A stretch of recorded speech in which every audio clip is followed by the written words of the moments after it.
सरस्वती सरे पाग मरे सा रे मा पनी मा पाग मरे सा रे मा पनी दानी सानी पाग मरे सा जयति जय मा जय सरस्वती जयति वीणा वादिनी जयति जय जयति जय मा जय Saraswati. Thank you.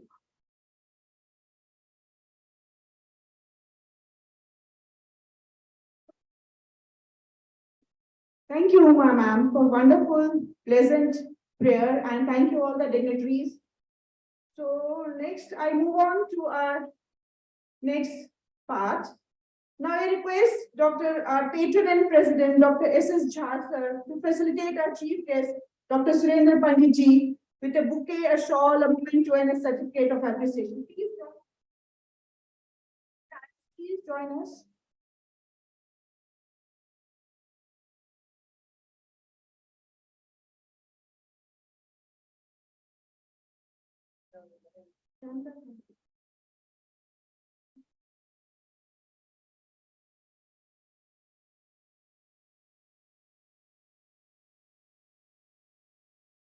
Photographer, please, where are you? Don't leave the stage, please.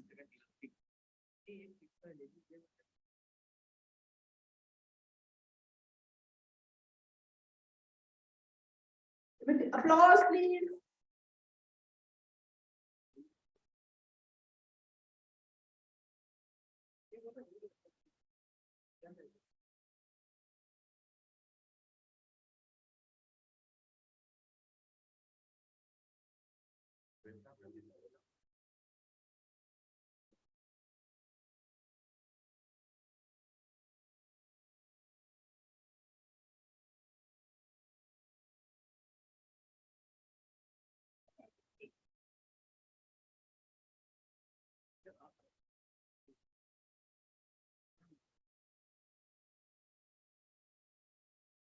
Thank you, sirs. Thank you so much.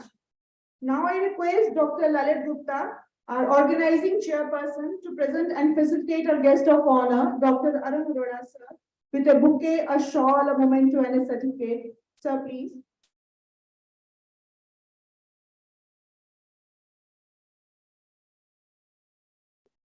A big applause.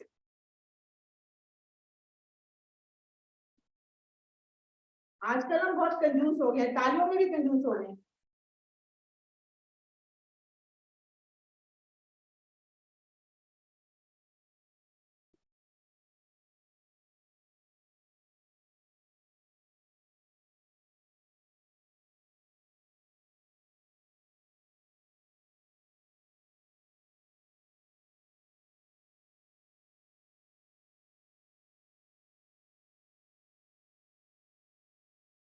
Thank you, sirs. Now I request Dr. Rakesh Karnawat, sir, Member Advisory Board and Additional Professor Anesthesiology, Dr. S.N. Medical College, Rajasthan, to honor our patron and president, Dr. S.S. Jha, sir, with a shawl and bouquet.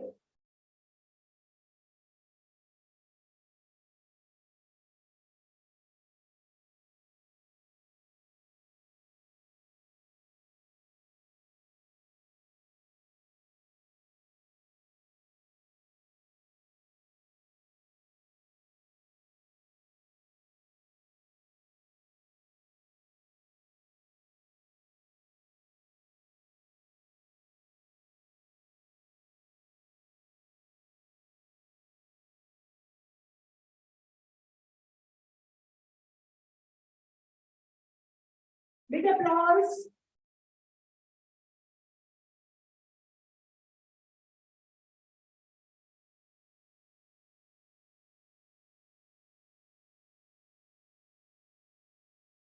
Thank you, sirs. Thank you so much.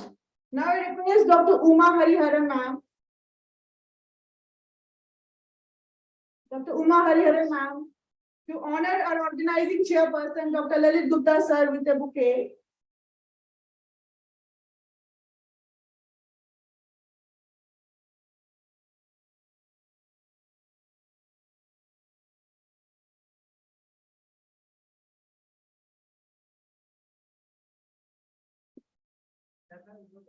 Thank you, ma'am, and thank you, sir. Now I request Mr. Rakesh Pandit, sir, Director, Production and Quality, Co-founder and Director of Innovative Publication House, to honor our organizing secretary, Dr. Nikita Pandit, ma'am, with a bouquet, please.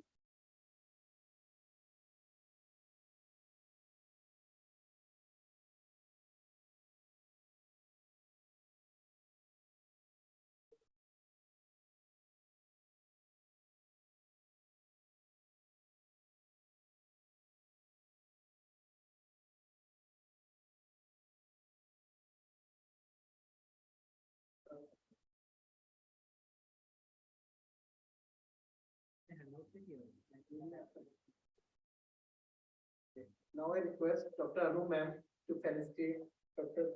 Savita ma'am. Please, ma'am.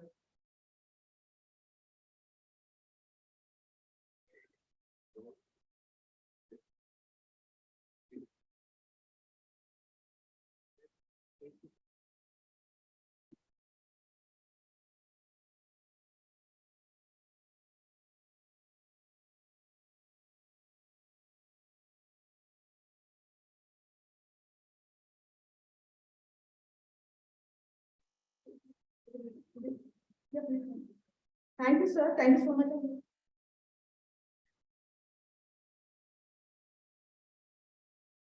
So with this, we start a little formal inauguration. To get to know, to discover, to publish. This is the destiny of a scientist. The Editor Summit will bring together editors and researchers in a particular location with an opportunity to learn from each other. Now I request, just a second, please.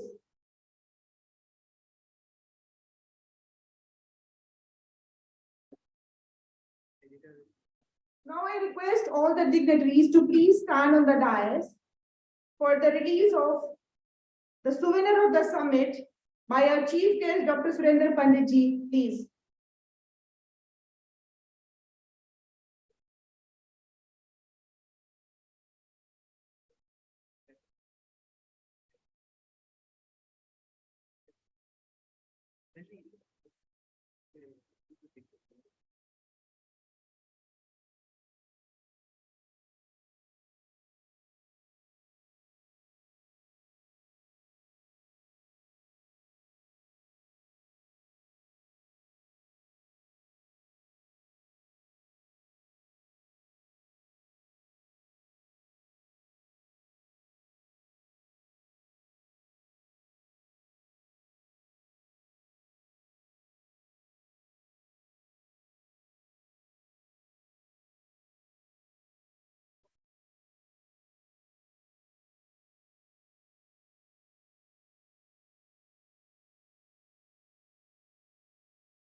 Thank you so much.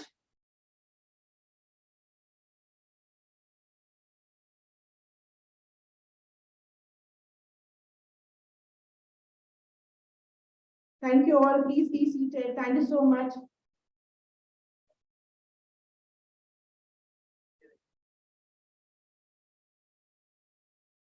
To give you insight into the event, now I call upon Dr. Lalit Gupta, sir, our organizing chairperson, to share the details. Please, Dr. Lalit, sir.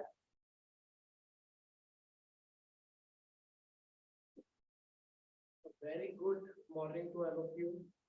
Dear esteemed colleagues, editors, and my dear scholars. So it's my great pleasure to welcome you all on this fifth National Editor Summit organized by IESRF Society under the theme of unleashing the changes in publication scenarios. Our primary goal for this summit is to bring together like-minded professionals who are passionate about exploring new ideas and advancements in the field of publication. As you all of you know, must be knowing that ISRF is a unique platform where innovation and research matter. And it is well supported and developed as per the mutual interest with researchers and scholars. So our platform is associated with universities, organizations that connects proficient peoples with each other with a divine mission of work together as a result of science for the betterment of our society. As the organizing chairperson of this event, I believe that this summit provides an excellent opportunity for all of us to network with our peers, exchange expertise and experiences, and ultimately take our intelligence to the next level. I am confident that this event will be a success and it will arm us with the latest information to make the publication process more rapid, efficient, and equitable. The active poster discussion session later in this event is for the participant is expected to engage beyond discussing the data into unforeseen future that integrates rapidly evolving process. We aim to provide a platform to all attendees to share their insights on the current state of publication industry and identify the gaps, the challenges that we daily face. Together, we can work toward overcoming these challenges and identifying the new opportunities for our growth. We are fortunate to have many distinguished speakers with us who will be sharing their knowledge and valuable expertise till the end of this event. I encourage all attendees to actively participate in the discussion and take advantage of the opportunity to engage with the experts in their respective fields. I am confident that our collective effort will bring about meaningful change and progress in the field. Once again, I welcome you all to the 5th National Editor Summit 2023 and I wish you all a fruitful and productive event. Thank you very much.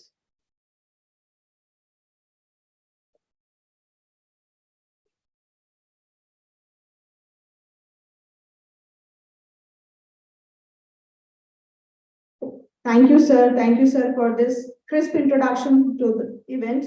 Thank you, sir.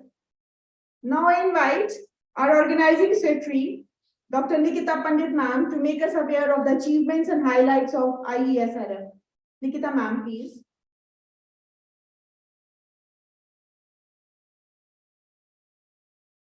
Thank you, Dr. Savita, for inviting me. And distinguished chief guest, Dr. Surendra sir, Dr. Arora sir, Dr. S.S. Jha, Dr. Lalit sir, and Dr. Savita madam, all the team members of IESRF. I'm very thankful for your continuous guidance because IESRF is a name of learning and the continuous learning. The learning is a continuous process and we learn, we make mistakes, but we learn again. So here in IESRF, our main motto is to give the maximum researchers to support and produce the policies on research publications, and we follow all the guidelines and learn and disseminate this. So now I would like to share a short video of IESRF, which we did the events and the hard work with our IESRF team we did since last few years. So in between where the video should be loaded here, I just like to inform you all that IESRF is a group of association of more than 5,500 academicians and researchers, and we all are dedicated towards the research and its publication. And with the guidance of Dr. S.S. Jha sir and other team members, we are continuously working hard on the same segment. Thank you. Yogesh, can I request you to play the gallery? Thank you.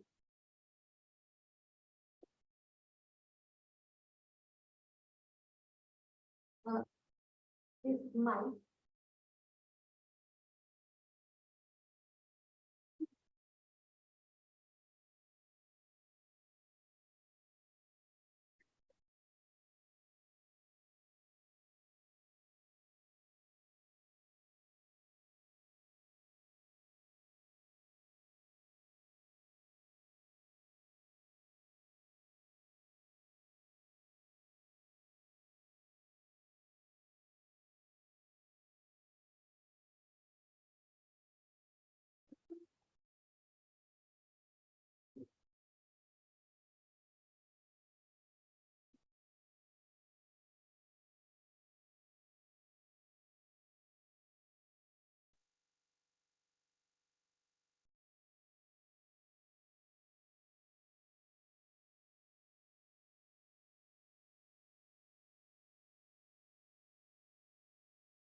Kiran, you can make a sound on your mobile also, because I guess there is a presentation in your mobile.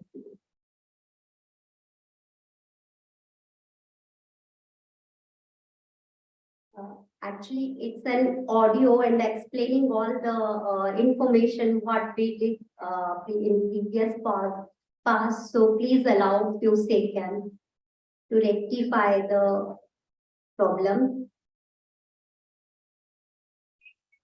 And Scientific Research Foundation, IESRF, a leading association of We welcome you to this this seminar, Innovative Education and Scientific Research Foundation, IESRF, a leading association of multidisciplinary academicians and researchers who serve the society to create awareness about research publication, research policy, ethical policies, and research integrity.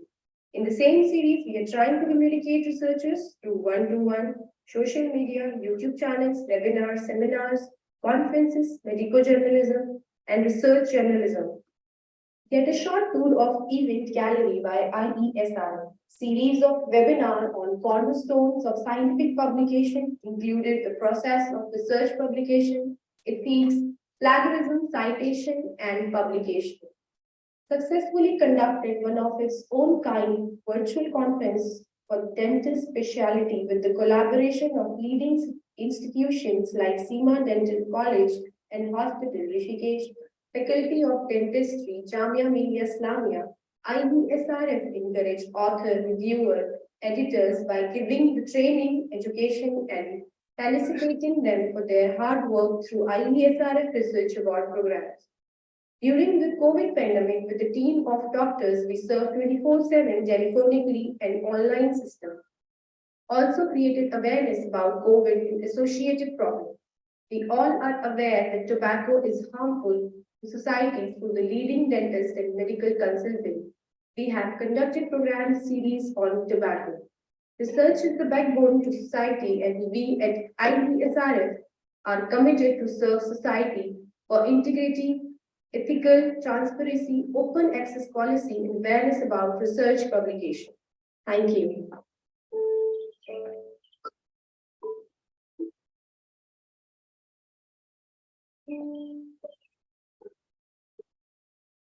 We welcome. Thank you. So in continuation, I would like to thank you all for your continuous support, and we do it. We can do number of things in future, coming future, and learning is a continuous, and we can learn. So research is the backbone of society development, and we are eager for the research continues. Thank you. Thank you. Thank you, ma'am, for this curtain raiser on IESRF.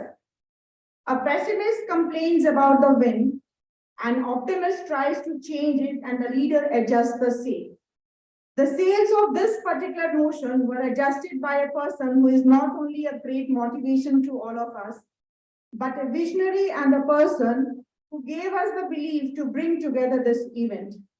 He is none other than our beloved patron and president, Dr. S.S. Jha sir, a renowned orthopedics, is also the director of Harish Chandra Institute of Orthopedics Research, Patna, Vice Secretary, Journal Asia Pacific Society for Foot and Ankle Surgery, of which he was the past president, patron and founder, past president of Indian Orthopedic Rheumatology Association, past editor, Journal of Indian Foot and Ankle Society, and many more to his credit. To give a red carpet welcome speech to everyone assembled here, may I take the pleasure of requesting a respected patron, Dr. S.S. Jha sir, to welcome the gathering. Sir, please. Thank you, Dr. Savita, and respected chief guest, who is none other than an international renowned Honorable Sri Surendra Pandit. Dr. Arun Arora, the guest of honor, Dr. Lalit Gupta, Chairman of the Organizing Committee, Dr. Nikita Pandit, Dr. Savita Yogaraj, and none else, Dr. Mr. Rakesh Pandit. Friends in the audience, do I have my presentation? Right.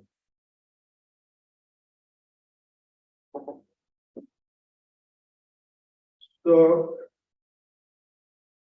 luminary editors from August publishing houses, honorable faculties participating in the deliberation, researchers, delegates, distinguished guests, students, and ISRF team members.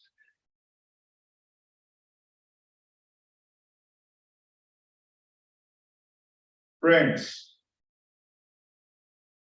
routinely when we light a lamp, we in fact invocate the gracious presence of the Almighty, but as the whole world is turned into violence, hatred, and communalism, friends, please permit me to deviate from our main discussion during this summit.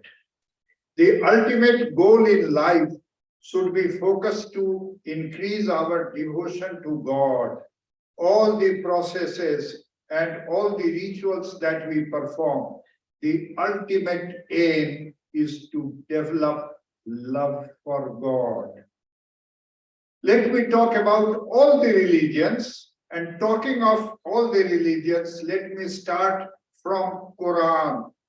The Quran Sharif ends out in these words. E iman walo, Allah Miyan खुदा बन ताला ने इंसान को इसलिए बनाया कि इंसान अल्लाह की इबादत करे. Meaning is very much clear. Now if we talk about Bible, it also says that once Jesus was asked, Father, what is the most important commandment in the law? And he said, the first and foremost commandment is to love the Lord, thy Lord, with all thy heart, all thy might, all thy soul, and to love thy neighbors as thyself. So friends, neighbors become so important. So in other words, love for God is the common message in Bible also. Now let us come to Srimad Bhagavatam. So Veda Vyas writes in Srimad Bhagavatam, Etavane Lokexmin Punas Swartha Parasmriti Ekane Bhaktir Govinde Yatra Sarvatra Tadikshanam. That means in this human form, O souls, your primary duty is to engage in loving devotion to God, and that devotion means to see Him in everyone. Friends, now let me first of all welcome, or rather I should express my happiness that Sri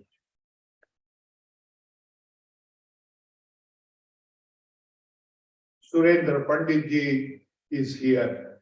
Well, Surendra Pandit ji is no ordinary mortal. He is one international, I would say, international person who has not remained confined to one nation.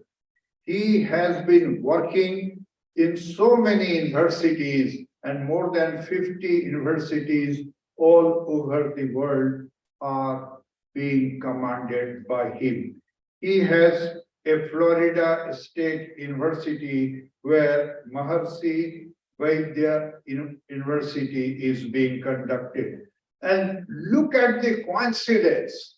It was Swami Vivekananda who established this university in 1893, and I'm very happy that Surendra ji is continuing to conduct the activities of that university. Coming to Vivekananda once again, look at the coincidence. We have a guest of honor today present on our dais, none other than Dr. Arun Arora, who himself has devoted his services after his retirement from government service to Swami Vivekananda Charitable Mission Hospital at Jammu. Dr. Arun, we are really proud to having you amongst us this morning on the dais as guest of honor. So I can infer Swami Vivekananda is directly blessing us this morning from wherever he is. Well, friends, we are hopeful that the interest of the publication scenario is a concern from our end. The industry and the publication houses will not be lacking in coming to our rescue. So, our chairperson, Dr. Lalit, has already welcomed. I also take this opportunity to welcome you all on my behalf of IESRF as its president, and also in the capacity of patron of the organizing committee. Well, I'm happy that official inauguration of opening of this summit, the 5th one, is being organized at this hall, which is situated opposite the historic Jantar Mantar on Parliament Street in the national capital of India, New Delhi. Whenever the word Parliament echoes in our ears, we are reminded of the historical discussions that have taken place from the inception of Constitution of Free India and this with subsequent turn of events. This again is a historic moment when a new parliament is in the offing, and it will help save the new India. Will provide roots for the growth of a new emerging nation which can proudly claim to be running parallel, if not ahead, with the developmental world. The Editors Summit, friends, all of us are aware, also involves the author and the reviewers. The discussion will definitely veer around the editorial process, the ethical standard, the various guidelines, roles, and responsibilities of editors. I must express my gratitude for being honored to be the patron of this upcoming historic event, and I am conscious of being so honored and have tried to serve to the best of my capability in championing the aims of this summit, and with everybody's dignified cooperation, hope to achieve the target by the time the summit ends. Just to introduce the summit, the editorial process is a highly subjective process by which the content of the write-up is created. This editorial process is iterative to improve the designing of the write-up. Invariably, this process consists of shepherding through the content life cycle. Editors are single point of contact for the authors, and the authors heavily rely on them. The author claims to understand the publication ethics and the standard guidelines. The editors will have to bridge the gap between the authors and the editors. The editors will have to make the authors agreeable and answerable to all the comments observed by the peer reviewer. The editor is a magician, and this summit will help better equip him with his magic wand in taking the medical journals to the desired goal and help achieve unparalleled height. The evaluation of performance permeates all academic life. For any scientific organization dedicated to publication of manuscript in various specialties, evaluation of the manuscripts forms the nodal point. Concern of scientists for appropriate recognition by their peers is central to the working of science in a social institution. Not digressing from our own dilemma, I would like to draw your attention to the theme of this 5th National Editors Summit, Unleashing the Change in Publication Scenario. Like our democracy, the publication scenario also has gone for a sea change, not only in India, but also in the international arena. With the tremendous advancement in the field of information technology, and of late, the advancement in artificial intelligence, publication scenario has not remained confined to a geographical corner of the world. Rather, it is homogeneously spread throughout without lapse of even a minute. We are standing at a junctional point where the unleashing challenges brought to the publication world are accepted as suitable changes to improve the publication scenario. Please accept greetings from IESRF, the parent organization which is being heavily supported by our 2 sister organizations, Innovation Publication and Integrated Institute of Medical and Health Sciences. Innovative Publication is involved in publishing medical, dental, nursing, pharmacy books and journals, online books and journals, and providing authorship services, and has editorial management portal also. All of us are aware of the fact that our concern in the publication scenario is connected to medical publications. We feel honored and privileged in organizing this summit. The purpose has been to strengthen the platform for the editorial team to discuss around the globe the latest publication policy, sharing of ideas and networking with each other, and researchers in sharing their research work to the world. I am happy for your active participation from various esteemed organizations in this 2 days national summit. I am confident that this far-reaching exercise will enrich us all with the latest development in research publication. Your esteemed presence and your patronage during this physical and also virtual mode will prove to be a milestone in the publication scenario. Even with disagreement amongst referees, variety of biases when the system functions at its best, reviewers and editors serve as gatekeepers of science. I only trust and hope that through this summit conducted by various learned speakers will help evolve a self-correcting mechanism. After this summit, various deliberations undergone will provide a suitable direction and environment for publication scenario. Friends, in the end, I must compliment all the organizing team working in unison in finalizing the program, and Dr. Nigita Pandit, Dr. Savita Yogaraj, and secretarial team of editorial assistants for stitching things together, which is being unveiled now. I finally wish a grand success to this well-planned summit, and I'm definitely in prayer for success of this summit. I welcome you all once again, and long live IESRF. Thank you very much.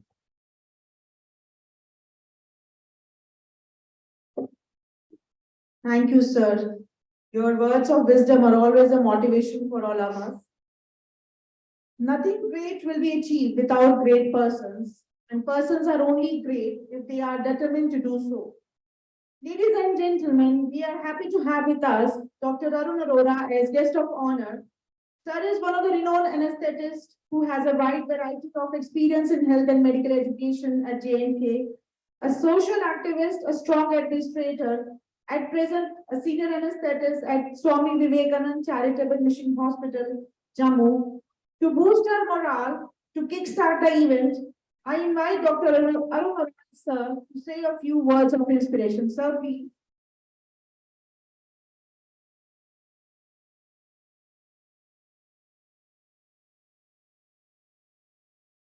Good morning and welcome to all delegates.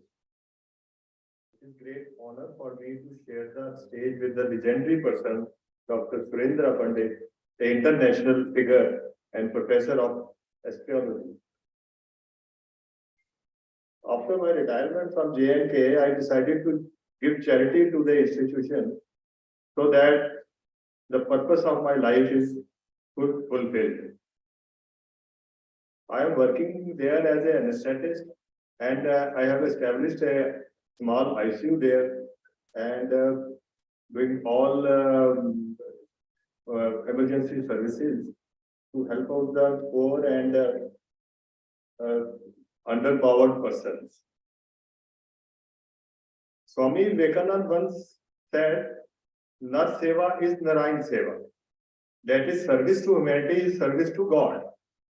I think by organizing such medical conferences, we are serving humanity in a real sense. I congratulate IESRF and wishing success with the conviction that 5th National Editor Summit will come up with the new innovative contributions to the medical science. I thank organizing team of IERSF, patron and president Dr. S.S. Jha, a multifaceted person. Organizing chairperson Dr. Lalit Gupta sir, a very good and chief editor in the Clinical Anesthesia Journal. And organizing secretary Dr. Nitika Pandit ma'am and Dr. Savita Yogaraj convener for giving me honor to be part of such event. With these few words, I just conclude my lecture and wishing you a very good time ahead.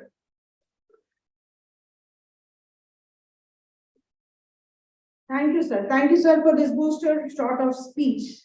Now, the fragrance of flowers spreads only in the direction of the wind, but the goodness of a person spreads in all directions.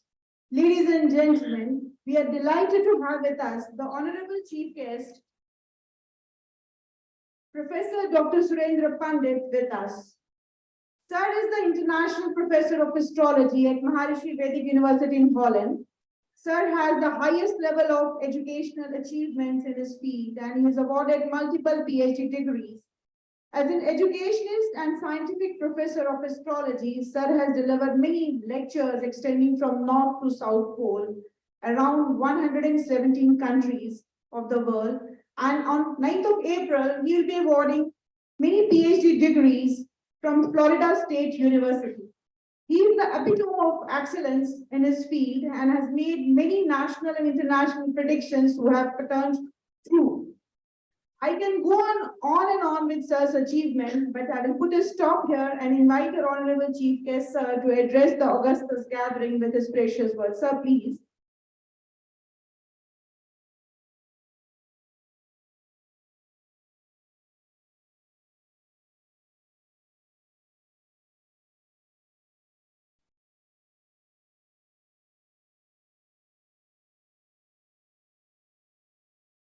Harihi Om Namami Senisane Nirvana Rupam Vibhum Vyapakam Brahma Veda Swarupam Nijam Nirguna Madali Kalpam Nireham Chidakasama Kasavasam Bhajeham निराकारमंकार मूलं तुरीयम् गिरा ज्ञान गोतीतमीशं गिरीशं करालं कालं कृपालं गुणागार संसार पारं नतोऽहं तुषाराद्रिशङ्कासकाशं दरोऽहम्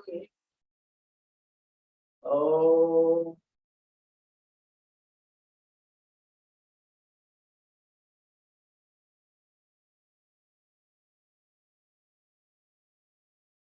My heartiest thanks to the President, Dr. S.S. Jha Sahab, Organizing Chairman, Dr. Lalit Gupta Sir, and Organizing Secretary, Dr. Nikita Patel.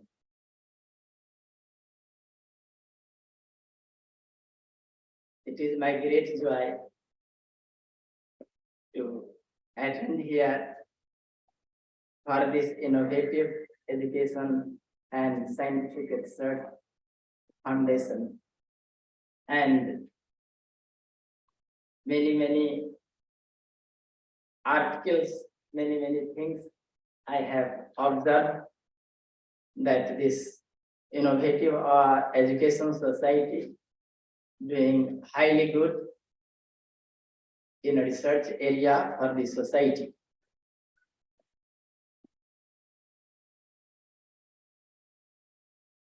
It is written in Veda, Om Purnamidah Purnamidam Purnat Purnamudachyate Purnasya Purnamadai Purnameva Vashishyate.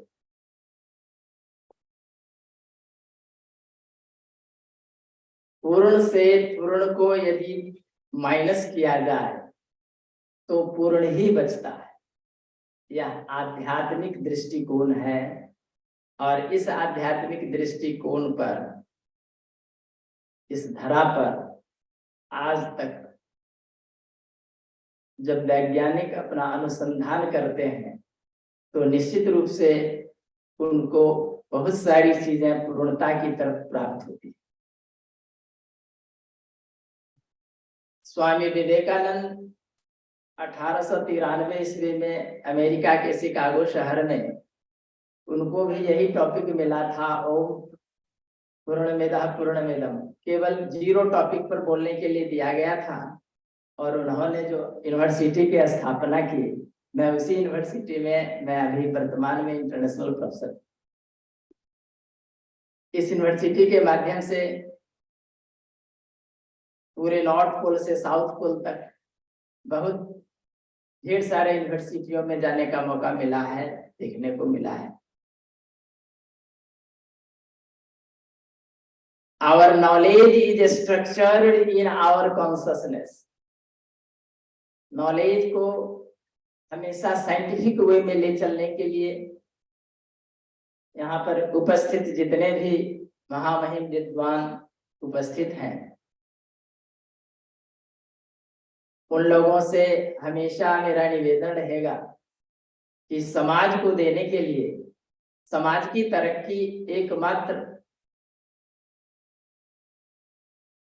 अनुसंधान पर निर्भर करेगी। जितना हमारी अनुसंधान minute level से लेके high level तक जाएगा, उतनी समाज की तरक्की होती चली जाएगी। और इस मेडिकल फील्ड में हमेशा रिसर्च रिसर्च रिसर्च की ही जरूरत है।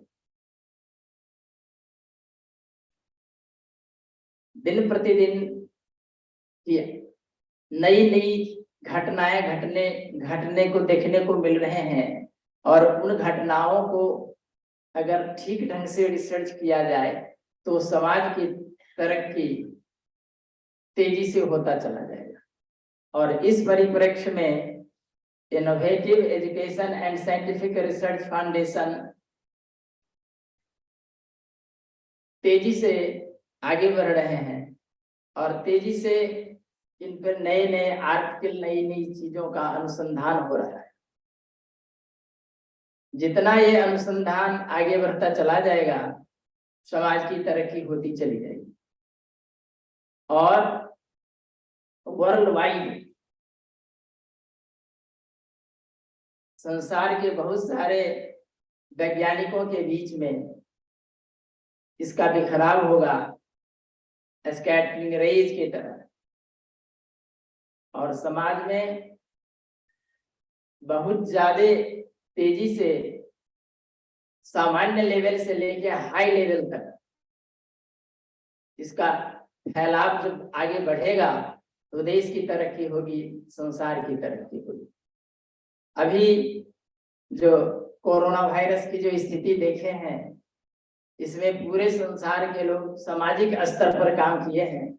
कुछ सारे वैज्ञानिक अभी भी काम कर रहे हैं, बहुत सारे वैज्ञानिक हमसे मिले भी हैं, बहुत सारे देशों के वैज्ञानिक मिले हैं, और यही आशा से मिले हैं कि समाज की तरक्की के लिए कौन सा देश किस तरह का अनुसंधान लाया जाए।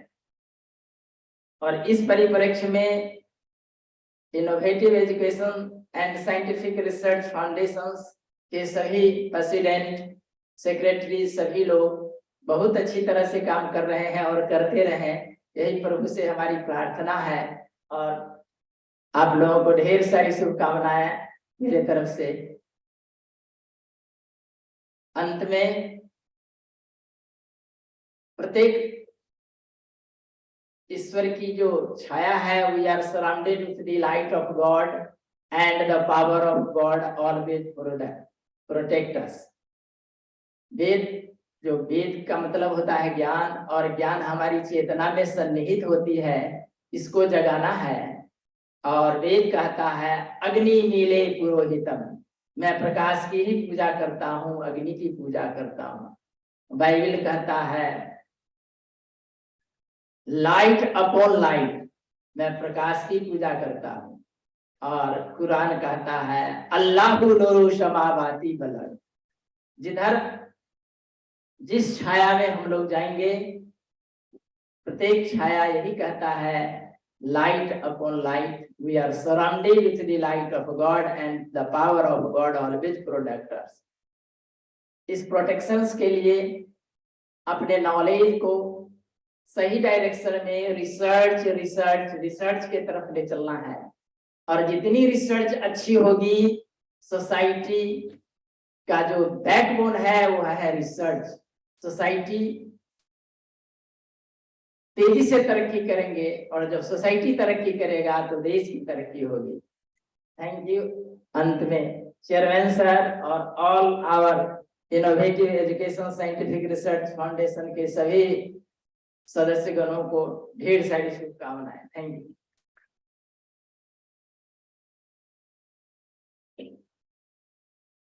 Thank you, sir, for this holy spiritual speech, sir. Thank you so much. We are honored, sir. Now, gratitude is the fairest blossom which springs from the soul, and I feel honored and privileged to propose a vote of thanks on this occasion. I, Dr. Sabita Yograj, convener on behalf of the organizing committee, convey deep regards and hearty thanks to our honorable chief guest, Dr. Surendra Pandit ji. I am also thankful to our guest of honor, Dr. Arun Arora sir. I extend my heartiest thanks to Professor Dr. V.K. Srivastava, Vice Chancellor, the Maharaja Seyaraja University, Baroda, for his inspirational message for this event. I would like to thank our invited guest speakers, chairpersons, and all the honorable delegates who have joined us offline and online. You all know that the organization of such events are generally the result of close cooperation among several groups and individuals. It is my great pleasure to express on behalf of the organizing committee a deep appreciation for the support and encouragement provided by such groups and individuals. My special thanks to our patron and president, Dr. S.S. Jha sir, for his constant help and guidance that radiated a source of energy within us. Thank you, sir. I would like to thank our organizing chairperson, Dr. Lalit Gupta sir, for his planning, help, and support at all various stages. Thank you, sir. My sincere thanks are to our young and dynamic organizing secretary, Dr. Nikita Pandit, who with her hard work, constant efforts, and untiring positive attitude has brought the event to this stage. Thank you, ma'am. I'm very much thankful to the members of the advisory board for their constant guidance and support. My gratitude is to my partner convener, Dr. Amina Sultan ma'am, and the other organizing secretary, Dr. Ketki P. Kale, who are online now, for their support to shape the conference. I'm very much thankful to Dr. Madan Jayaraman, scientific chairperson, for his timely inputs and contributions. Thank you, Dr. Madan. I would like to express my gratitude and thanks to Mr. Rakesh Pandit, sir, Director of Innovative Publication Private Limited, for his support, help, and full participation along with his team, which acted as a foundation on which this event stands. Thank you, sir. An event of this dimension cannot happen overnight. The wheels start rolling months in advance. We have been fortunate enough to be backed by a team of very motivated and dedicated members of the organizing team and the other members of Innovative Education Scientific Research Foundation, faculty and students of Integrated Institute of Medical and Health Sciences, members of Innovative Publication Private Limited, the copy editors, the support editors, the students and volunteers. I cannot thank everyone for the involvement they have shown and the willingness they have expressed to take on the completion of tasks beyond their comfort zones. So I need to thank them all. I'm very much thankful to our sponsors, IP Innovative Publication Private Limited, Integrated Institute of Medical and Health Sciences, Manuscript Peer Review Process, VMAX Global Services, Scientific Open Access Directory, and Kyati Education and Scientific Research Foundation. It would have been impossible to organize this event without their support. I would also like to thank our transportation team, accommodation team, hospitality team, catering, audiovisual, photographic, and IT technical team with cutting young volunteers. I express my sincere thanks to all those whom I inadvertently might have missed. If time is money, then today you have spent millions with us. Thanks to all of you for making this event successful. Have a wonderful day at the National Capital in New Delhi with historical places around. Enjoy the conference with happy teaching and learning. Now, I request to all of you to stand for the national anthem, please.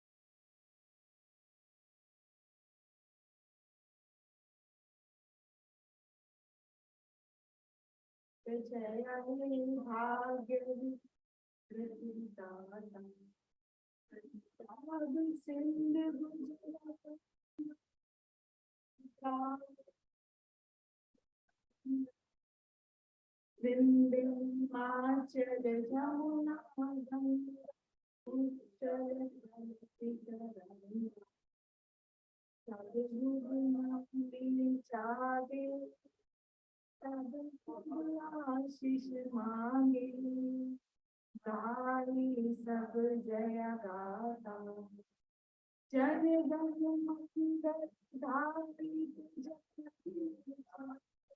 भाग्य की दाता जय जय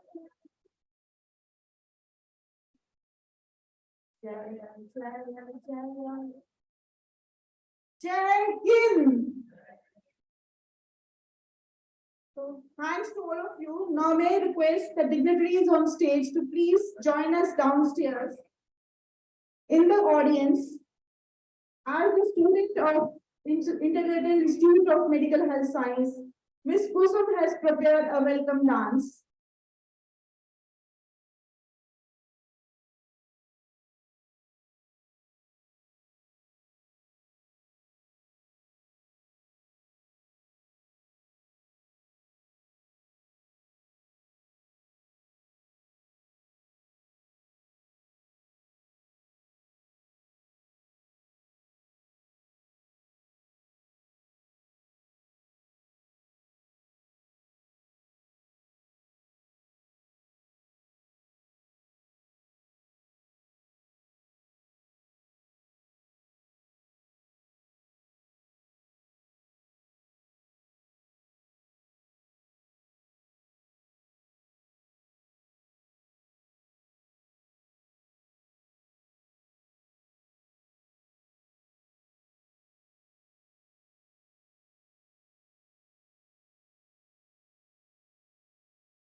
Ladies and gentlemen, our student, Ms. Kusum, has prepared a welcome dance. Ms. Kusum, please. Can we have you on the stage, please?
Fifteen minutes. After 15 minutes, you'll be joining back. So please, all of you. Next 15 minutes.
So hello again, everybody.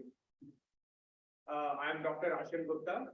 At this time, I would like to invite Brigadier Dr. Paramjit Singh Dor, Dr. Arun Arora, Dr. Veena Mishra, and Dr. Vidya Sekar to please join us on the stage.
जब भी बोल सकते क्या करेगा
Don't disturb me.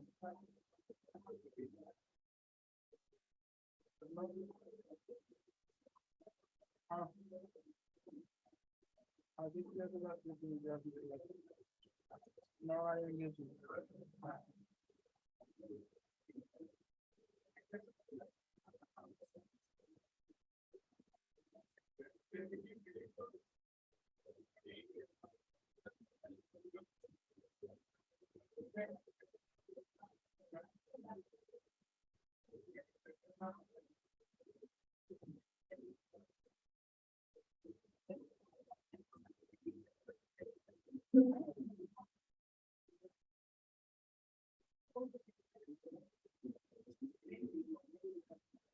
Yeah, I know, I know.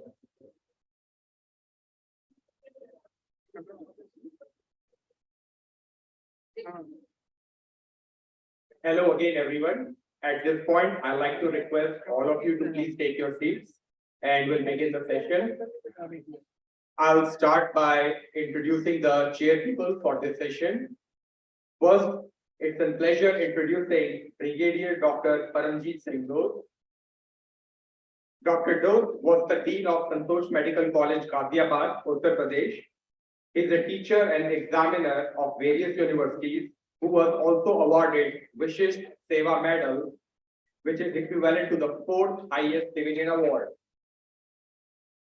by Honorable President of India for his exemplary professional services. Thank you, sir, for your services. He is the past president at Indian Society of Hematology and Transfusion Medicine and Delhi Society of Hematology. He is member of governing body of Stem Cell Research Committee, National AIDS Control Organization, ICMR, and is a member of editorial boards of various medical journals and is also a recipient of numerous academic awards. Thank you, sir, for being here. Next, I would like to introduce Dr. Vidya Shekhar, who is presently Professor of Department of Periodontology and Oral Implantology at IDS Dental College, Ghaziabad. She has completed BDS from Manipal College of Dental Sciences in 2004 and MDS from A.B. Shetty Memorial Institute of Dental Sciences in the year 2008.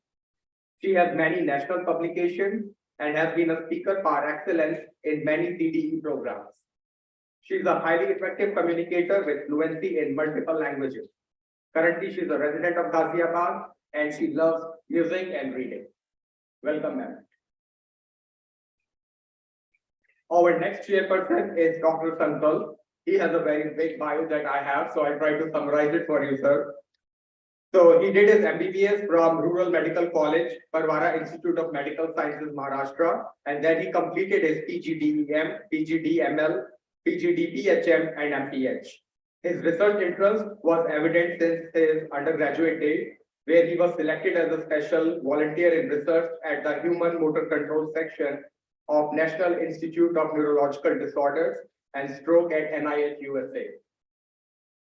He was among the very few students from his college who was selected from short-term studentship by ICMR.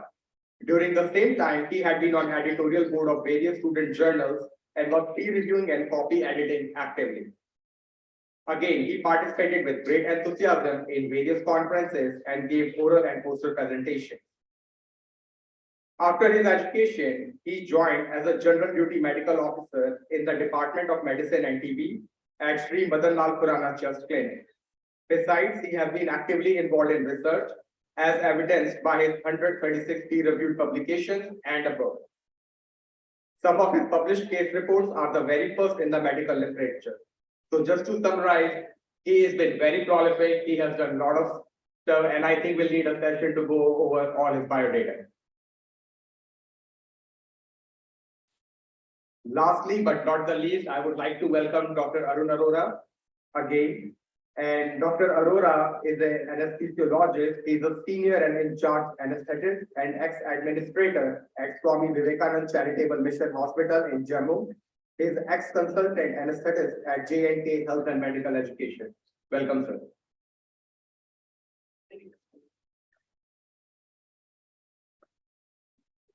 Dr. Aseem, I will interrupt this scientific session and I'll announce a few awards.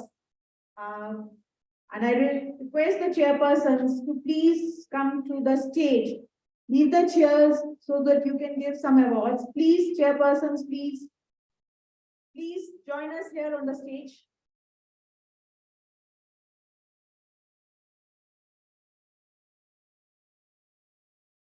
First of all, I request the chairpersons to award Dr. Anu Sharma Best Editor-in-Chief Award. So please in the center, please all of you, please join us.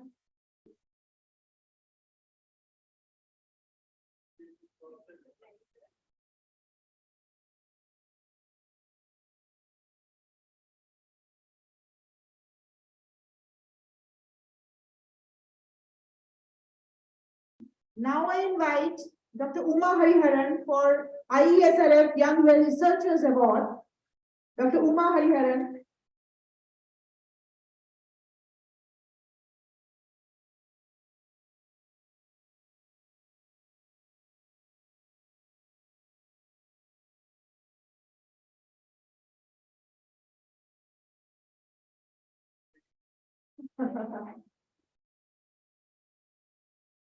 Now I request Dr. Ishan for ISRF Young Researchers Award, Young Dynamic Dr. Ishan.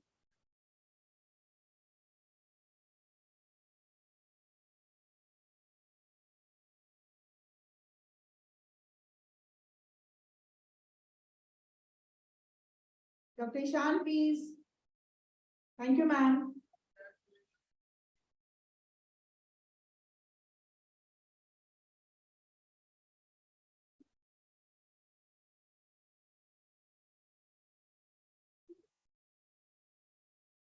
Now I would like to announce ISRF Best Editors Award, Dr. Vijay Kumar Jain. Sir, please.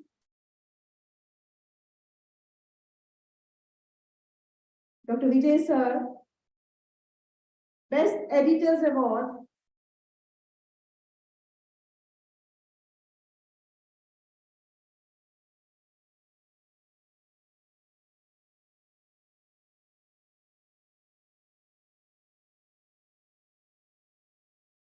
And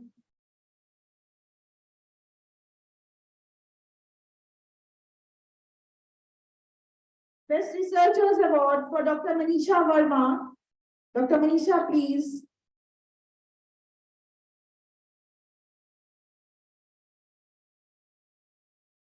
Dr. Manisha, please. Best Researchers Award.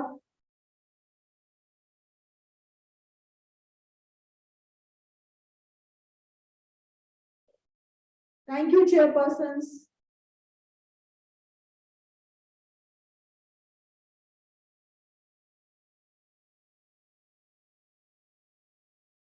Thank you, Manisha. Thank you, chairperson. Sir, please be seated for the scientific session. Over to you, Dr. Asim. Thank you, ma'am. Congratulations to all the winners. Please continue the good work.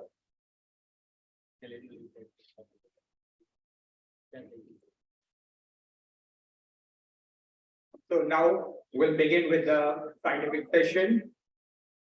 And the theme for this session is open research. So our first speaker is Dr. Vijay Kumar Jain. He is Professor of Orthopedic Surgery at Atal Bihari Vajpayee Institute of Medical Sciences and at Dr. Ram Manohar Lohia Hospital in New Delhi. He has over 18 years of experience, replacement, and musculoskeletal oncology. He has published over 140 publications in peer-reviewed national and international journals. He served as the section editor and associate editor of the Journal of Clinical Orthopedics and Trauma. He is editorial board member of International Orthopedics at Apollo Hospital Journal, Journal of Bone and Joint Disease, as well as Journal of Arthroscopy and Joint Surgery. With that, I would like to invite Dr. Jain for his presentation. Dr. Jain.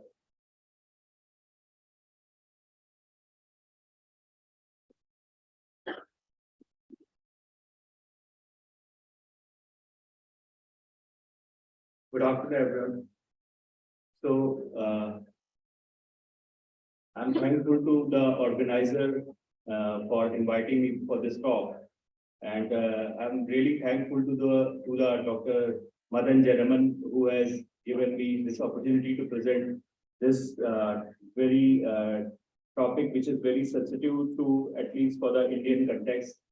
So I will just give you a brief about this and will be touching only the basic aspects. So my topic is article processing charges. Next slide, please. So as we all know, there are three persons. One is library administrators who are having a financial restrictions. Then the researchers or the authors, which always try to locate best outlet for their research publication, but have financial constraints. And then there are publishers who always want to increase their revenues, and there's a new thing is coming, is like article processing charge. Next slide, please. So the academic publishing is undergone major changes, and it has now transitioned from print to electronic format. And the idea is to publish open access, is to give articles available free of cost to the on the web or internet. Next slide. So publishing journals can be divided into three categories. One is the subscription model, where the articles are published, and when you want to read it, then you have to pay some fee to those articles, and it is to be given by the readers or by the institutions. And then open access, the fee is charged from either the corresponding authors or from the institution or the research body which is funding the particular research. And then there's a hybrid mode which combines both the models of open access and subscription based. Next slide. So this is how the subscription based, whenever we ask for any article, they charges. There's certain charges for per article, so it will be costly affair. Next slide. So there's a paradigm shift, and now has transformed the academic publishing, and as a substitute of subscription publication, there's a open access publishing through the article processing charge is now popular. Next. So these are the major differences. This is my paper I have published during the COVID-19, and it has got many citations also because it was a really shocking paper to Indian authors. So this summarizes what are the differences between the open access and the standard subscription journal. So obviously it is a open access is payable and it's free for all, and the license is not like copyrighted material, and it is always open for follow the Creative Commons licenses. Article sharing is allowed. Downloads definitely will increase because of the open access.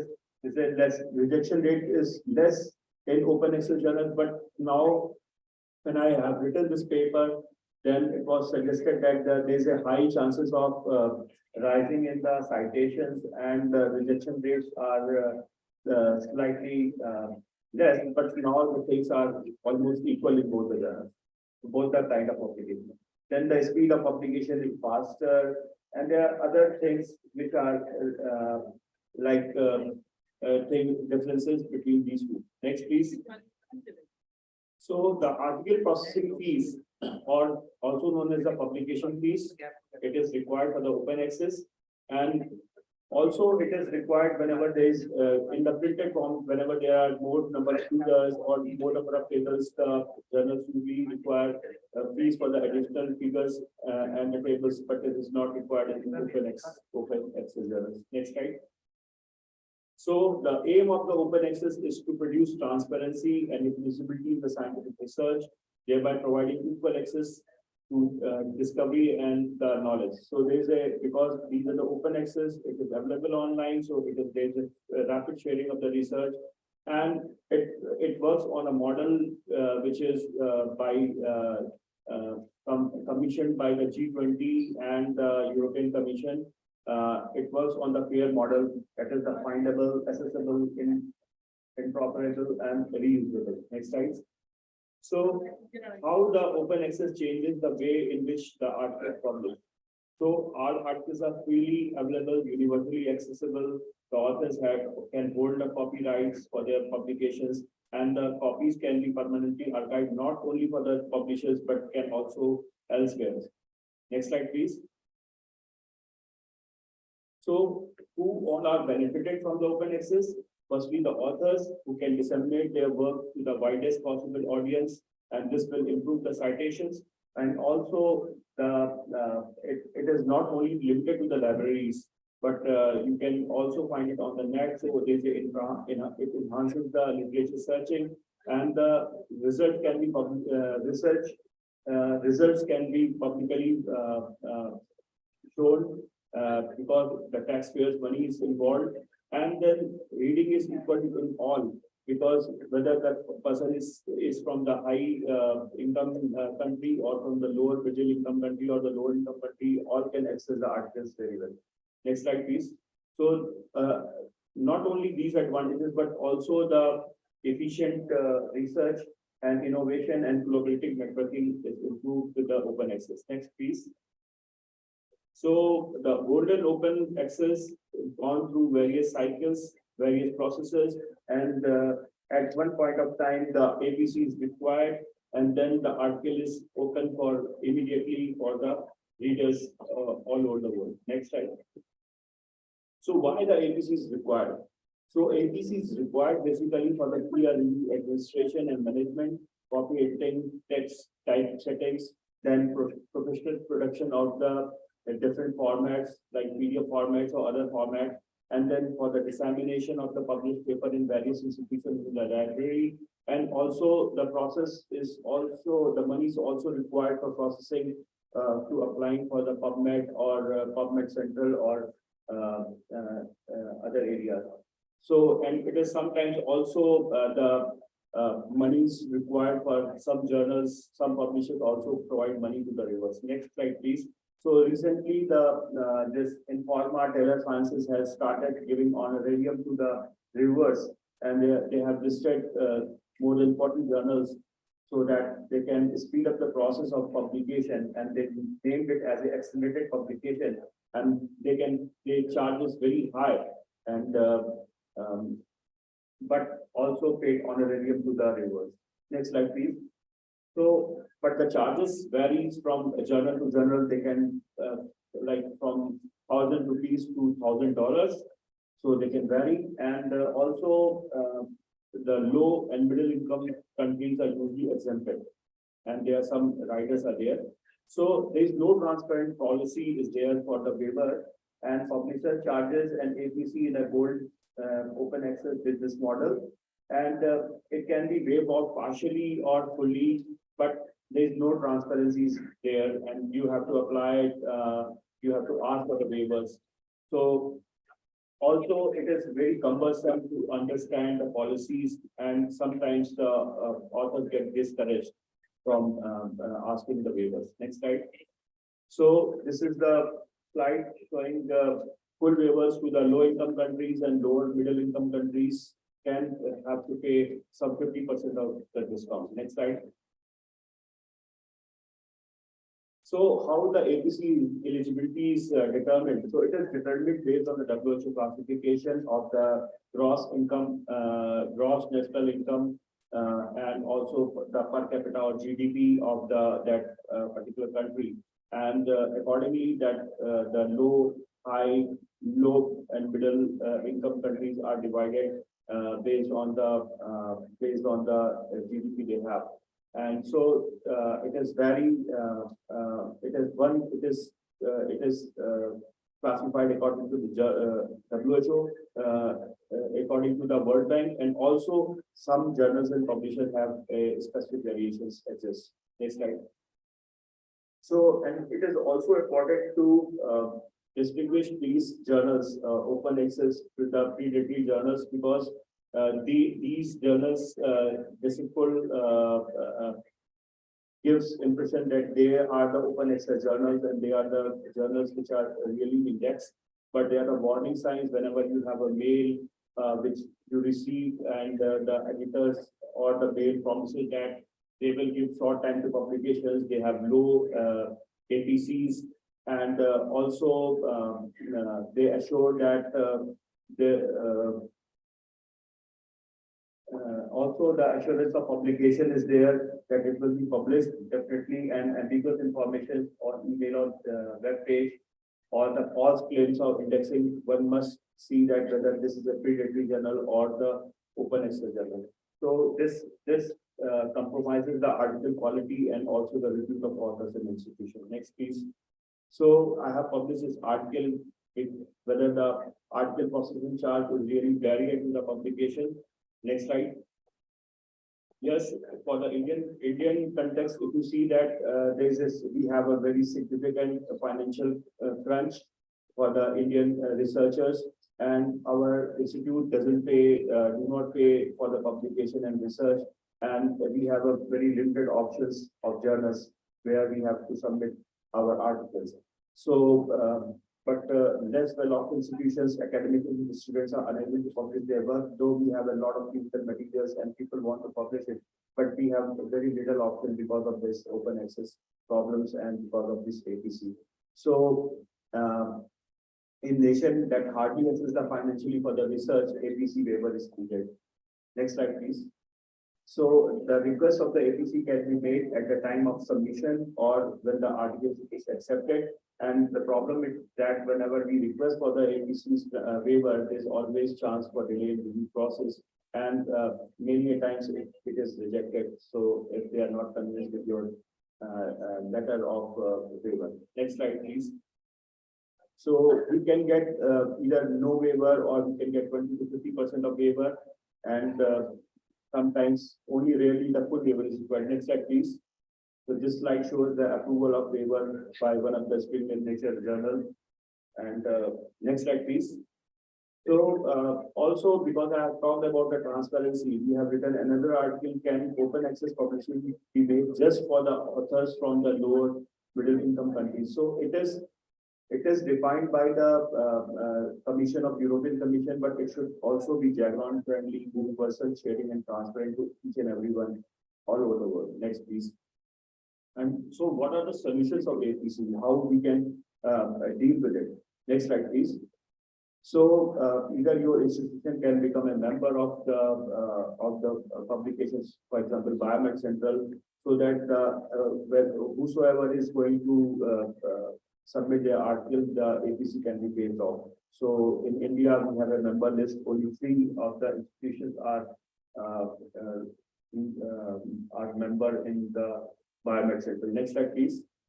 So, or there are the journals which can be supported by their associations or the foundations or societies. So the journal can hold their whatever expenditure they have, so they don't ask for the APC. Next slide, please. Or the journal can make their sister journals. One journal can run on the subscription base, and another journal can be run where the sister journal is made, which can charge the which can be the good alternative for the balance revenue of their main non open access journal. Next, please. Or there may be some reward or recognition to the river where the APC can be discounted. Next, please. Or if we have any research funding which can offer us also the publication charges with the along with the funding the proper research. So these are the sources. Next, please. Or there are institutions like AIMS which provides LRA to their faculty members, which is amount costing 1.5 lakhs. They can spend some money in the publication fees. Next, please. So this is the full spectrum of open access. This is very well given in all over the websites. So next, please. So the new initiative has come up for this challenging APC is that some authors propose that the open access model of publishing can be divided into the golden green open access or platinum open access. The green open access can be typical of APCs. Open access publication by platinum open access can be non-profitable. Like for example, public library of sciences, PLOS has given the model in which they don't ask for the money from the authors. They have certain things. They have made certain institutions as a members, or they can have advertising or subsidies or volunteer or contribution which can be used as a APC. Next, please. So the lack of for the PLOS, the lack of funds should not be the barrier to the publication. So they have opened two newer things: Research for Life and PLOS publication free assistant to give some assistance to the publication fee. Next, please. So in conclusion, the APC should not be the compulsion for the low middle income countries, and we have to empower and support authors from the low middle income countries for this endeavor in order to enhance the medical knowledge and benefit of our patients and researchers. Thank you. Thank you so much, Dr. Jain, for your interesting talk.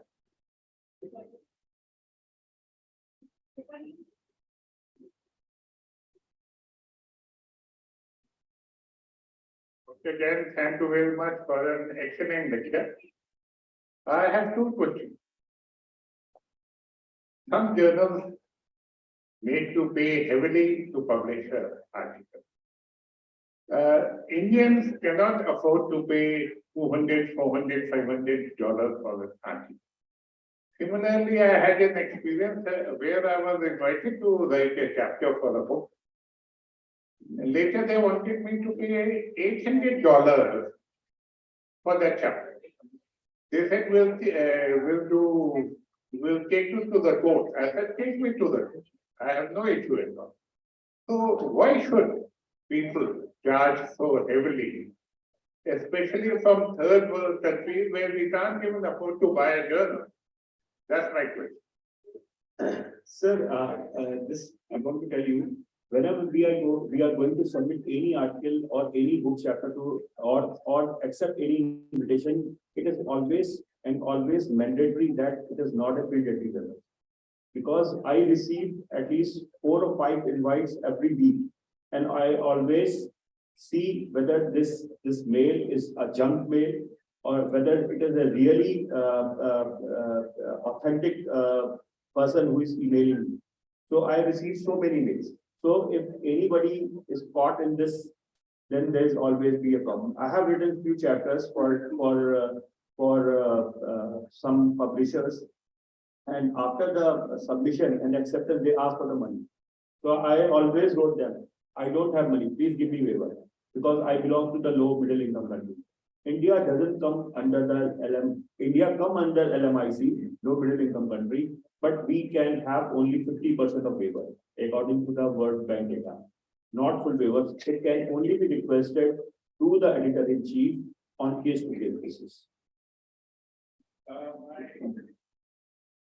One more thing is about, not connected with this, but sometimes you are invited for conferences overseas. So they are very goody to you, right? We will give this and that. But then they say, can you register, and registration fee is only $2,000. And this is another racket which is being run by some people overseas. Yeah, you are right, sir. This is the similarly. I received so many mails to join the conferences based on my article I have published. They wrote me, congratulations, Dr. Jain, you have written nice article. If you can, it will be very happy if you come and present this talk. These are the usual ways, and one should avoid those things. So, and always confirm from the organizers or confirm from the website. It is really difficult. There are a lot of predatory journals are there, and it is really difficult to differentiate between these things. Yeah, sir, please ask.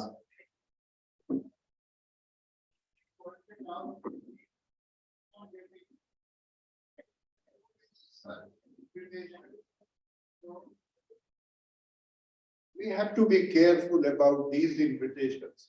So the invitation should be accepted only when it is received from official organizations.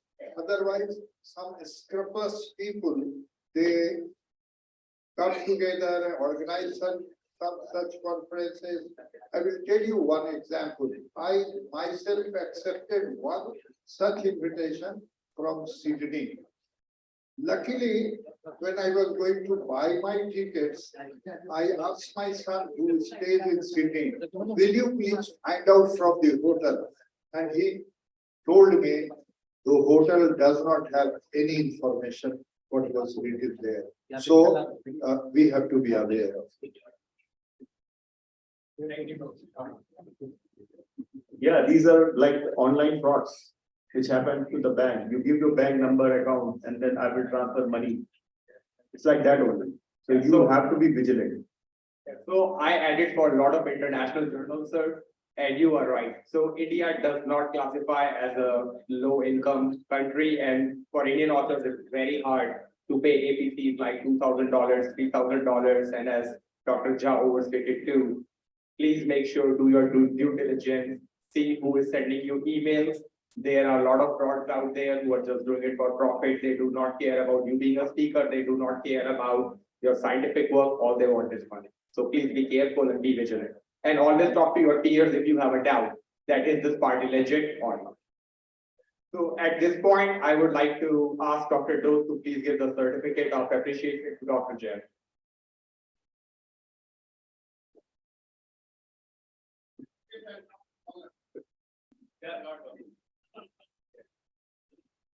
No, they do charge like $2,000, $3,000.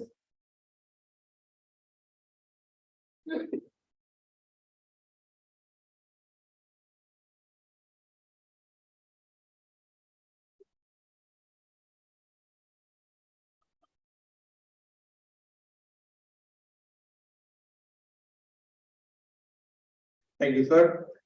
So at this time, I would like to invite our next speaker, Dr. Jyotsna State,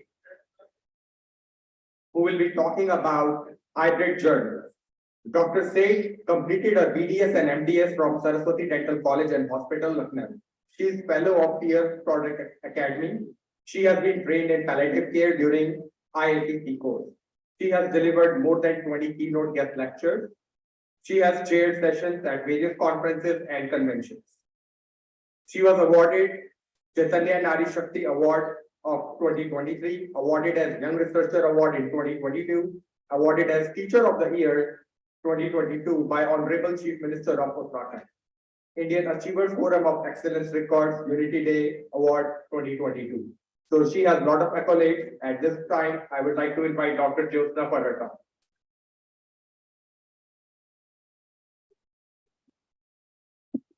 A very good afternoon. Thank you for such a elaborate description. I little feel out of the way because I'm from a dental thing. I welcome you all to the fifth National Editor Summit 2023. And a big applause to the organizing committee, which have done a really good effort, who put a lot of effort into organizing this, and the conference is really flawless. A warm greetings from Seema Dental College Hospital, Rishikesh. I'm Dr. Jyotsna, Professor, Department of Prosthodontics, Seema Dental College, working out here. You all are welcome to the Devbhoomi Rishikesh, because our next conference with IESRF, we are conducting DentoCon 3 over there in Rishikesh. My topic, which was being given to me, a hybrid journal. I thought what a topic would be. I find it little catchy, so I've added a new color in an open access journal. So we have a lot of color in open access: green, gold, platinum, diamond. So this is one of the new color which is upcoming thing, that is a hybrid journal. Now let's come to what is a hybrid journal. Now we all know that, let's make it more simpler language. We have two journals usually. One is the free open access, and the second one, which is the subscribed journal, we all know. When we talk about the fully open access journal, the reader is all articles, all manuscripts are open to read for the publisher, reader, authors, everyone.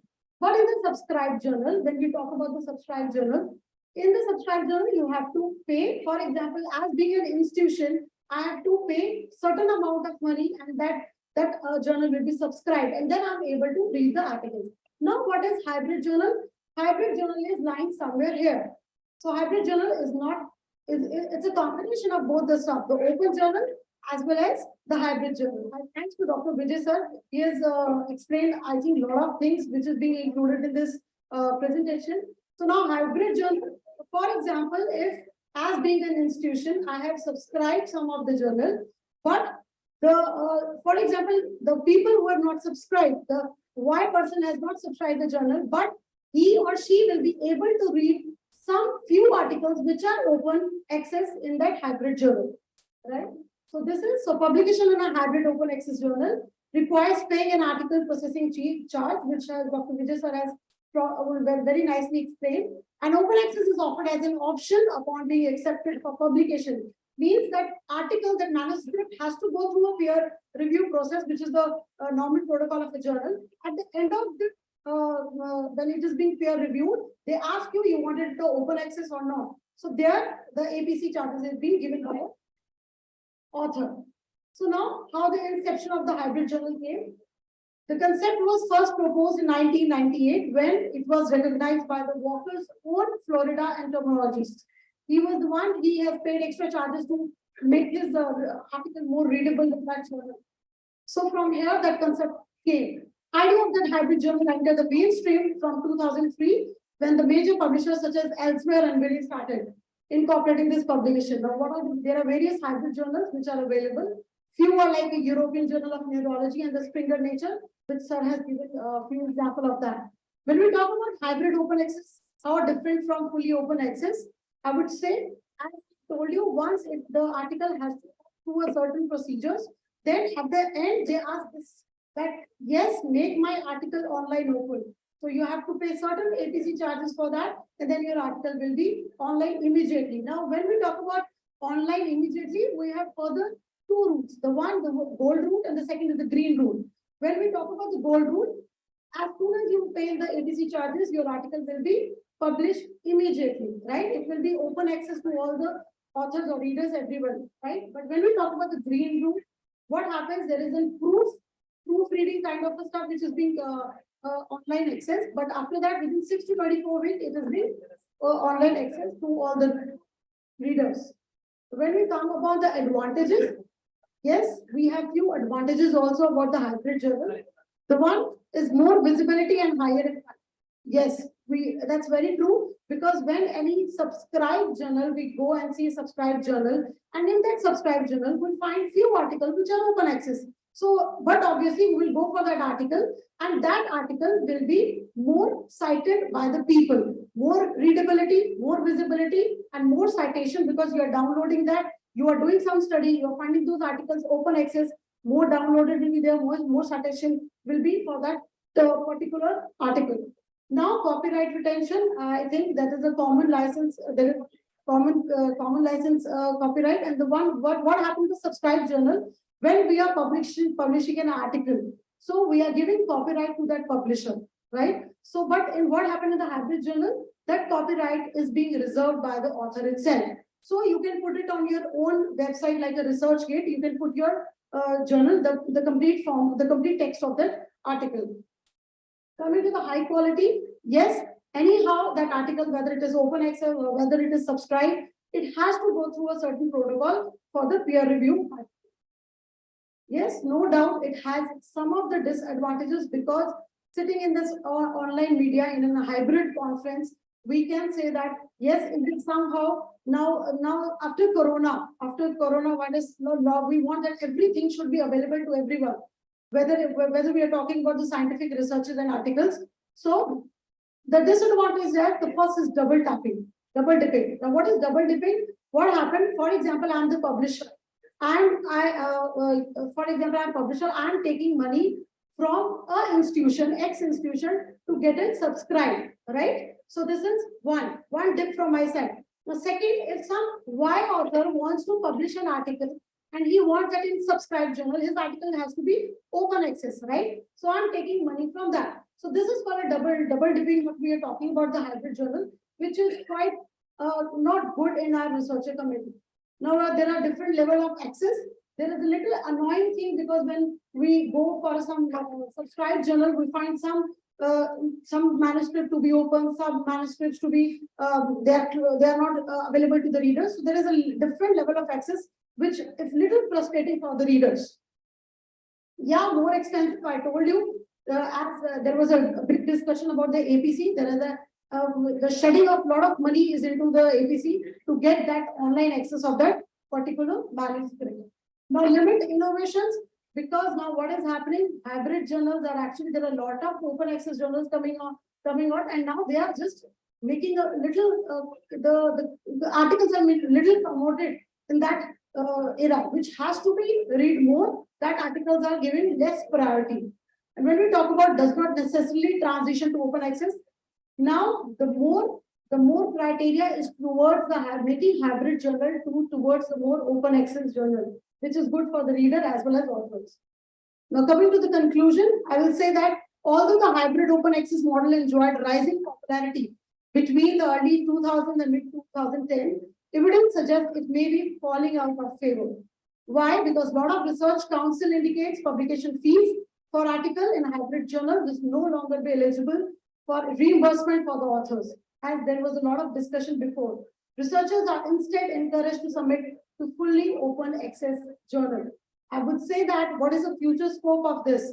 The future scope, now there are current hybrid model will likely remain in place for some time, but more initiatives are towards making it more open access journal. And I would say there are few global initiatives are being taken, like OA 2020 and RSS, which is an open access community investment program, It's a community-driven group that enables many stakeholders to evaluate and fund open access content. These are the references. And I would say that our greatest glory is not in never failing, but in rising every time we fail. Thank you. Thank you so much, Dr. Jyotsna, for this wonderful talk. I think you emphasized on a lot of things that Dr. John said. So I would ask our chair people if they have any questions. Anything from the audience? Any questions for Dr. Jyotsna?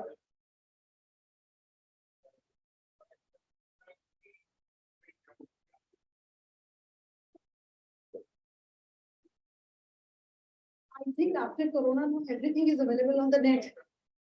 After coronavirus, I think everything is available on net. Now nobody wants to pay charges as being an Indian to be more pocket friendly. So I want, in fact, I will prefer open access journal. Right. Thank you. Thanks a lot. Good mix. Thank you. Can I request Dr. Arora to please come on the stage and give this certificate of appreciation to Dr. Jyotsna?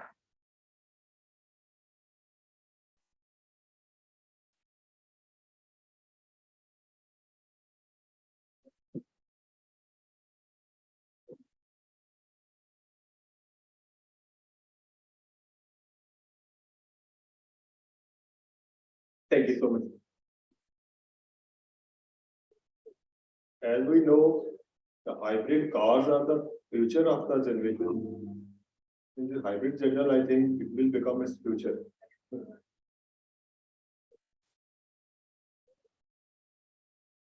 Thank you so much for your wonderful talk again.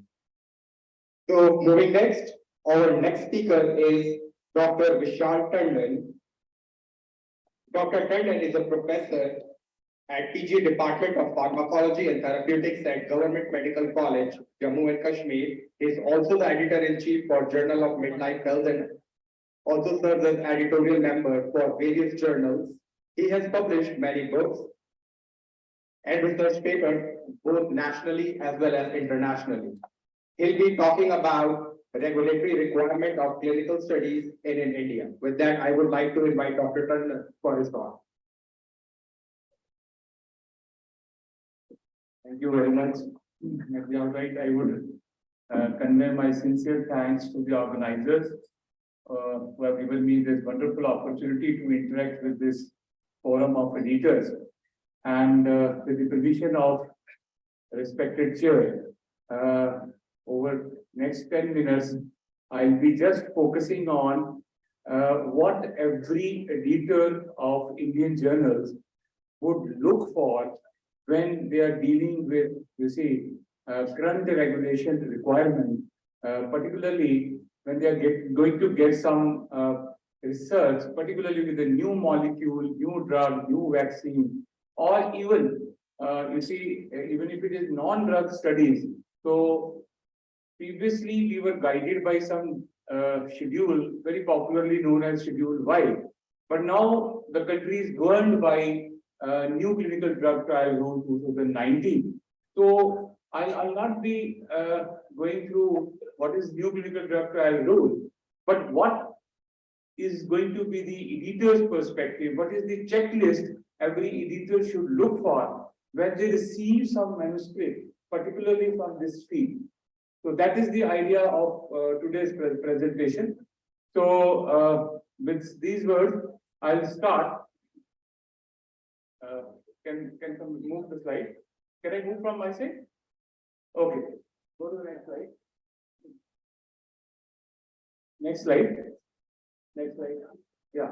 So we know, we all are aware of when the new molecule or new drug is concerned. But the first message which I want to give is, you see, the journey of research, and particularly having said journey of research, when it is related to the new drug or a new molecule or a new chemical or a new vaccine, right, starts from, you see, a preclinical to clinical research, post-marketing, and finally, this will come as a form of publication and research, and that is the commencement of this journey. So at the end of this journey, what you did as an editor be looking for as a regulatory aspect, what minimum information you are required to submit, that is very, very important for us to know in the current scenario. So first thing is, please go to next slide. The first message is, no, the country is not governed by Schedule Y with regard to clinical trial regulation. It is new clinical drug trial rule that is governing us. Go to previous slide, please. Now, here I would say, I am audible? Okay. So the first thing they have defined is new chemical entity. Simple. I'll make it very simple. The new chemical entity is when it is at this stage of preclinical testing and nowhere in the world this drug has been approved or marketed. That is new chemical entity they have defined in this regulation. And if somebody approaches you for a publication with new chemical entity, you need to ask the ID, Sugam portal generated ID of this new chemical entity to have qualified that for publication. That is very important message. The second thing they have defined is investigational new drug again under this regulation. And investigational new drug they have defined is the entity. Again, it will be provided some ID by the regulatory authority. So it starts its journey from the phase 1 of the clinical trial. So this is investigational new drug. So again, it's going to have some ID. So editor is now duty bound under this regulation to ask for the ID generated by the regulatory authority to have qualified as investigational new drug. And then when it is going through various phases, phase 2 or phase 3 or phase 4, and yet to be, marketed, and if it has completed phase 3 study, and when it will go into the marketing phase, here the entity name gets changed, and now it will be new drug will be the new definition for that. So again, new drug is the one which will be going through the post-marketing surveillance, and a real world evidence will be generated for that. So these are 3 important definitions in the regulation which they have defined. Please go to next slides. Next slide. Next slide. Next slide. Next slide. So next slide. Next slide. Next slide. Next. No. The second thing they have classified is what is BA/BE study. So bioequivalence and availability studies, they are very clearly clarified, and they have asked the editors also to look for and ask for, the certification from where the BA/BE studies have been generated. The purpose of doing BA/BE study is many times pharmaceutical companies, what they do is there is some molecule already approved globally. They approach to the Indian regulators and they ask for a similar approval with a clinical waiver, right? But now, as an editor, if somebody is publishing some data, trying to publish some data, you need to ask the certification that what were the facilities where this BE/BE study, because this will be a comparison of the reference product which already has been approved. So again, BA/BE reference and certification is very, very important and tightly under this regulation. Editor should ask when such type of study approaches to be get published in your journal. Next slide, please. Now, clinical trial, they have now redefined it, and a clinical trial of a new chemical entity or a new investigational new drug, matter of fact, will be defined when we are looking for some clinical, generating some clinical data. And when we say clinical data, particularly pharmacological data, pharmacodynamic and pharmacokinetic data, as well as safety data.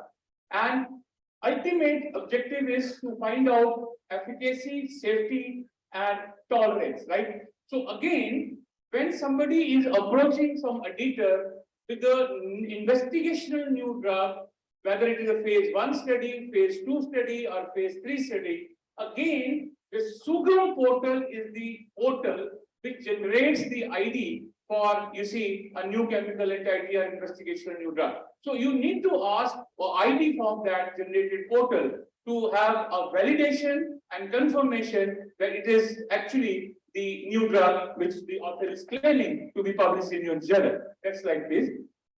Now, they are also classified non-regulatory trials, and another entity has been introduced as academic clinical trial. What does it mean? It means, and what is the difference between the regulatory requirement of the two? Very important. Now, the first thing is, if you are claiming as an author and approaching an editor that we are coming for as a new entity under clinical trial regulation, then you are supposed to ask the Institutional Ethics Committee certification, particularly registered with CDSCO DCGI. So that is point number one, very important.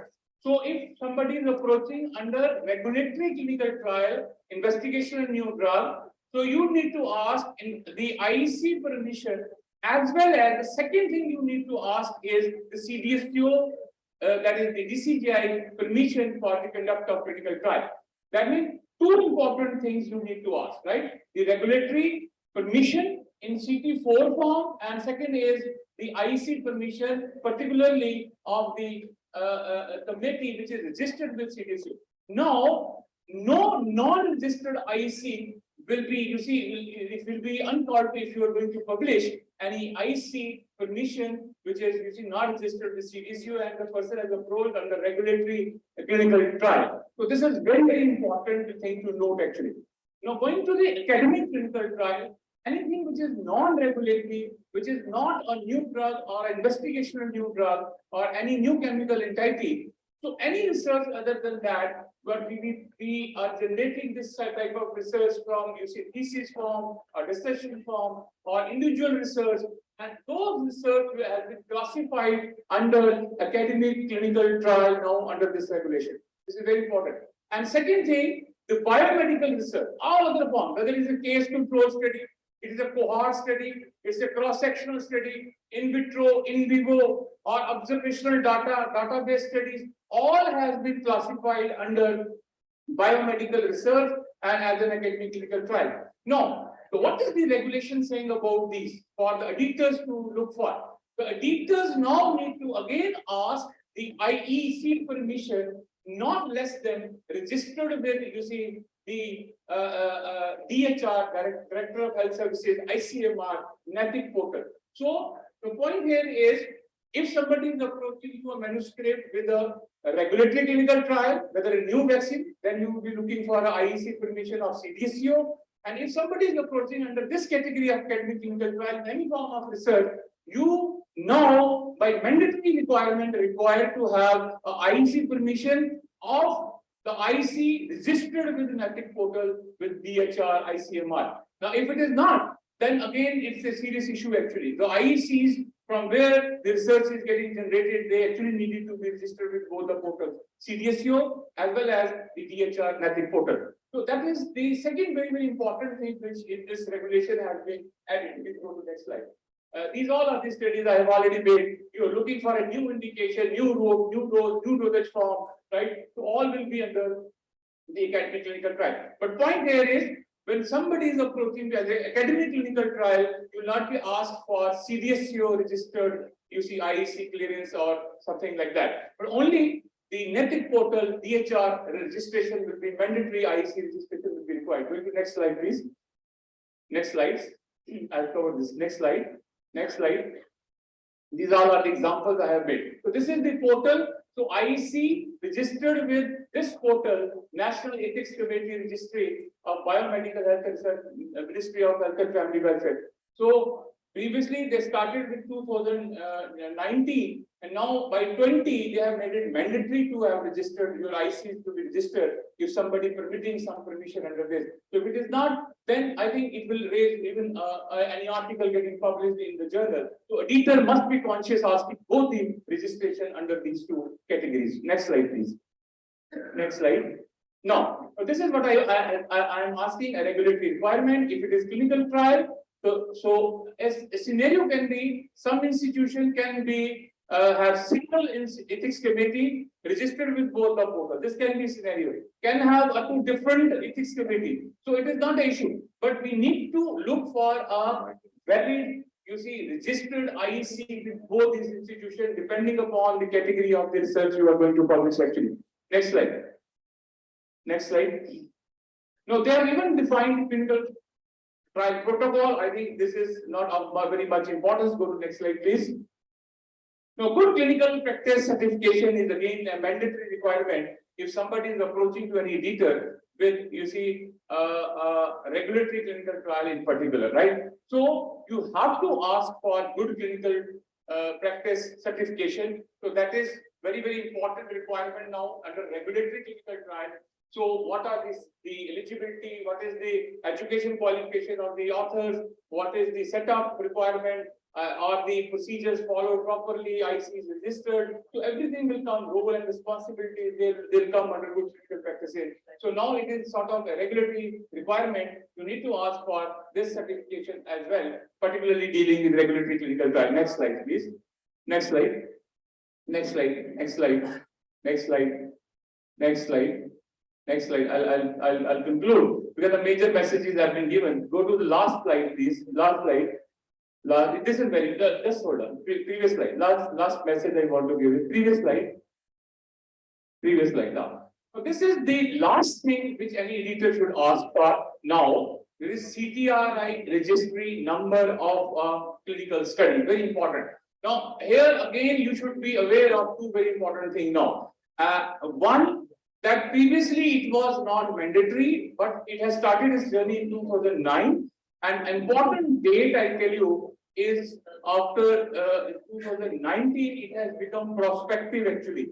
Now, what does it mean? That any regulatory clinical trial, you have to ask the CTRI registration and particularly prospectively. So this is very, very important regulatory requirement now. But in case somebody is doing academic clinical trial, biomedical research, it is optional, not mandatory at present. So this is very, very important. If you can go to next slide and I can conclude with this. Next slide. This is the date actually. I'm sorry, not 19, it is 18. 1 April 2018, it has become prospective. Now, what was the scenario? Regulatory trials approaching biomedical journals later realized that we are not registered. So prospectively they go. No, it is not possible to have a retrospective registry. You have to ask for a prospective registry before the start of recruitment of first participant. So I'm afraid that is all from my side. This is the basic regulatory requirement. I conclude with saying 1, 2, 3 points. IEC, both the registrations are important, mandatory now as a regulatory requirement. And clinical trial SUGAM portal ID number need to be provided, permission also need to be provided to the biomedical journals. And lastly, the CTRI registry, particularly relevant and valid for the regulatory clinical trial. It may not be mandatory for academic clinical trial. You may provide, you may not provide. So this is the current regulatory scenario. Somebody approaching you with new drug, new chemical deadly vaccine. Thank you very much. Thank you, Dr. Bajil, for an excellent talk. It is not easy to get permission for clinical trial. You have to go to a lot of channels and finally the UCGI, the ICMR. And why they are so strict? Because we have had a lot of fatalities. There was a trial in Indore. A lot of people lost their life. But you covered the topic very beautifully. I mean, it's an insight into your knowledge about clinical trials. And I hope we do a lot of trials of a lot of drugs and other therapeutic material like stem cells before we actually put them into public use. Thank you very much.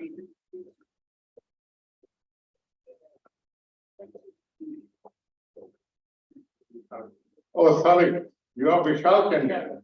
I told you Sushil Tandon. My apologies. Your name is not. Sir, I just have a single question. There are many Ayurvedic formulations that are available on the market in all the online things also. So is it like in dentistry, since I'm a dentist, many of these Ayurvedic formulations are used in our mouthwashes and in other areas. but they don't seem to have any particular drug trial or registry or something of that sort. So please shed some light Yeah. on this. See, now even they have included nutraceuticals, because very pharmaceutical companies, what they were used to do is by the name of nutraceutical, getting clinical trial waiver off, right? So it's same in this scenario with Ayurveda, there is a separate chapter in that. So now you have to get even if it is the Ayurvedic additional requirement would be, you see, sometimes it is like already in you, some Ayurvedic product already in you. So you need to provide the biomedical evidence in the form of research or a real evidence in the form of safety and efficacy. That is additional requirement, but again they will have to follow the same procedures. Same everything will be applicable to nutraceutical and Ayurveda after the regulation has come into place. So that is very, very important. And even some people, what they do is new dosage form of already approved drug. Now they have clearly defined any new dosage form, new indication. So it will be like new dosage form, approved drug. Again, it will be called as investigational new drug. So it is, you cannot get through, like, because dosage form can have its own ill effect. So even if it is marketed, approved, still you will have to go through whole through of the journey. That is very important. Thank you, sir. Thank you very much. Yeah, thanks.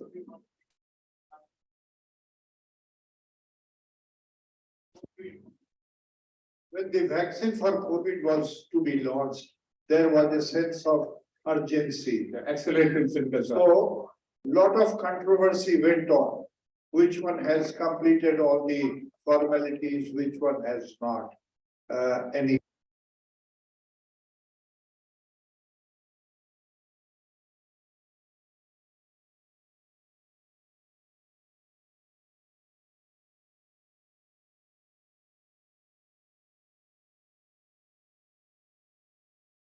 Of what is called as accelerated clinical trial permission, number one. Second, they have a provision of clinical trial waiver, but it will be given in set of conditions. We cannot deviate from that. So what are they? Accelerated clinical trial permission is given when the situation, there is no unmet need available, there is no drug available, no vaccine available for the entity. It is a pandemic-like situation, it is a crisis. So they have defined it already in that. So what they do actually is how the journey is curtailed for 2 to 3 years in case of COVID. So vaccine is the example. What they did is they simultaneously asked to start the preclinical phase 1, phase 2, phase 3, phase 4 study, phase 3 study, sorry, with a provision that mandatory phase 4 data will be provided to the regulatory authorities, both FDA, European, and in our case, the CDSU. So by that, when parallel studies were going on, we could curtail the phase-wise journey, which will usually happen in normal course. So this is a provision and regulatory provision established, but mandatorily you have to establish the real evidence in the phase 4 study. So that is one. And second is the scenario which I said clinical trial waiver. This is a provision again here. Now, what again we ask here there is, we ask, okay, get the all safety data from the world. Let me say some FDA has given some permission. So they approach to the Indian setup and they ask, we don't want to do clinical trial, they just give us marketing permission. So we give them, but 2 clauses. Number 1, first clause is they will perform a BA/BE study, bioequivalence study. The importance of that is it will establish with their reference product, which is approved, that it is not differing actually in the Indian setup also. And secondly, we ask them to provide phase 4 safety data in Indian setup mandatorily, right? So these are the 2 conditions. And again, if it is globally approved, and again, there are scenarios, life-threatening condition, serious condition, unmet need, even we have defined it under what is called as rare diseases. And rare disease now first time has been, you see, defined under this regulation. More than, you see, 1 by 5,000 is the incidence. That is now defined as rare disease. If such is the scenario and somebody approaches, there is a provision of, you see, both accelerated clinical trial and secondly, clinical trial waiver also in Indian setup. Thank you very much. Thank you so much, Dr. Tandon. I think it's a very important topic you touched on, and hats off to you for putting it all together in a 10-minute talk. I think we need a whole different session on this topic, and we'll definitely look for your expertise on that. At this point, I'll ask Dr. Sankal to please felicitate Dr. Tandon. I will also request Dr. Savita to please come on the stage for this. In the meantime, I'll request everyone, whoever gives the talk, please put your email ID under your designation. A person like me who's very inquisitive may want to know something. शाम को चाय पे मैं सोचता हूँ lecture सुना, अबे यार ये नहीं. So you must share your email ID. I'll already shared, I think, with the team, either they have, and I request them to put in a group all my detail, right? And any at regulatory level, because I'm right now delivering my duties at regulatory level also. I'm in almost the 5 major committees of Government of India, whether it is the Safety Expert Committee, PSUR, clinical trials, and vaccine, and even the pharmacovigilance, which deals with drugs. So all the committees, any help from CDSU or any help from IPC regulators, I'm always available to this forum. Thank you so very much. Thank you. Thank you so much, Dr. Tandon. So at this point, I'd like to invite our last speaker for the session, our organizing chairman, Dr. Lalit Gupta.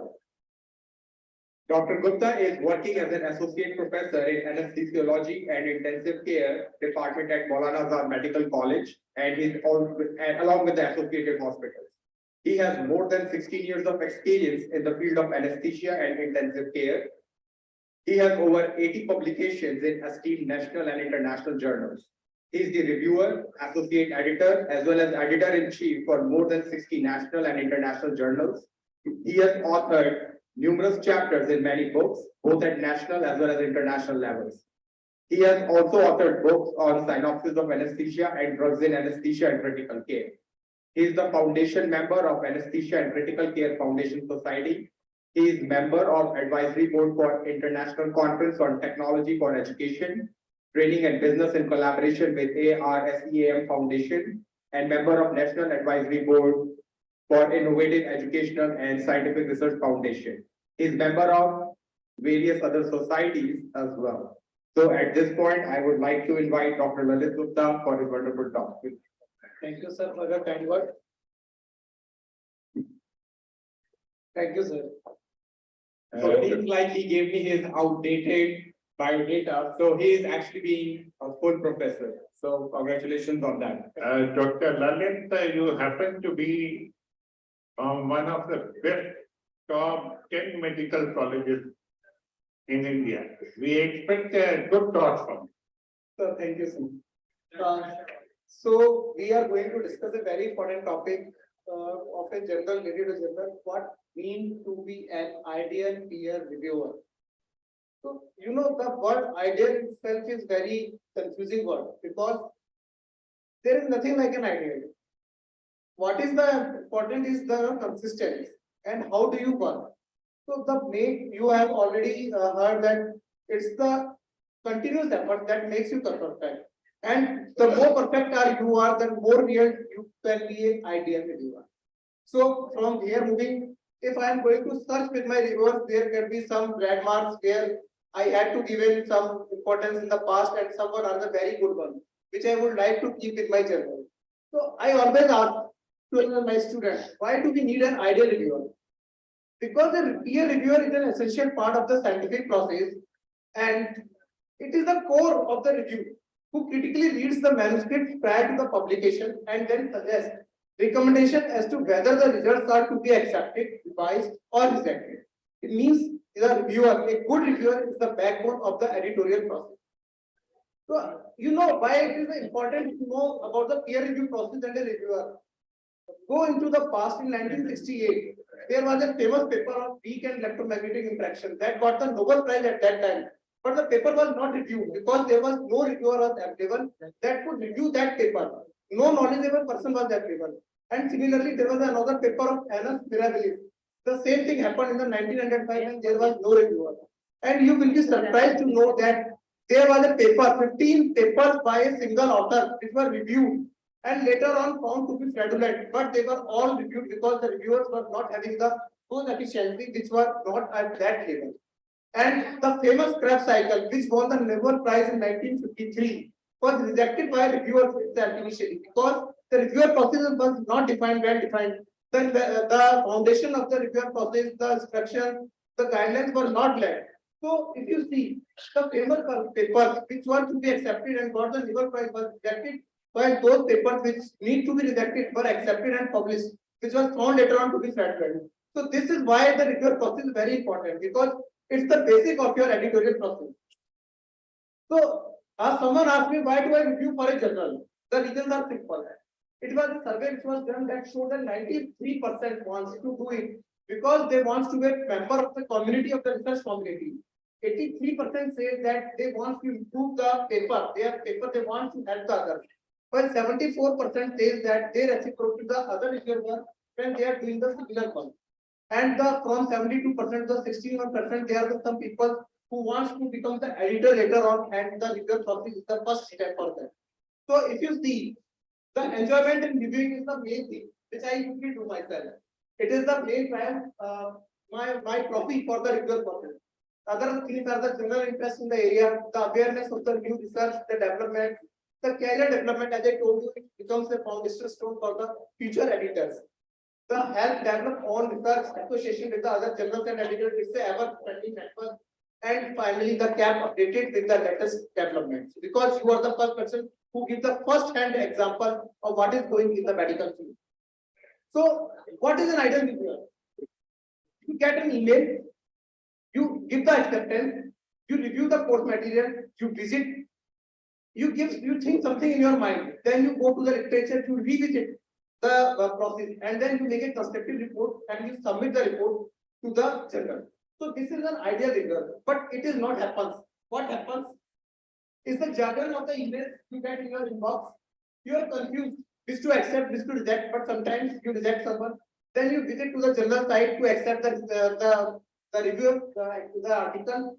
You sometimes go for the material review for the you want to read something more on that, and then you give a hasty report because your time is nearly 1 or 2 days are left, so you don't know whether it is to be done or not done. You give just a report which is not up to a mark. Means you are not doing an ideal work. And what should be the effective process? You review, accept the mail, review the materials, visit, and it is good if you go and revisit. You see, you just save a draft and you go and revise your draft, what you have made, and then you finally give the constructive report. That is more important. So, you know what is the challenge of a peer review? The ideal peer reviewer, what is this?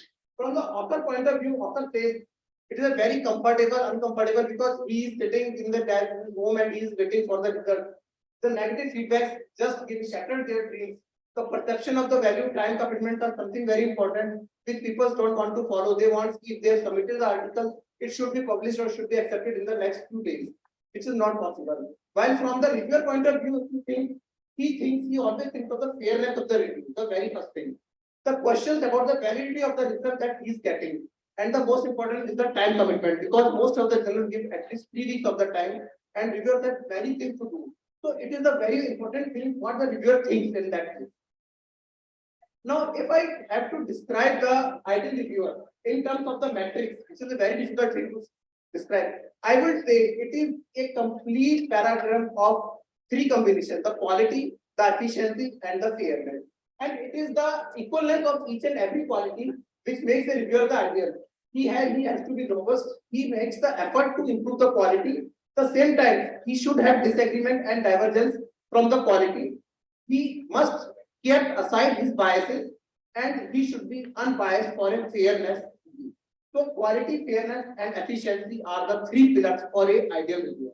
Now, if you go, before I start review, I always keep the 5 men with me. I always think what, when, where, why, and how.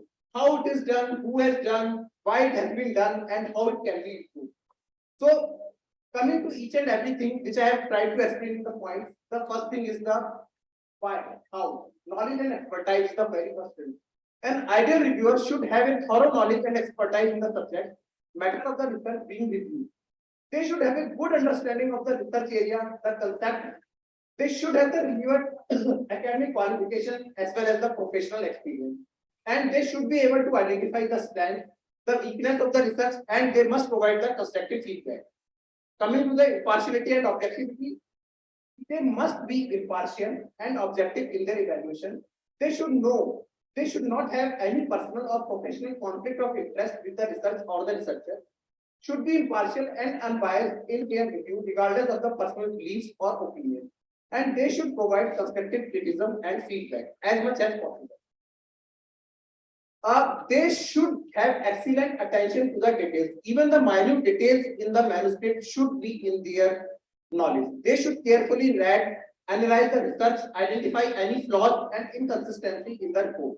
They should provide a specific comment and suggestion to the improvement as much as possible.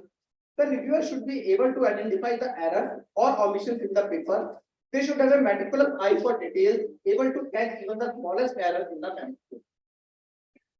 They should be timely and responsive in their work, because I have seen many times the reviewer keeps on kept at their desk, and it is the timeline has exceeded. We have to give in the one reminder, second reminder, and finally they review. So it becomes very uncomfortable for the editorial access. They should provide their review within the specified deadlines. They should be available to communicate with the editor and authors if needed. The most important part is the confidentiality and professionalism. They should maintain the confidentiality and professionalism, as they should not disclose any information to their students or other peer reviewed groups. They should conduct themselves in a professional manner and should be respectful to the author and their work. Their report should not be derogatory to the author, because the authors are sometimes our students. They are just trying to learn how to write, and if you give the comments, what happens? It shatters their morals. So the comments should be not disrespectful to any type of author. They should be open-minded and willing to consider the alternative perspectives. They should not dismiss any idea or concept without proper consideration. Should provide constructive criticism, while also recognizing the strength of the research. An ideal reviewer should be open to new ideas and willing to consider alternative interpretation of the manuscript. It should not be like, if they have thought it should be like this. No, if there is something different, it should be accepted. Regarding the communication, they should be effective communicators. They should be able to provide clear and concise feedback to the author, as well as to provide the detailed explanation of their comment. They should not give, okay, it was okay. If they are written the manuscript was very good, it can be accepted. No, they should write the points which are the strength, which are the weakness of the manuscript. And moreover, they should be willing to collaborate the work with the author and the general editorial team to improve the quality of the manuscript and the publication process. Because this is why most of them work for their interest. If you see, this was a study done by the BMC Medical Research Methodology. They found what is the most important part of the reviewer's comment for a manuscript. And they mentioned it as the structure of the reviewer's comment is the most important, and followed by the characteristic of the reviewer comment, which includes the details, thoroughness, the constructiveness, the tone in which the slide is done, the fairness, the knowledge, and the clarity of the thoughts of the reviewer. So, what does peer reviewer actually do? The last 3 points should not be done. The top 2 should be done. What? Improve the quality, the ensure the previous work is acknowledged, determine the importance of finding, the highlight any omission in reference list and ethics concerns. What editors looks for an ideal reviewer? So what do I look for my reviewers? I see if they work in the right area, there is no conflict of interest with the manuscript, they should be enthusiastic enough, experienced, available, timely done their reviews, they should be effective, observe the rules of ethics, fair and objective, and not aggressively critical. This is the minimum requirement from my side. And what makes a good peer reviewer?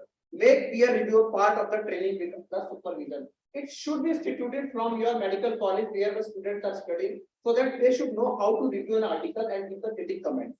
Hide the identity of the author so that there should not be any bias. Require reviewers to disclose absence of bias and publish a peer review also for every paper accepted or rejected online, so that the others can see what the others have thought about that paper. What makes a good reviewer? Actually, it is said, there is a study, it is not my opinion, but people used to say that a reviewer of less than 40 years is a good reviewer because he has enough time to give to the journal. Although the more the senior person, the more is the best reviewer. But still, senior person goes to the editorial board and the younger one goes to the reviewer board. That's why they say less than 40 is a good one. Other than it should be from top academic institution, but it's a big question mark because the people with their interest can be a good reviewer and he can be from any institution. The other thing, he should be well known to the auditor because it helps in choosing the right reviewer. The methodological training of statistics and epidemiology should be the basic and should be given to the reviewer.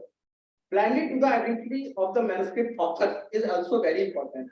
And if these criteria is met, sometimes the study has been done which showed that the probability of a good review is 87%. So I would like to give some tips for the good reviewer. Be courteous and constructive. Your role is advising, not deciding. Try to suggest improvement no matter what the outcome may be. Maintain the confidentiality. Do not review work for those who you know well. Spend at least 1 hour on the review. Search for the related work, write as you would like it to be written. Most important is the report should be in your own work.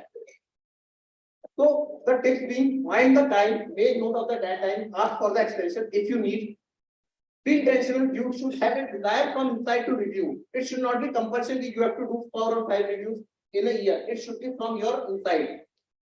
Do not worry about the formatting. It is the taken by the team behind in the editorial office who does the formatting errors. Good content for all researchers is what you need. Read the reviewer guideline, please, before doing any review. Ask for the guideline if it is not available with you. Be aware of the mission of the organization for which you are reviewing. It should not be likely that it should not meet the aims and scope of the journal. You should be able to say no if you are not want to do, and you must recommend it to others because you should not keep it with you for long and you are not reviewing. It is a bad character of a reviewer. Do not overburden yourself. Recommend another colleague. Great opportunity to help train your students and postdocs as peer review. Feel free to say no, but also let us know when you can do it because you should also give a timeline. I am available after 3 months or 4 months. Be bold and constructive with your feedback. Do not give any feedback you would want to receive. Get credit for your work from the Web of Science and Publications, which gives the reviewer certificates. Sign up for an ORCID ID. Let the editor know what aspect of paper you feel most competent to do. Because there are many branches of many subparts of a paper or of a medical science which you can review best. So in summary, a good peer reviewer knows the relevant field, the pre-existing research and the leading issues there, and is able to step across often diverse themes in the field. They have a concern for positioning of the work in larger issues of the field as well as for the technical detail of the work. And the best ideal one is the referees who know are knowledgeable, enthusiastic, and committed to getting the best of the manuscript for the betterment of the society. So you should get the courses done from the I've shown some example like from Web of Science and the Publications, which give the proper peer reviewer certificates after a course completion, and there are the few guidelines which are already online available, which show the common mistake that you do during the reviews. With this, I would like to say, if you have any questions, you can ask me. Go and multiply your knowledge. Thank you very much. Thank you very much, Dr. Nagar. It's a beautiful thought you gave. Use some journal. Suppose I review an article, I accept it for publication. उनका reply आता है कि some other reviewers have said not accept. Then when I ask the editorial team, बताओ why not they are not ready to share. I don't think No, sir, this is not a, this is the incorrect practice. Everything I have told you should be online, whatever you have reviewed, and the reason of your rejection or acceptance. So they know that they will take it. Yes, thank you. Also. So there are many journals which ask for the author to suggest some reviewers which they would suggest, but then the authors would suggest reviewers that they know. And as per your presentation, it's Ma'am, not. this is the policy of the many of the journals, especially with the Springer, Curious, and Frontier. What they do, they ask there is a call up to suggest the reviewer. But choosing the reviewer as suggested by the author is predominantly with the field of the editor. If he thinks the person who he has referred is an ORCID ID which has the sufficient editorials, sufficient reviews with the name, and he thinks that he is quite biased, that can be seen from his profile. He can suggest those authors too. But if he thinks it is not compatible and he is only for the sake of the acceptance of the, then he can reject all those. So it is up to the editor how to, it is basically the work of the editorial office. They should go and check the profile of the editor, the reviewer is there. Thank you, sir. Okay.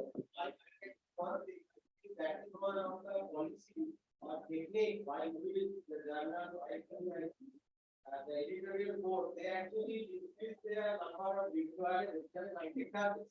I think this is another reason. Because if they are not included in this review, they will be included in some other review. Thank you, sir. That was a very good point, and you asked a very good question, ma'am. And that's actually the job of the editor to make sure the reviewers suggested by the authors do not have a conflict of interest with the authors. So thank you, Dr. Gupta. So at this time, I would like Dr. Vidya to please come on the stage and give the certificate of appreciation to Dr. Gupta.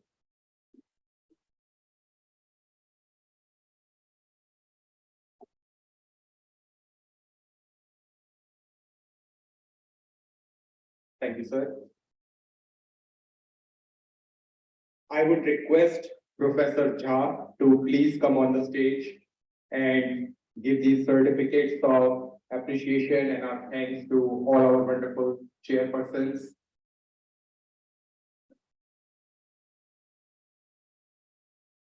So first, I would like to request Dr. Doe to please come on the stage, sir.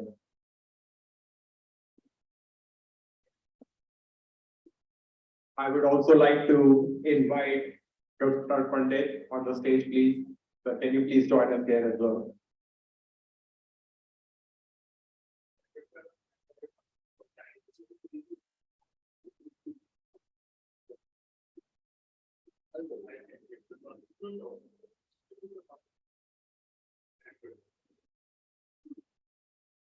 Next, can we please honor Dr. Vidya Shekhar?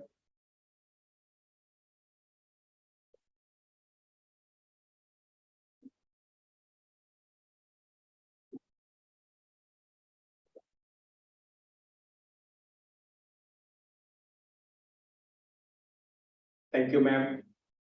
I would like Dr. Sankal to be on the stage, please.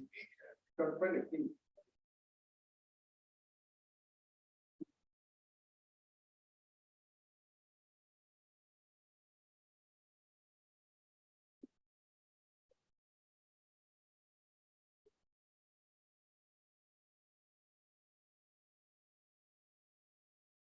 I would ask Dr. Arora to please come on the center stage.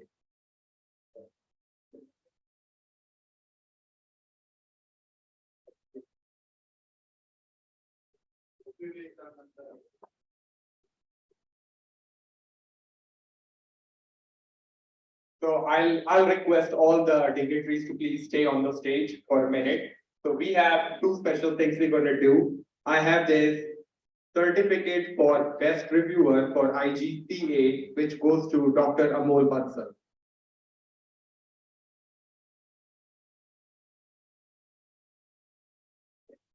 I'll ask Dr. Jha to please.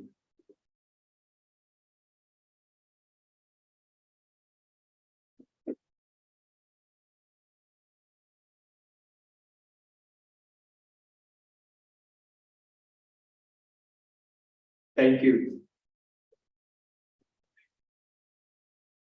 I'll still request all the dignitaries to please stay on the stage. So we'll be doing a book launching now. And this is a book by Dr. Pooja Kanodia. The title of the book is Comprehensive Science of Optometry. It's the first edition. Dr. Kanodia is currently an associate professor at Integral Institute of Medical Sciences and Research in Lucknow. She pursued her MBBS and MS in ophthalmology from LLRM Medical College, Meerut, and she is a fellowship trained in comprehensive ophthalmology from Shroff Charity Eye Hospital in New Delhi. She has been awarded several gold medals during her undergrad as well as her post-graduation. She is a merit list holder in board examination, an avid researcher with many publications in various journals of national and international repute to her credits, and she has an illustrious teaching experience of almost 2 decades. She has worked at Indraprasth Apollo Hospital and Sanjay Gandhi Memorial Hospital in New Delhi, as well as the TCI Center in Lucknow. I would request Dr. Kanodia to please come on the stage so we can do the book launching.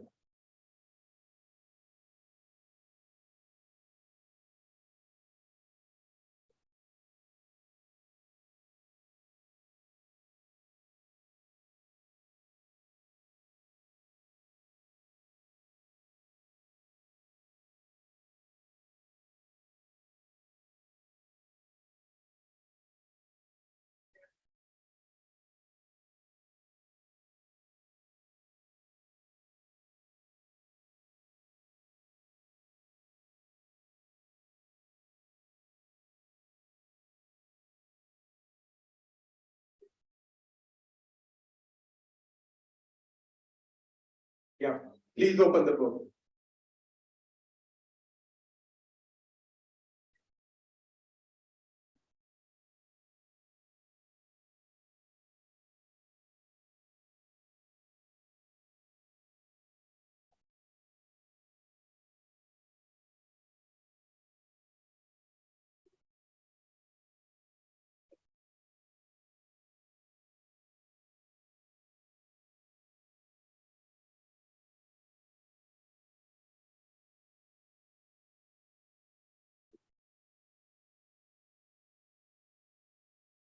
Now I'll request Professor Jha to give this certificate to Dr. Kanodia as well.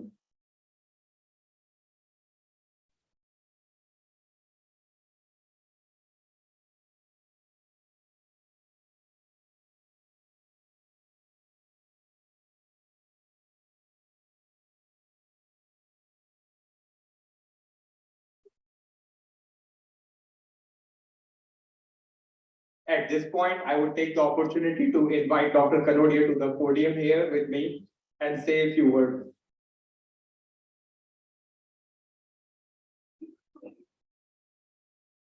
Dr. Kanodia.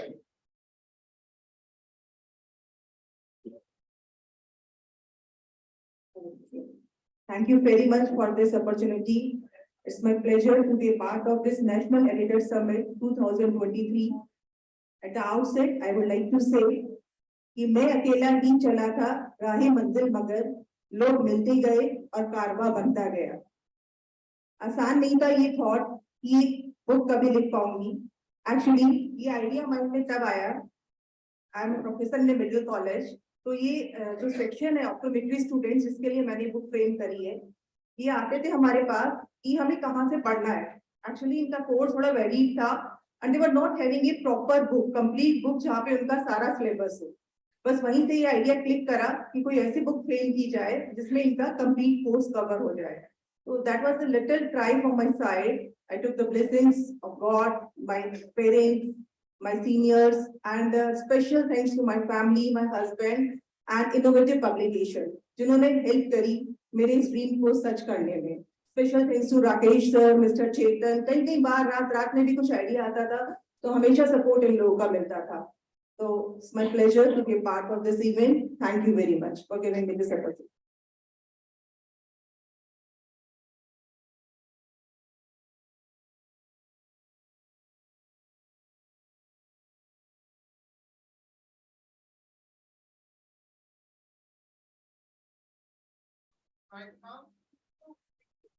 So thank you.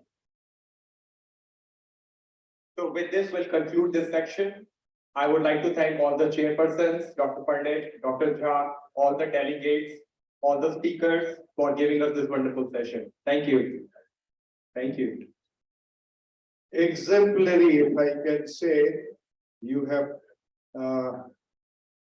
done very great justice to this symposium. Thank you. Thank you, sir.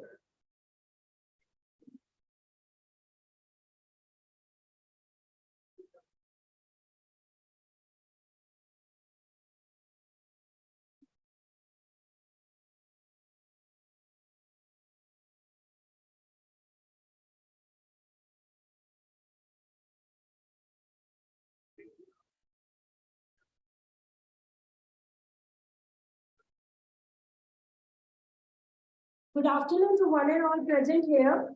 Myself, Rupali Gupta, lecturer at Integrated Institute of Medical and Health Sciences. First of all, I would like to thank to all the audience waiting so patiently for our next act. As we all know, dance has no barriers. It is something that everyone can feel, everyone can understand, and definitely something everyone can enjoy. So let's take a moment to say thanks to you, to the coronavirus helpers through a wonderful dance by the students of Integrated Institute of Medical and Health Sciences.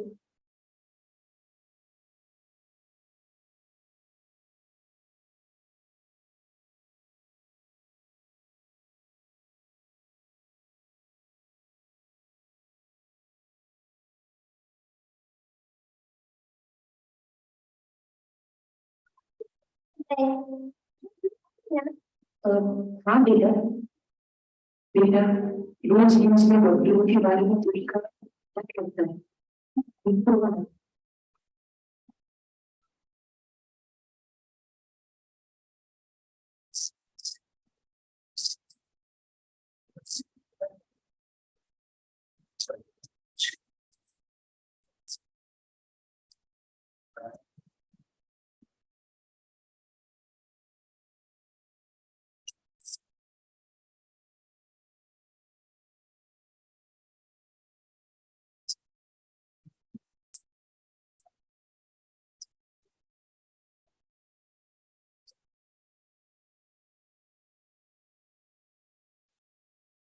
लोग इसके बारे से साथ चलते हैं ऐसे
मैं आज इस मंच के सामने ये बात नमूद करना चाहता हूँ कि हम लोगों को हमारे जो डॉक्टर्स हैं ये केवल अपने ऑपरेशन थिएटर में या अपने हॉस्पिटल या क्लिनिक्स के कुर्सियों पर बैठ के रोगियों का निदान करते हुए ही नजर आते हैं, मगर क्या ये चीज सभी को पता है कि हर वैद्यकीय चिकित्सक एक वैज्ञानिक के रूप में भी होता है।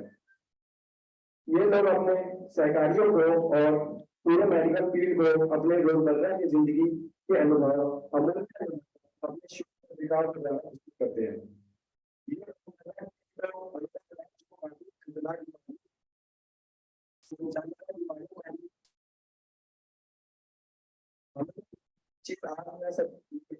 सबसे कहना चाहूंगा कि हम काफी कुछ नसीब समझते हैं खुद को कि हम ऐसे अनुभवी वैद्य चिकित्सकों को जो कि वैज्ञानिक के तरह ही है, उनके शोध प्रबंध हम लोग प्रस्तावित कर सकते हैं पूरी जगह इस तरह उस एक डॉक्टर जो अपने रोजमर्रा के व्यस्त समय से समय चुनाकर एजुकेशन करते हैं, वे अपना अमूल्य समय कर्तव्य समझकर कम्युनिकेशन को रिव्यू करते हैं। उनको कम्युनिकेशन करने से पहले हर मेरे हिसाब से जो भी अपना मौजूद है, आज किसी न किसी शुगर प्रबंध के लीडर रह चुके हैं, अधिकार रह चुके हैं, और इन सब कामों के लिए टाइम निकालना इन्हें अपनी रोजमर्रा का एक होता है। तो इन सब के लिए मेरी सलाह है।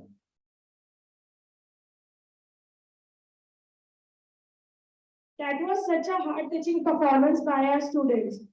Now, I would like to call Dr. Sabita Yogaraj Madam, Dr. Nikita Pandit Madam, Dr. Lalit Gupta Sir, Ms. Kiran to join the dais.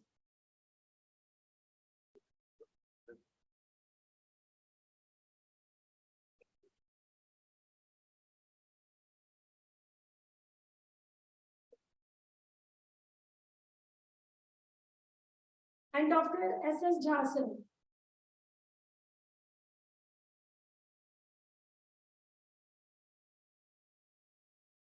Thank you all students. And there's all other students from Integrated Institute of Medical and Health Science, which is a part of Innovative Education and Scientific Research Foundation. And this foundation is again under the guidance of all the key stars, Dr. S.S. Jha sir, Dr. Savita madam, Dr. Lalit sir, and others also. So thanks to them, and I request Dr. Jha sir to say some words for the first page of IIMHS. Yes, it goes without saying, कि होठ सपूत के थिकने पात. So by your performance, you have touched our hearts as well, because it was a very sentimental story which we doctors went through when COVID was there. We only expect people to understand how devoted we are, and it is not money always which we are looking for. Well, as far as the institute is concerned, very first year, you have talents apart from the studies that you are into. And I think being the first batch, you will be remembered as the torch bearer for coming batches. I would again congratulate Dr. Rakesh, Dr. Nikita, and all the students. Dr. Savita also has her inputs for getting it performed here. Yes. Yes, because some of the names are not very familiar. So the names are Rupali and Kiran is the faculty for IIMHS, and they are here. Shivani is also. Shivani, can you join us on dais? Rupali. And right. One thing more I wanted to say, friends, there was some feeling of fatigue when you are sitting throughout during a scientific meeting. If such interventional programs are there, the fatigue is gone. You are again ready for the next scientific session.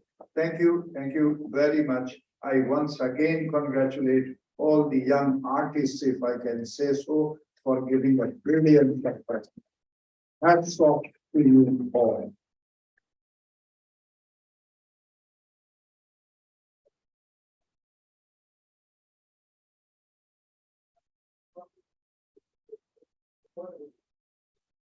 So you will be awarded certificates in the valedictory function. Thank you so much. Thank you so much.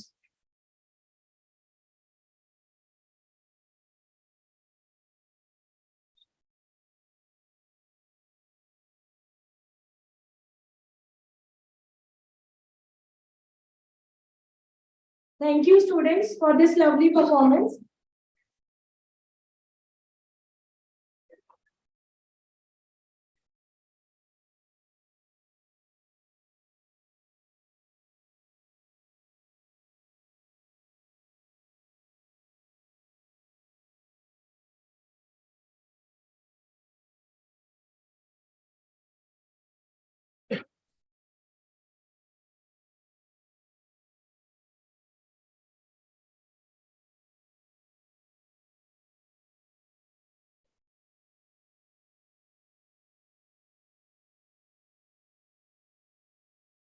Now, I would like to invite Dr. Sabita Yogaraj Madam, Professor and Head, Department of Physiology, Government Medical College, Jammu and Kashmir, Editorial Board Member of Indian Journal of Clinical Anatomy and Physiology. So I know everybody is tired and everybody wants to relax. So just a few moments, we will be doing a digital poster session and paper session for a few minutes. So first of all, after that we'll go for lunch. First of all, the first poster is of Dr. V.P. Acharya. Dr. V.P. Acharya, Professor, Department of Biochemistry, KIMS, Bhubaneswar. A very top Odisha. olive oil in Indian kitchen, a food for thought, a thought for food. Please, started. Namaskar and hello all. This is Professor Dr. V.P. Acharya from KIMS, Bhubaneswar, Odisha.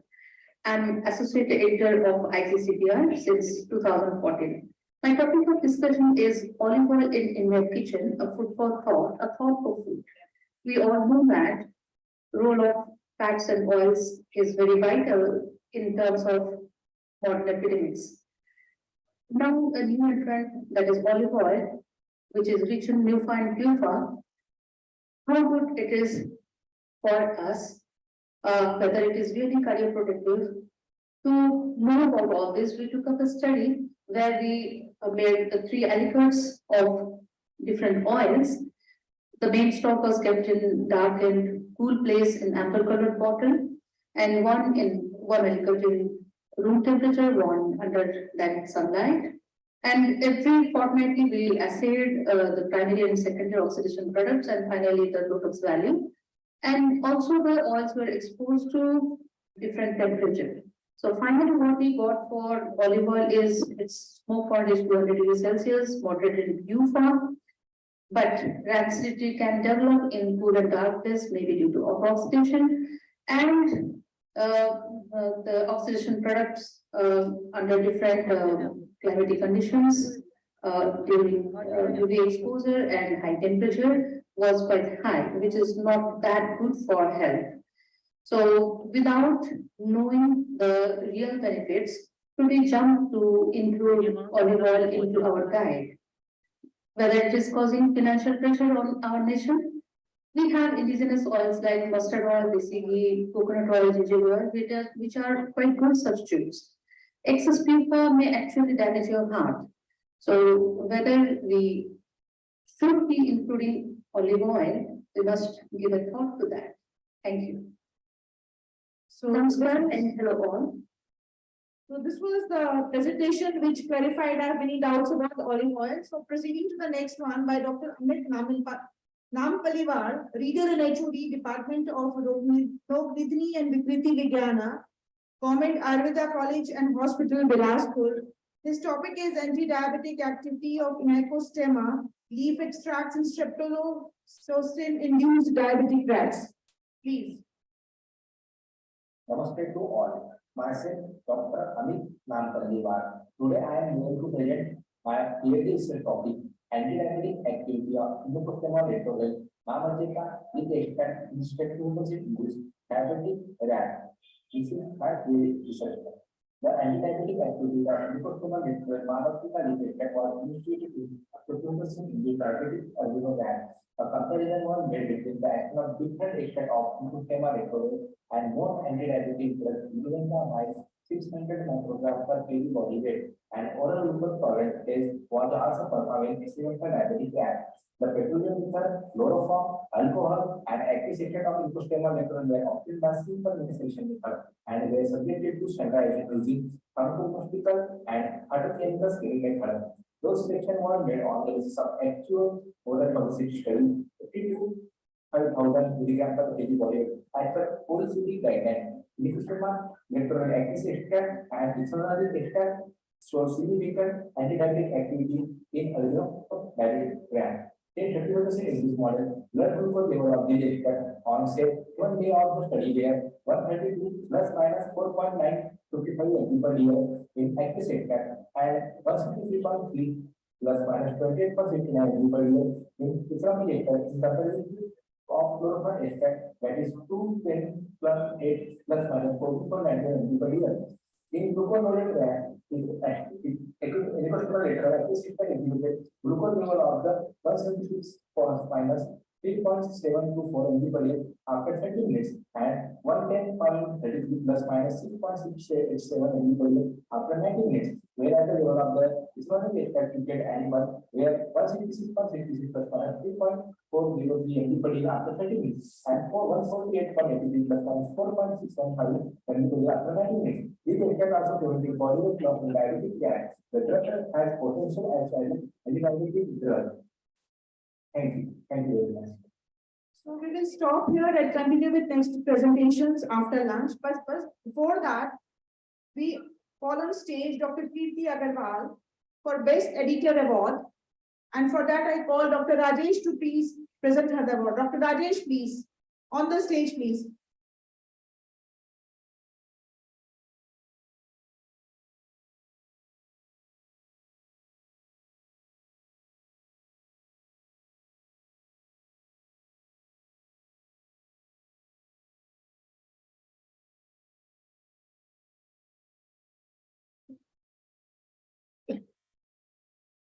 Congratulations, Dr. Kirti. Thank you, sir. Now we request all of you to join for lunch because we are running late of time. So on second floor, there is lunch, please. After that, we'll start after at 3 o'clock, we'll be starting the session. Please. Thank you so much. Please join us.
regulation. And being an anesthesiology, our society also has the medical guidelines. So coming to the basic principle of medical ethics, they are governed by non-maleficence, autonomy, justice, and beneficence. That means we don't need to do any harm. The patient should have an independent decision regarding participation in research. It should be fair, and we should do good for the patient. So for these principles, there are many code and ethics which have been established. We have discussed by Dr. Hannah's lecture today also, and from the morning also we have come to know about this. There are many institutes like National Institute of Health, Nuremberg Code, the Declaration of Helsinki, COPE guidelines, and in the Indian Council also, the ICMR has established guidelines for ethics and research. The common aim of all these guidelines is that there should be a voluntary informed consent by all the participants.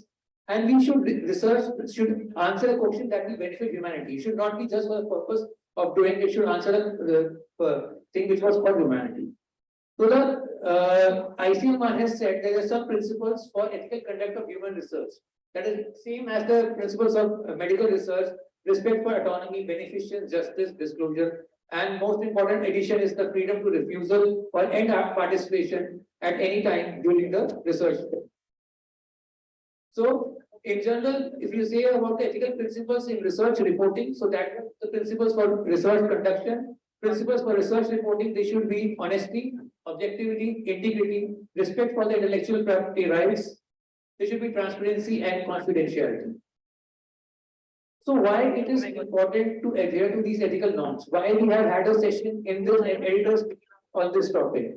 Because the ethical norms in research, they help to promote and aid the aims of research, promote the values that are essential for collaborative work.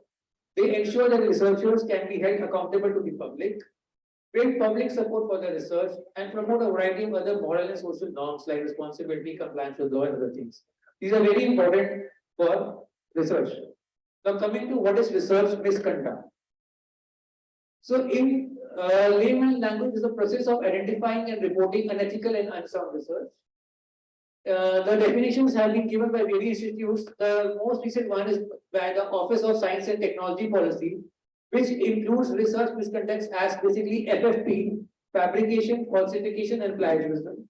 Apart from this, it should be essential that it does not include an honest error or difference of opinion. And once that research misconduct is published, it becomes a publication misconduct. Next. So the forms of research misconduct, the main FFP defined by the US. Apart from that, there are some other minor also research misconducts of less importance, but still they are misconduct, so they need to be known. Like the non-disclosure of the conflict of interest, selective citing, withholding results, self-plagiarism, ethical misconduct like poor practice of data management, bias, hampering of the work of other researchers, and misuse of the seniority. So they are also the same. The many societies have defined it in a different way. So what is fabrication and falsification and plagiarism? So falsification is just making up the results and recording or reporting them. Falsification, as you all understand what the word is, manipulating the research material, equipment, or the processes, or the results such that the research is not accurately represented in the way it needs to be represented. And plagiarism is basically appropriation of another person's ideas, process, results, or works without giving appropriate credit. We have a session on plagiarism, so I will not be going in much details of plagiarism. But just for the sake of completion, there are mainly three types of plagiarism. One is the citation plagiarism, which we all know or which we commonly understand. Then there is a plagiarism, fabrication, and self-plagiarism. Now, since we are having this session on research misconduct, we should be why this session is having. So let's understand the prevalence of this. So there was a study which was done in 2009 by Daniel Fennelly. He screened 3,276 studies for research misconduct and included 18 meta-analysis. And the data which he studied was basically fabrication, falsification, cooking of data. Important here is that plagiarism was not considered in this study. Even then, he found that the incidence of this research misconduct was around 1.9%, which they said was very serious at that time. Now, in a recent study, which is done again in 2002, they found that the prevalence of fabrication was 4.3% and falsification is 4.2%. So over the years, though the guidelines and norms have been established, still the research misconduct is increasing. So the cases of research misconduct, they date so long. World War II, when the Nazis, they enrolled the patients who were not belonging to their communities and given them inappropriate treatment or withheld the appropriate treatment to them. Also, there was the case of a surgeon, Pialo Machiavelli, who fabricated data about the artificial transplantation of trachea, and he said it was very successful. But even though of the 9 patients done by him, only 7, the 7 had even died because of it. So it's all fabrication and misconduct. So if you see, there has been a rising trend of research misconduct, especially now the plagiarism, which was very less, that has also increased, and duplicate publication and errors and fraud are also increasing. So what does a researcher needs to know about research misconduct? The main thing which they need to know is that every action has a consequences. So what can be the consequences of research misconduct? The consequences in general for the profession is that it undermines the public trust in medical research and healthcare professionals, corrupts the scientific records and leads to false conclusion, which can lead to a false or inappropriate treatment to the patients in future, and that can cause harm to the community. Influences research and clinical practice, waste of human resources and financial resources, because a lot of funding is being involved in research also, and the retracted works, the works, though they get retracted, they continue to be cited. In a study, they have found that out of 120 journals are still citing the retracted articles, and they are not paying attention whether the article has been retracted or not. For the researcher, what are the consequences? For researcher, the consequences could be like withdrawal of funding, retraction of the published articles, prohibition from service or as a consultant, and loss of employment. So for researcher also, this is important. So since the prevalence is increasing, and though we know that there are so many consequences, still why does the research misconduct happen? It is because either the researchers, they lack the knowledge about the research and the publication ethics. Second is nowadays the desire to get ahead of everyone in the department or as per the colleagues. Then the publish and the perish policy as designed by the universities or the commissions. Then the pressure to get the research funds and the pressure from the research funding sources on researcher to deliver the result.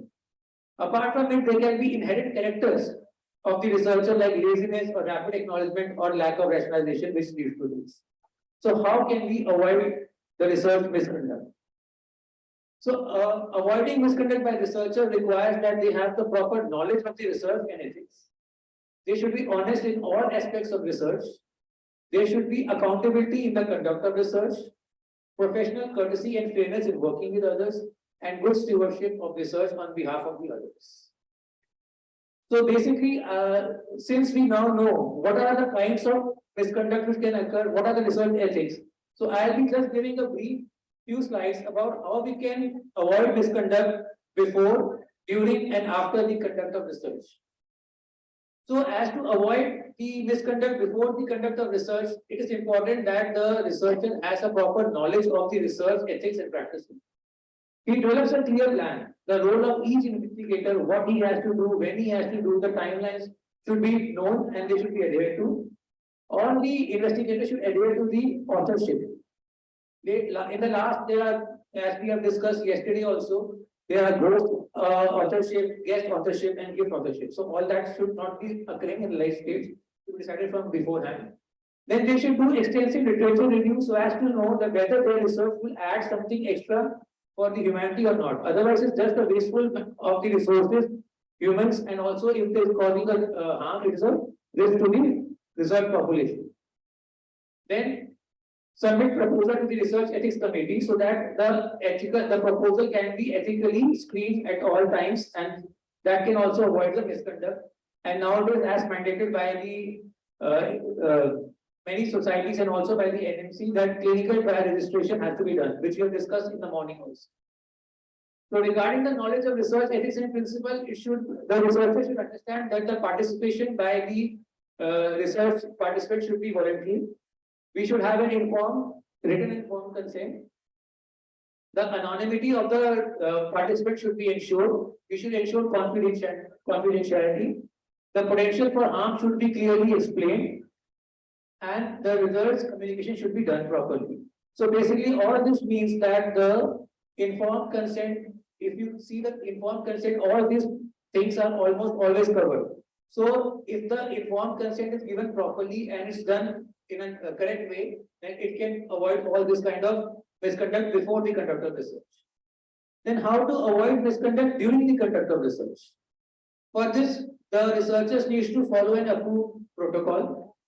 Then again, the written informed consent should be there. Avoid selection and other bias. The researcher should ensure the safety of the study participants, himself and other of his team. There, the data should be regularly checked. It's not that the whole study is done and then you check the data in the late and then you find that it is causing some harm. Some good journal articles, if you read, they have found that the treatment module was causing more harm than the benefit, and they have stopped their trials in between. That is because the researchers were having those ethical principles to regularly check the data, whether it was persistently causing any harm to the study participants or not. Then commitment to the ethical principles, even if it delays the study. Many times the ethical principles are crossed because time taken for the study is too long, and you just try to fabricate or falsify the data. Then determine the authenticity of the facts. We have to evaluate the credibility of the information before taking decision of the results, so that we don't manipulate the results as per our convenience, and correctly reporting the research data. That is very important. So informed consent is a mainstay before and during conduct, and it should not be just a signing on a document. It should be an informed discussion between the participants. So the goal is to make a decision making by the participant. Next. So next. So avoiding misconduct after the conduct of research. So once you have conducted a research and you know, then the main aim is the publication. So how to avoid misconduct after the conduct? We have to keep the research data available. So we should ensure that all the authors have agreed with the raw data, and they should all agree and comply and take responsibility of the results and conclusion. It's not that only one person is doing one thing and others are not aware, and then their names are added, and the data should be in public domain also. Nowadays, the journals require that your data should be in public domain so that it can be accessible when and all required. Then publishing the data using research and publication ethics.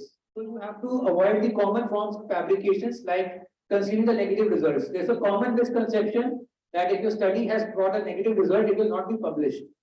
Though it is not true. It depends on the study design and what the study aims to check. Then changing the results to fit the initial hypothesis, or selective reporting of the outcome. So you are reporting only one outcome, but you're omitting the others, which can have a negative impact. Avoiding the influence of the financial sponsors for the results. Studies funded, they are often influenced by the financial sponsors. Do a plagiarism check. Use the reference management citation checker softwares, right? So I think plagiarism, we have a session, so that we will discuss in detail in that. Then avoid salami publication. So that means you have done a research and then you think that I have got multiple good results, so I divide my publication into 2 and 3 and make 2-3 papers for academic gain. So that should not be done. And disclose any conflict of interest. So in general, I say that the responsible efforts to avoid misconduct on the part of researchers means that they make a reasonable attempt to check the findings submitted to academic journal for publication. For this, the things which they need to do before, during and after the conduct of research are very important. For the institution called the research body, they should ensure that the research ethics and integrity will not only check the models and proper conduction, but also to share the knowledge. If the proper checks are there, the author or the researcher will not be able to do much of a misconduct because he knows that the regulatory body or the institution would be checking it in detail. Then it's the responsibility of scientific journals. So it's the responsibility of the editors and the reviewers that they should have a high suspicion index for misconduct and plagiarism, and express their concern to the author or the institution when they think there is evidence of research misconduct, and retract paper with proof misconduct and inform the respective body. These are other differences which I have not cited for the completion of the ethics purpose, and thank you all for the patient listening.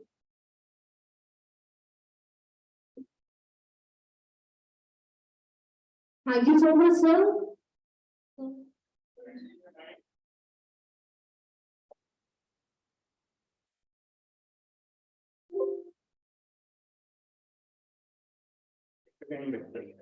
A few years back, a reputed institution had a publication in American Journal of Hematology. The paper was well received, but later one of the co-authors complained to the journal that the figures have been cooked, the data is not correct. Now, this was a landmark study on high altitude. So people accepted it. I mean, American Journal said, good paper, we'll take it. After that, there was a disciplinary action against the author. The author was, I mean, no more promotion. The author was sealed. And the American Journal of Hematology was very critical of the author and the institution from where the publication was.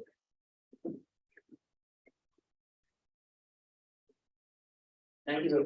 So there have been many instances, I think Dr. Anna had covered all this yesterday, about the, various papers in the recent few years also. The papers, many papers on post-operative nausea, vomiting, and on the pain, by the Bolt and Fujiyama.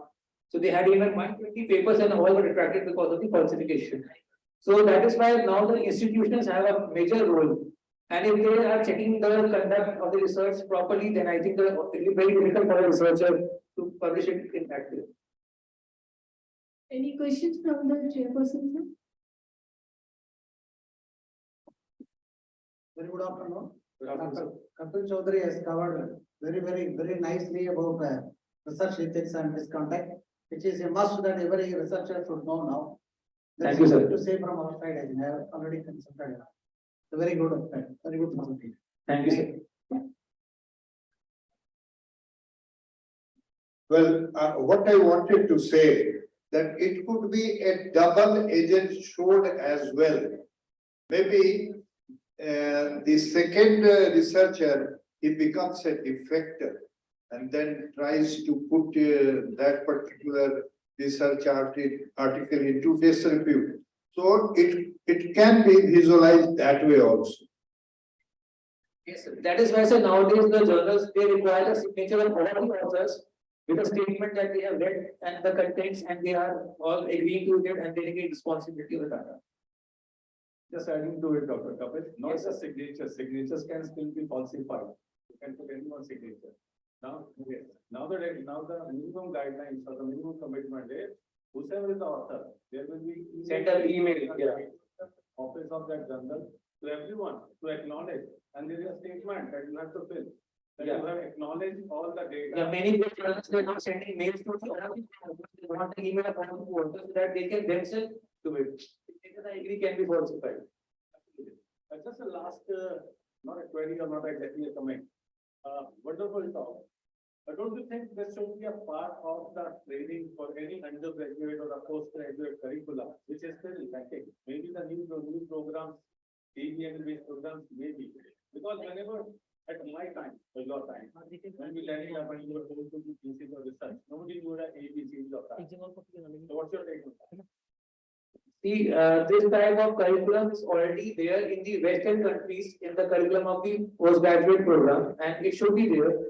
Now the ICMR has made the guidelines, and even the NMC, they have included a chapter on the in the Indian medical graduate, the professional code and ethics. So I think they are now trying to inculcate it in UG curriculum itself, and hopefully, if all these topics are covered, then the UG itself will come with this ethical in mind, and again in the postgraduate orientation program should be implemented before they are doing it. Like in our institution, we have orientation of the postgraduates before they are even asked to write a protocol. So I think it should be done in all institutions so that they are exposed to what is research will conduct and how to avoid it. Thank you so much, sir, and thank you so much for the item, sir. I request Dr. Naresh, sir, to present the certificate to Dr. Kapil Chaudhary.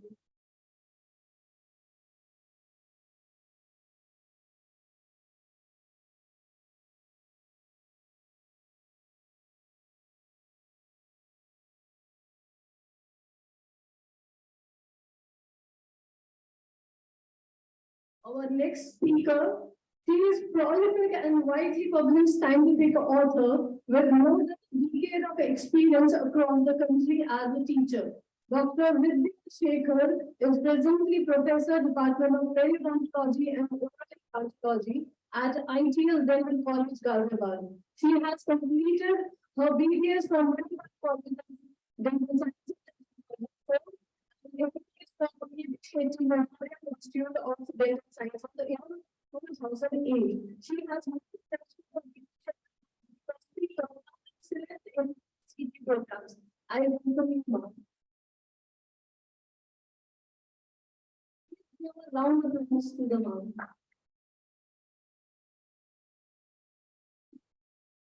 Warm greetings from my institution, ITS Dental College, Ghaziabad. I am Dr. Vidya Shekhar, and many good words have been spoken about me. But let's get on to the topic of today. Today's topic is understanding research profiles. So why do we need to understand researchers' profiles? What does it have to do with us being editors of journals and understanding research profiles? Now, research is always two terms, re and search. So unless what we have done is out in the public media, the second person will not be able to identify what is lacking or what is left behind to continue the research on further. So that is why we need to understand researchers' profile so that we may be keeping abreast of the various newer things that are being done in this particular field and whatever the limitations are, so that we may need to go further. So today's various profiles that I would be dealing with would be used by most of us, and I'm very sure most of us will be also having these profiles already. So the most used ones are the Google Scholar, the ResearchGate, Academia, ORCID, LinkedIn. Then there are also some of us who might be writing blogs, tweets, and using Facebook for publication or making sure that our research is having a better, wider influence or impact on the general public. Finally, we go on to deal with the advantages and disadvantages. So the social networking sites for research have been there for a long time.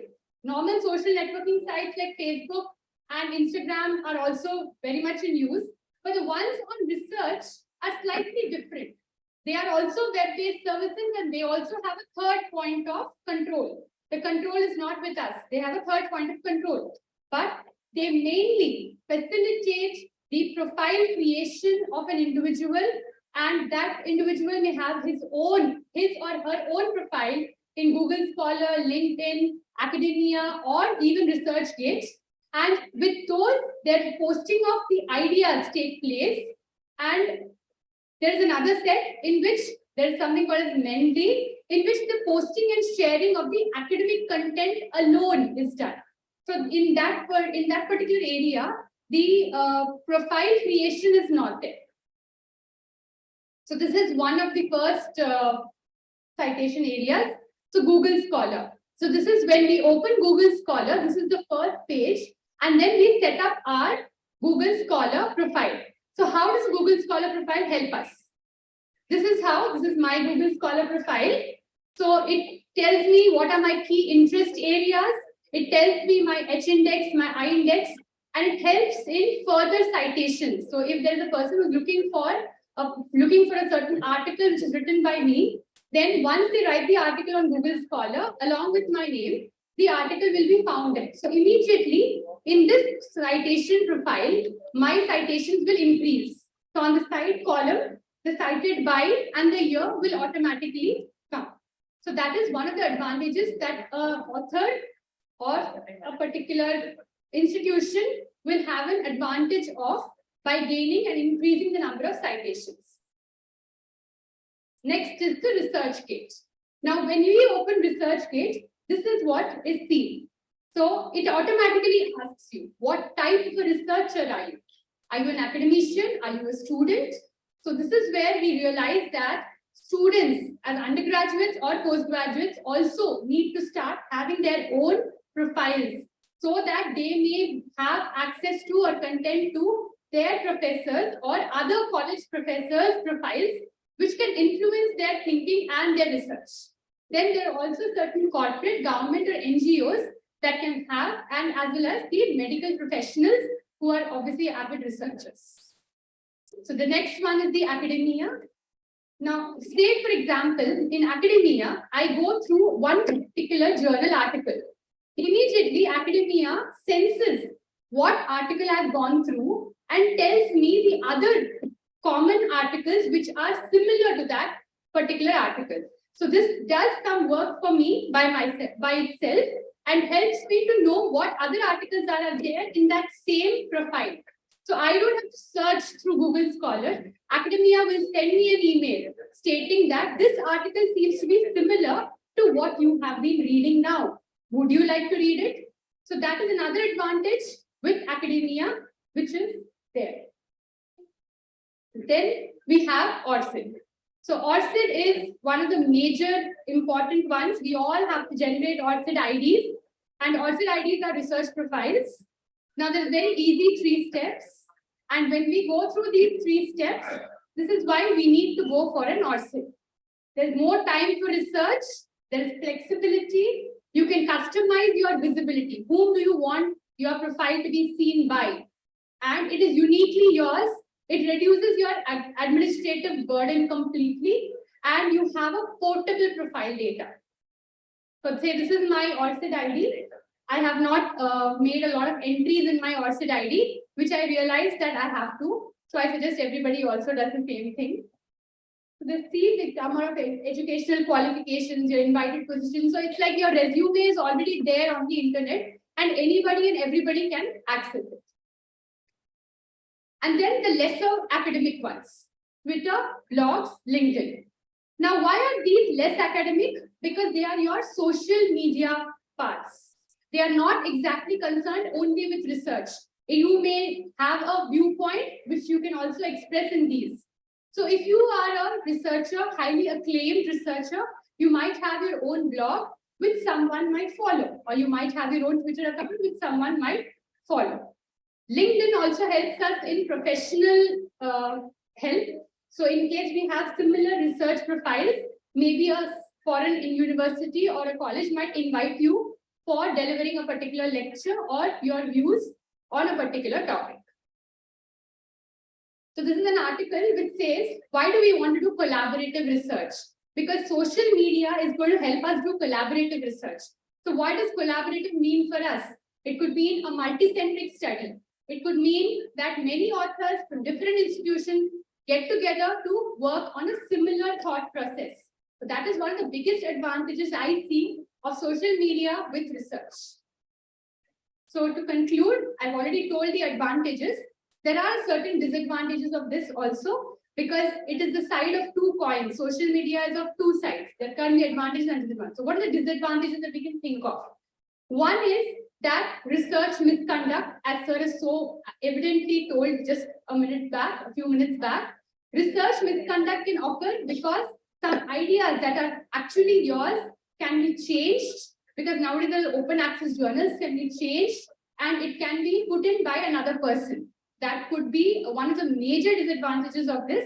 Also, research teams and academia tend to send unwanted emails to you saying that this is what we want you to read, or are you an author of this particular article, etc., which you might feel as spam and you may not want to waste your time on this. That can be one more of the disadvantages. So I thank you a lot for all your patient hearing and look forward to questions from you all. Thank you. Thank you so much, ma'am. I'll take a question. Right. You talked about academia. Do you think academia serves the purposes very truthfully, but exploits the authors or contributors too?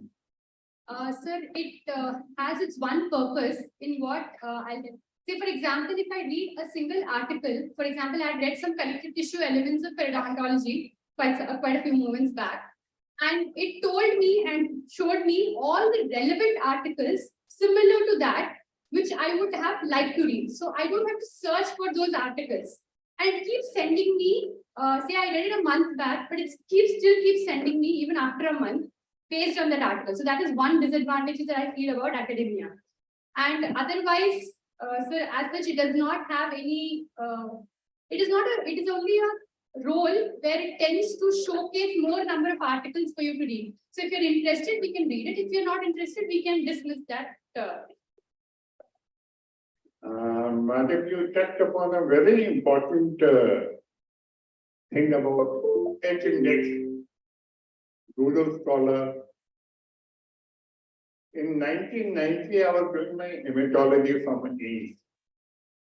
तो एक दिन मेरे HOD ने बोला बेटा जाओ जरा देखियो साइटस इंडेक्स में ये मेरे आर्टिकल पब्लिश हुआ है इसमें कितने लोगों ने इसको रेफर किया आई वेंट देयर मैंने देखा आई वाज इम्प्रेस्ड क्या बात है एक आर्टिकल में 10 लोगों ने एक में 15 all these things. So what Madam has alluded to is about H index, Google Scholar वगैरह. जो भी आप आर्टिकल लिखते हो, इसका कितना एकेडमिक वैल्यू है? आपने लिख दिया, छप गया, तो उसका कितना एकेडमिक वैल्यू है? वो हमें H index, Google Scholar वो स्कोर होता है. तो जैसे मैंने 150-200 आर्टिकल लिखे. And I come in the top 10 में से मुझे 8.5 नंबर मिलते हैं. That means my articles are good and they have been read referred by a lot of people. तो आपके आर्टिकल की वैल्यू तब होती है जब वो आर्टिकल को कोई अपना आर्टिकल लिख रहा है उसमें वो आपके आर्टिकल की reference. That is where your article academic importance lies. Thank you. Yes, sir. As sir is rightly told, our research is for humanity, and more the number of places that our articles reach, the better for the humanity. Thank you, sir. Hello, ma'am, I have one question. How Google Scholar index article which is published by any others? How Google Scholar author can get index their article if they publish? How the author article can index with Google Scholar? Sir, actually what happens with Google Scholar is if our article or the journal is indexed with Google Scholar and we write some keywords, we can automatically, Google Scholar will upload the article into its site for that particular author profile. Otherwise, the author has to write or enter the details of the article into the Google Scholar profile. That is the manually by Manually also it can be done. And the Google Scholar also by certain keywords, it takes up the exact article and puts it in the author profile. The author has to use his own profile to do that, sir. It cannot be done by a third person. There's a user ID password will be there. Say I observed. See, if any author publishing any article, they can index their article by own with login with Google Scholar, right? Yes, Second sir. option. Say, for example, if I have a Gmail, yes, then I have a Google Scholar. If I go into scholargoogle.com and create my citations, then I can go into my citations, enter my details, just like as I enter in ORCID or in ResearchGate, and I can create my own Google Scholar citation page. Oh, thank you. Thank you, sir. Ma'am, one more thing I just Dr. Jha sir explained about the academia.edu. I think it's very painful if author is publishing any article and that article is indexed with academia.edu and the same author if want to retrieve his own article, academia.edu is asking for the payment. Do you think this is the correct? So that is where I think we nowadays have Sci-Hub. On a lighter note. Thank you, Rakesh. He in fact has seen that I was being exploited by academia. So that was the question. Thank you, sir. I've done few points. Publon, which is one of the good research profile, where you can create all the Web of Science papers will be listed over there.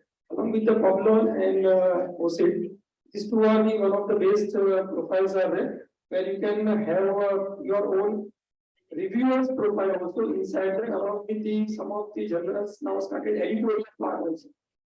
So these are the two good ways are there for when you are working with a reviewer, that will be going to reflect it over there.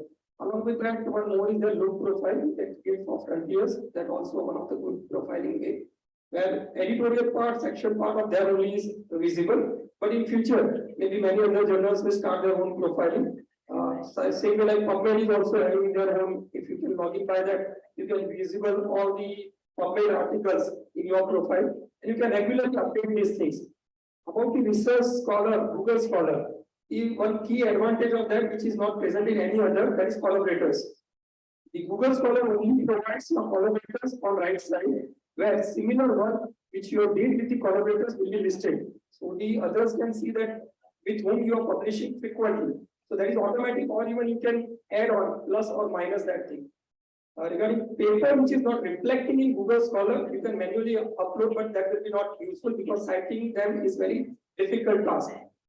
What you can do is any paper that you publish, full PDF must be uploaded in ResearchGate. If it is copyright free, if it is Creative Commons or something like that, or after publication of 1 year, whatever the guideline of the Elsevier or whatever the journal are there, then it will be automatically fetched by the Google Scholar. So that's the best way, in place of manually adding, which will be not generate the citations infrequent. And even that doesn't link with the full article or abstract. So these are some of the add-ons are there which you can work on. Good. Thank you so much, sir. Other questions? Yes, sir.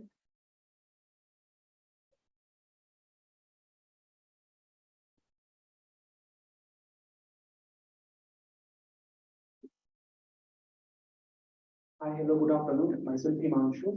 What I want to tell that before judging a researcher based on H index, especially from Google Scholar or from ResearchGate, you should not judge them because many times they Google Scholar and ResearchGate show abnormal number of citations and even the H index values are false on Google Scholar and ResearchGate. I can tell you my own personal experience. I have my name is Himanshu Kumar Sanju, and if you see my actual account of Google, I have one account of Google Scholar in which they are saying I have more than 500 citations, but actually I don't have that much citations. I have maximum I have 175 citations. But there are some other Himanshu Kumar, and they are keep adding my name. They are keep adding their research in my profile. And I am actually getting very much bothered with because regularly I am deleting the articles and day by day they are adding the articles on my name. Same here with Arun Kumar Yadav sitting in front of here beside me. He have profile in ResearchGate, and there is some other Arun Kumar Yadav who have some kind of more number of citations and all, and they are actually adding it. So don't trust Google Scholar and ResearchGate to judge a researcher. Sir, in that Google Scholar, we have an option. In case that article is not ours, we can actually delete it from our Google Scholar profile. So it is something like we have to go on and keep track of our accounts or something. So similarly, Google Scholar account, we have to go in every maybe 10 days or 15 days or a month and keep a track of what are the articles which are in your name. If it is not yours, please delete it from there. Immediately that problem will be solved, sir. Yes, you get that option in both of them. So you get an option whether they ask whether this publication is yours or not. So you have to be honest enough to say that this is not your publication. So many times there is, for example, in my own name, there is a Vidya. She is dealing with agriculture. So automatically when it comes to me, it is always insect, crop, pesticide, something to do with these. So whenever it comes, I have to delete that. So that way I maintain the sanctity of my Google Scholar. Abnormal citations are only added only when you give them permission. If you don't accept them, then it will not be added. If by any chance you go by your name Vidya, but you have not seen that it was your article, it will be automatically added, and then you can later on delete. You get the option Like similar to my name, there's a virologist, so there's so many articles by the virologist. I need to check whether this article belongs to me or not. If I accept, obviously, it will give a wrong citation. Okay, please You understand. can check it, you have the option. Please understand. Yes, we can always delete it from our. Last point. Okay, last point. Please understand. These are peer-to-peer networks to help each other. They are not exact databases. Okay, the Google takes from the search engine, the Google. Okay, 1 followed by 100 zeros or more. So it is from lifting from the search engine. Same as the research kit. Okay, it's a peer-to-peer researcher collaborative network to help each other. These are not the two databases. If you want to go into databases, please go to Scopus, PubMed or something like that. Okay, so they will have their promotional thing to get more people on board. Okay, I hope I'm clear. Like the gentleman said, you want to get into two databases, so they are maintained by the journal platforms. Please understand that. Thank you. Thank you so much, sir, and thank you so much for the add-ons. Now I request Dr. Jitendra sir to present her the certificate.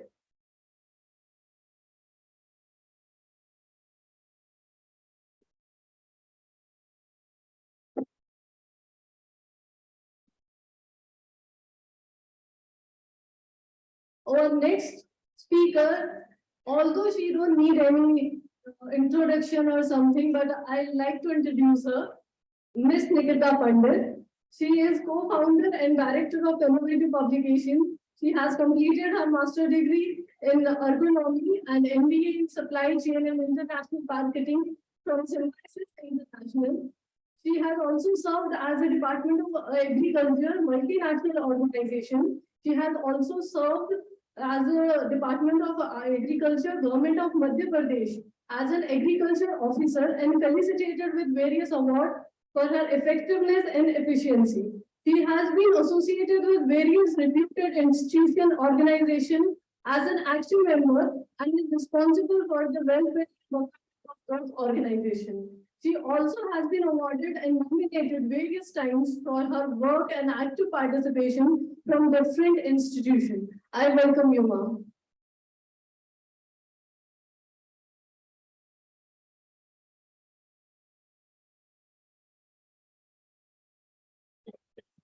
Thank you, Geeta, for nice words for me. Thanks. So, I guess there is no dilemma now, right? After this number of great sessions on scientific publication, so there is no dilemma, but still we can discuss the work which I followed in the particular topic given to me, that is the ethical dilemma in publishing, a rising tide of plagiarism. Next.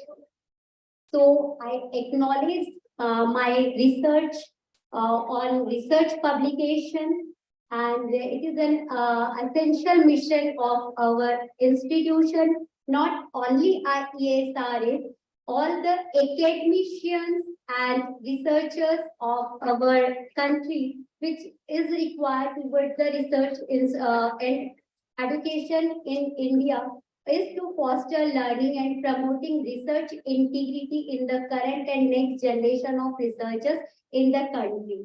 So IESRS, I'm also giving the permission to use my slides if anyone required for the research we did on the disseminations.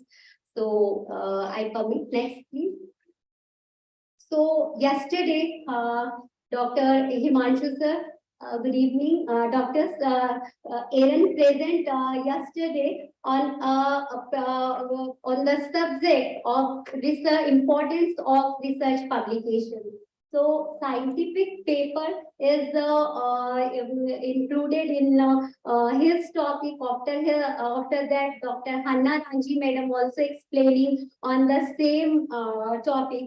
So I'll like to share that what is the dilemmas in the scientific paper should occur in the highlighted words. A scientific paper is written and published report that is describing the original research results. So if someone is doing their work originally and that the research should be published, then the dilemmas or conflicts for the plagiarism is reduced itself. Then an accepted or original scientific publication containing scientific information. If I am doing research on a particular topic, then all the articles, all the databases, all the data which I collect is on my segment. So that should be the original, and there is a no question of any duplicacy or plagiarism there if it is originally created or researched by me. So the dilemma should be that we can, I mean, people who are cut paste and copying and falsification, just like Dr. Kapil sir said in his lecture just before me, that falsification and plagiarism, fabrication, this Islamic Islamic licensing, etc. So it never occurs if the data and the research methodology which we or anyone is followed, that is unique, right? Then a scientific experiment is not a complete until result is published and understood. Yesterday evening, Dr. Aaron sir ended his lecture that if you can't publish, it must perish. So the main motto, if anyone did a research even due to this process, I mean this behavior of the researchers, not to be published the research into the journals and research oriented magazine or blogs or anywhere. There's guidelines like UGC, NMCs and DCI must be created a guidelines to publish this minimum number of articles for the for their research for awarding the degree itself, even to promote them itself. So the dilemma is to be that we must clear about our research and to be clear about the publication of the research. Then the scientific paper is a paper organized to meet the needs of valid publication. So next, yeah. Then originality. If it is original, then there is no question of plagiarism. What happens is everyone do their research with their own hypothesis and own plans, but it is getting plagiarized because what happens is if someone's idea which is not of their own, then it is taken by any researcher, then it must be a plagiarized. So very simple. There is no question of dilemma that if there is the original in the originality in the publication research, then there is no question of plagiarism or any unethical issues to be solved. Then it's the not republishing, not resubmitting, and not dividing. So again, the thing is that if we had published in or submitted in a one particular journal, then it is not required to republish or resubmit or divide or salami slicing of the article. Then scientific paper format. Next, actually yesterday and today sessions also we learned this very good, I mean very nicely from the other orators. Next please. Yeah, research integrity. So this is very unique word which everyone is using in the research publication, research integrity. what is the research integrity? It's the use, actually, there are a number of institutions, especially COPE, a Committee of Publication Ethics, I say MJE, and NISO, National Information Standard Organization, then CAC, Council of Science Editors, etc. So these all institutions make some white papers for the publications. And and this particular white papers had been followed by the editorial board of any research journal, right? Or any scholarly open access research specialty journal. So this is not for, it is not depends on the geographical presence of any area, or just like geographical presence, there is no then other thing is the process of publication, that in every research journal, they have a process like submission to publication, and there is a in between number of things involved, that scrutiny checks, and then in the editorial office, and then after the editorial thoughts, editors' thoughts on that particular paper, all the guidelines should be available by this particular institution and the websites also, and we transparently make this to be available on the website of the journals, right? So this must be required to integrate, I mean this integration, that for every journal this guidelines should be followed. That's only the I mean the minimal criteria for the making that a named research journal or international journal, right? So who all are the responsible for the quality of this research journal or this journals, right? So one is the society of a particular subjects or fraternity, and then the researchers of that particular fraternity. Then the once these researchers may be the authors, editors, reviewers, publishers, everyone should be follow the same research integrity for the good practices of publication. Next, please. So I had already covered this slide that research integrity, avoid misinterpretation in publication, publish accurate and complete, clear and unbiased work, avoid fragmentary publication, publish manuscript that represent substantial findings, avoid duplicate manuscript submission and publication, published research that will aid in contribution to the field. So these all points I had covered just before when I explained the research integrity. So next, Yogesh. Yeah. So what is the origin of scientific writing? Yeah, of course, when someone researched or anyone can do any work and they publish, it is the origin of the scientific writing, and then only the knowledge should be disseminated to the other researchers of the same field. So the knowledge is lost without written records. We learn on today's session was started with some Gita's word. If we never read the Gita, then definitely we don't have the knowledge of that.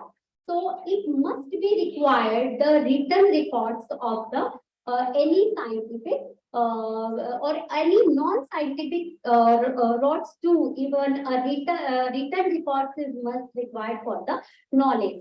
Then knowledge could be widely circulated with no effective duplication. The knowledge is awareness and understanding of someone or something, such as facts, information, description, or skill, which is acquired through experience or education by receiving, discovering, or learning. So this is the origin of scientific writing. Next, Yogesh. Yeah. Actually, if we want to clear all the dilemmas in the scientific publication or research published article, then everyone have their own duties, which I had mentioned in my previous slide also. Society has their own duties, a author have their own duties, and their guidelines also, white papers that should be guided by the leading institution like Pope and ICMJE, etc. WAM, World Editors Association, Medical Editors Association. So these all are the institutions which are giving the guidelines. So guidelines for everyone. So on the basis of those guidelines, there is a duty of editor, duties of reviewers, and duties of authors too. So what is the duties of editors? It is he is a chief to take the publication decisions on the basis of their own expertise in the field. Then fair play, there is no bias is required by the editors in the publication of any particular journal. They can't even thought of that it is the scope of journal, but no, because of this is from my known person, it must be published into particular journal. So he must be avoid this. The dilemmas are created this only. I mean, the plagiarism and problems are created on the basis of this backbone structures of the editors, authors, reviewers. Everyone's coordination is required for the pure research publication. Then confidentiality, disclosures and conflicts of interest, involvement and cooperation in investigation. And what is the duties of reviewers? Dr. Lalit Gupta sir had explained it way before me. I hope it's more than clear in this slide, but still I read for once here that the duties of reviewers is a contribution to the editorial decisions and promptness, confidentiality, standards of objectivity, acknowledgement of source, and disclosures of conflict of interest. So next, Yogesh. Then what is the publication rewards? If I'm getting the required thing from me, then what is the need of publication? Why anyone can take pain for publication? Yeah, because if he can't take this pain of publication, research publication, then the publication result is an integral and essential component of research. It is not disseminated and known by anyone else if we can't publish. So it must be required for the rewards. Publication reward is to be your work is recognized by everyone in the society. All institute must encourage all researchers to promote their work through publishing in the form of its dissemination. Next, I had covered this. Yeah. Next. Yeah. So what ethical issues mainly comes during the publication or these dilemmas or confusions created because of conflict of interest, authorship decisions, role of funders, and patient safety and privacy. So these all are the problems through which this is created. Then finally, I like to conclude with that be a good academic citizen and publish your true research clearly. Know what you are doing. Keep track of what you are done. But bake everything up. Don't lie or cheat or black. And publish your discovery. Don't perish it. My references I took from ICMJE guidelines, Pope guidelines, NISO guidelines, CSE and Abul Ila Hassanian Ethics in Scientific Publication, her presentation. Thank you. Thank you so much, ma'am, for your informative words. Any questions? Your question? Thank you so much. I request Dr. Mukesh Bharti sir and Dr. Namrajan sir to present her certificate as speaker.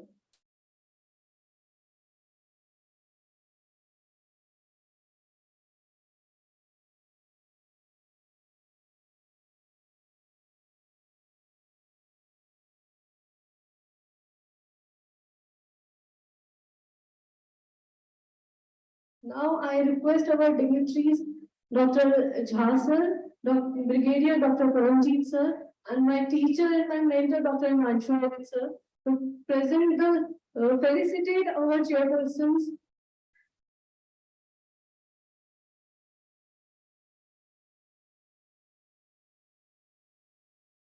Please come, sir.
I request all the dignitaries to stay on the stage only, sir. And I request our Rakesh Pandit, sir, for the book launch. We have a book launch here about the author, Mr. Rehan Uddini. He is currently working as an assistant professor in Motilal Institute of Pharmacy, Etawah, Uttar Pradesh. He has 7 years of experience in teaching as assistant professor. He has from Rajasthan.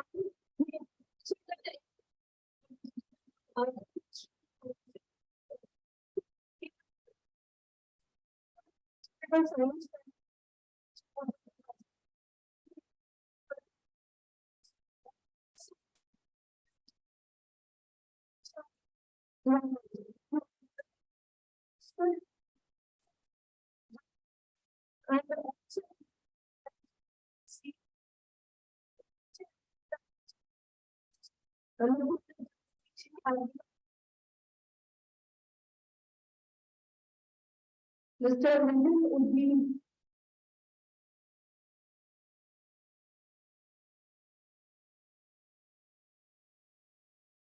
Please open, sir.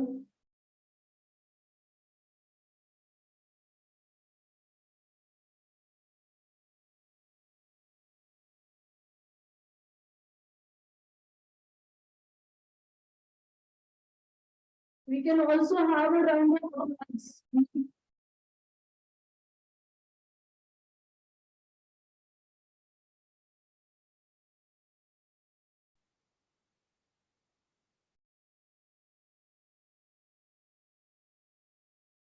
For the another book launch, Hakim Singh Rajput, he is currently working as an assistant professor science and research. He has experience in teaching as a professor. He has Sri Rawat State Pharmacy, Bhartiya. He has done from Institute of Pharmacy. He is pursuing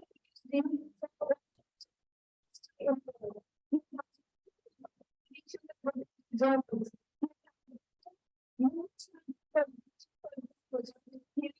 So research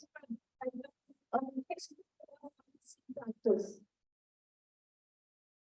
Mr. Mohan Singh Rajput.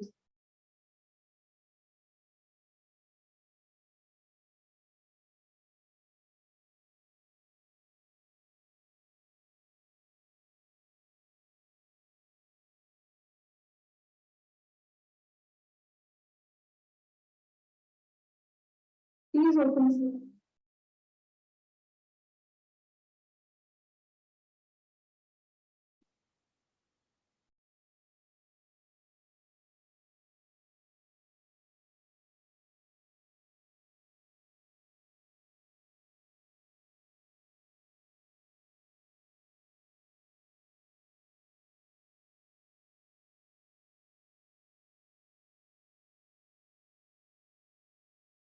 I request Dr. Paramjeet sir to please give his certificate also.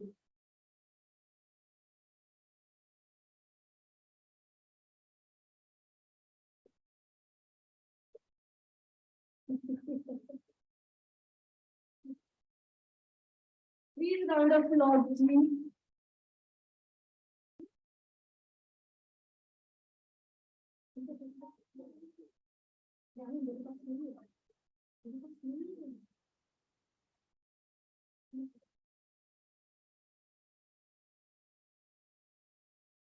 Another book is by Dr. Rajesh Bharija, Associate Professor of College, formerly Associate.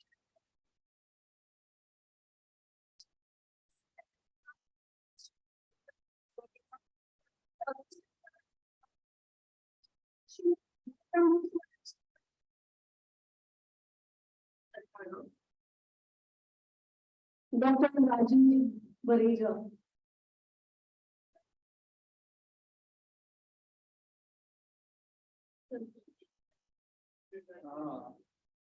Good evening, everybody.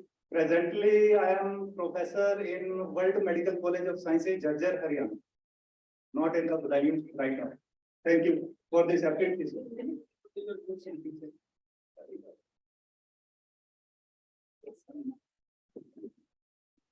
Actually, all these books are published during the COVID period. So, not officially, you can say inaugurated, but today it is the occasion, well-known personalities are here. So it is my, you can say my privilege. I am getting from all the senior persons to be inaugurated my book. Thank you so much.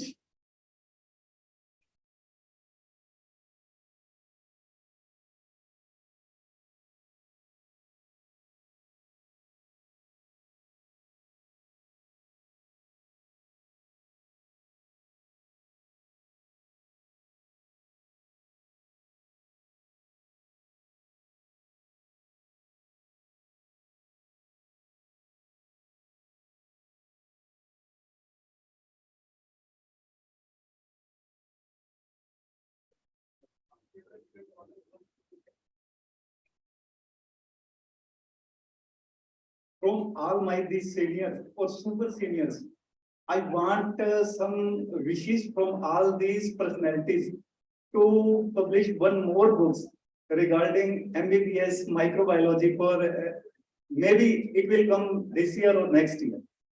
I am trying to write all these things, but could not finalize at right now. But maybe final in the coming days or coming months, whatever it is. So I want to get some blessings from all of you. Thank you, sir.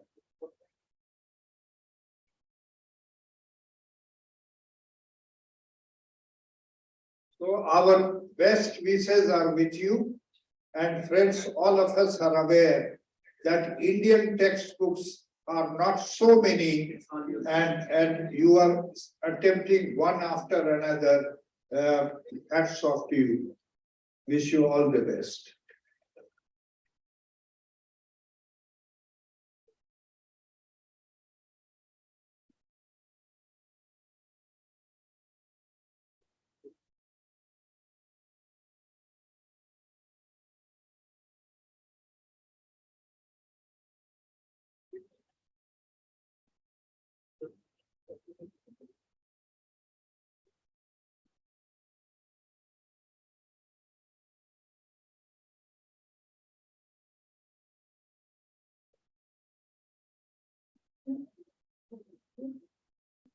I request Dr. Johnson to kind of facilitate the certificate and the token.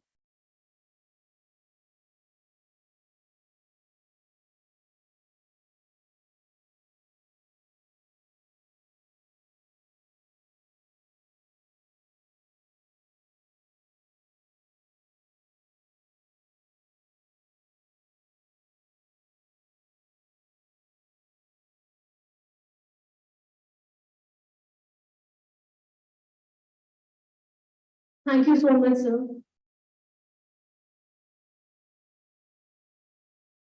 Now I request Mr. Paras Wani for his presentation. Yes. For his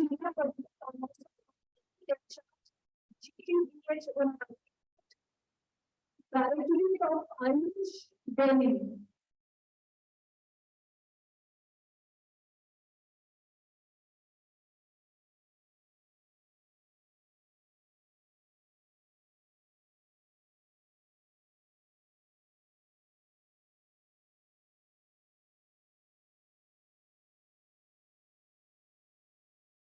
Respected dignitaries on the dais, and ladies and gentlemen, a very good evening to all of you.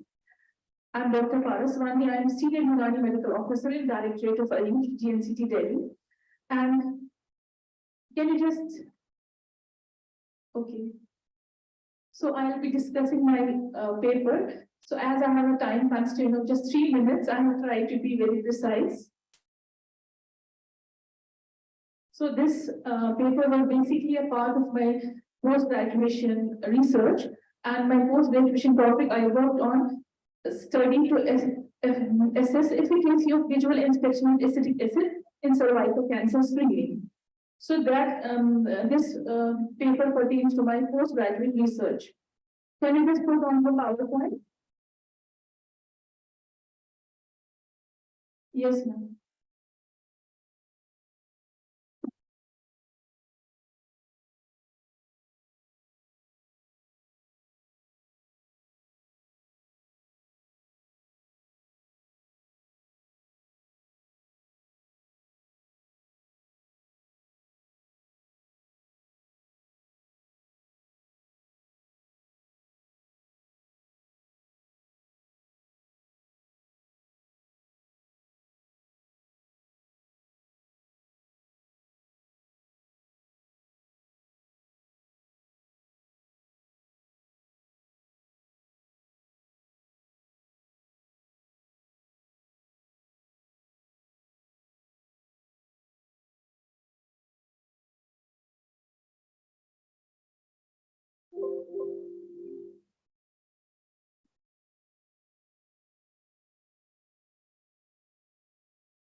Attention please. So as my presentation will come on the screen, I would like to render my sincere gratitude to this innovative journal publication, the whole team who has worked tirelessly hard to make this event successful.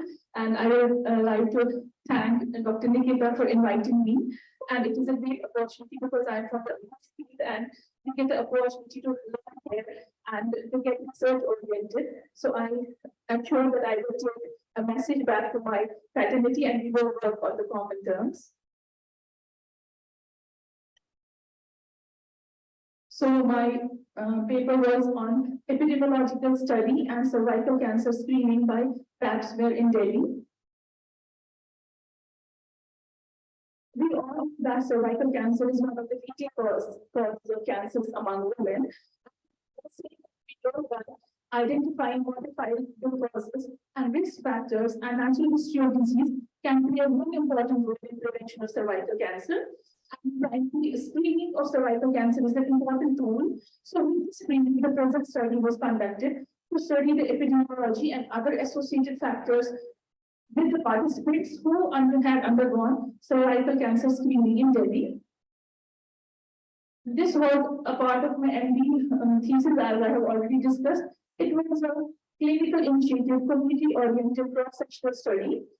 The aim of the study was to study the efficacy of expression of SSTS technique in screening of cervical cancer screening in situ. It was conducted in Jammu from the MD. The location where subjects were taken from two NGOs, in Vasanpur and Suji Rossum Trust. After informed by the interview of the subject was conducted by an instrument which was pre-tested, translated, and retranslated. Interview was conducted. Next. After that, for detailed interview was done in the property, the sexual history and other attributes. Since we are speaking of cervical cancer, and second acetic acid. Next, out of 2,230 females came to these two centers for screening, 89 study. We are unable to take from the last sample size. Analysis of Pap smear with other personal attributes and observational results was done by chi-square test. So the major results of the study were that most of the participants were in the age group of 30 to 40 years of age. Most of them were non-Muslims and they belonged to low socioeconomic status and most of them were illiterate. Next.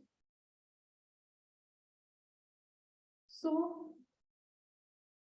we tried to find the association of Pap smear positivity with different attributes, and it was found that a stronger association was found between Pap smear positivity in subjects who had habit of taking pan, BD and alcohol, heavy bleeding during the cycle, post-menopausal bleeding, intermenstrual bleeding, pain during intercourse, who had foul or dirty smelling discharge, who had itching per vagina, and who were married at early age or age of first pregnancy. So these all factors were found strongly associated with Pap smear positivity, who were found to be Pap smear positivity. And very less association was found next with whether the husband was circumcised or not. There was no strong association was found, and use of unhygienic practices during menstrual cycle or spontaneous abortion or multiple sexual partners and age of first coitus. No strong association of Pap smear positivity was found with these attributes in my study, although we see these are all the risk factors for cervical cancer. So this is a small publication which I had published, and once again I like to thank Dr. Nikita Pandit, Dr. S.S. Jha, Dr. Madan for giving me this opportunity, and thank you so much for this wonderful summit. Thank you so much. Thank you. Ms. Geeta?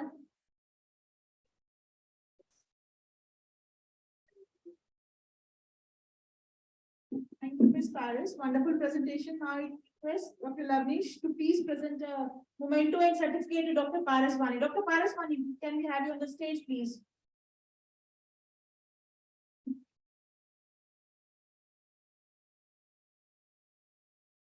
She was selected as Best Young Researchers Award. Please give a big applause for her.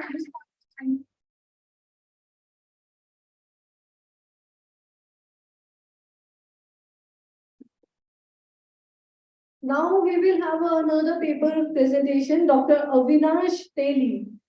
He is Head Clinical Pharmacologist, Venkateshwara Hospital, Dwarka, New Delhi.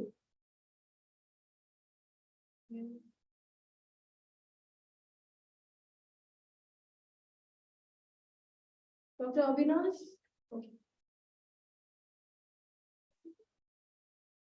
Thank you so much. I seem to know. So you are the counting. Yeah, I'm 36 by the way. Hi, good evening, everyone. I will not take a lot of time. So, PPT please. So today we have discussed lots of things. Majorly, I'm going to talk about antibiotics. So हम सब ने यहाँ पे जितने लोग बैठे हैं सबने अपने खुद ही या अपने फैमिली में किसी ने एंटीबायोटिक जरूर खाया होगा और कुछ एक प्रिस्क्रिप्शन एंटीबायोटिक्स होगा कुछ एक नॉन प्रिस्क्रिप्शन एंटीबायोटिक्स होगा जो हम बस खा रहे हैं but the problem is according to WHO statistics 7 lakh people or patients die due to that antibiotic resistance. 7 lakh is huge number. If you talk about the hospital setup in IPD, every third patient is getting irrational antibiotics or unnecessary antibiotics in hospital, and that's the one thing I came to this research, this original research work. So my topic was, please next. The topic was drug use evaluation and research precision audit. So the motto of this study was to just check either my patients are getting proper antibiotic or not, as per their indications, as per the justifications. So all restricted antibiotics we have taken from WHO guidelines, and we have audited that is this antibiotic prescribed is justified to the patient or not. So next please. The population was IPD patients who are admitted in critical care units, not in wards. We have tried to just check all our patients who are more prone, who are more prone for infection and more critical. So we have inclusion criteria like patients admitted in critical care units, patient advised with restricted antibiotics, patient those restricted antibiotics serious justification form was filled. So we have a hospital policy. If a patient is prescribed with the restricted antibiotics, or consultant should fill a form, justification form that why this medicine is being prescribed. So clinical pharmacologists and microbiologists should review this and say yes, it's justified or not justified. If not justified, what the corrective measures should be taken. Total number of 218 patients were audited, in which we have seen meropenem and colistin was prescribed morphine, 81 and 73 patients in that. Geriatric patients have been prescribed more with antibiotics than other age groups. 193 patients were on single restricted antibiotics therapy, 24 patients were on dual. Out of 218 patients, 39 patients were getting irrational prescriptions, irrational antibiotics. Those antibiotics which is really not needed to the patient, but still it was given.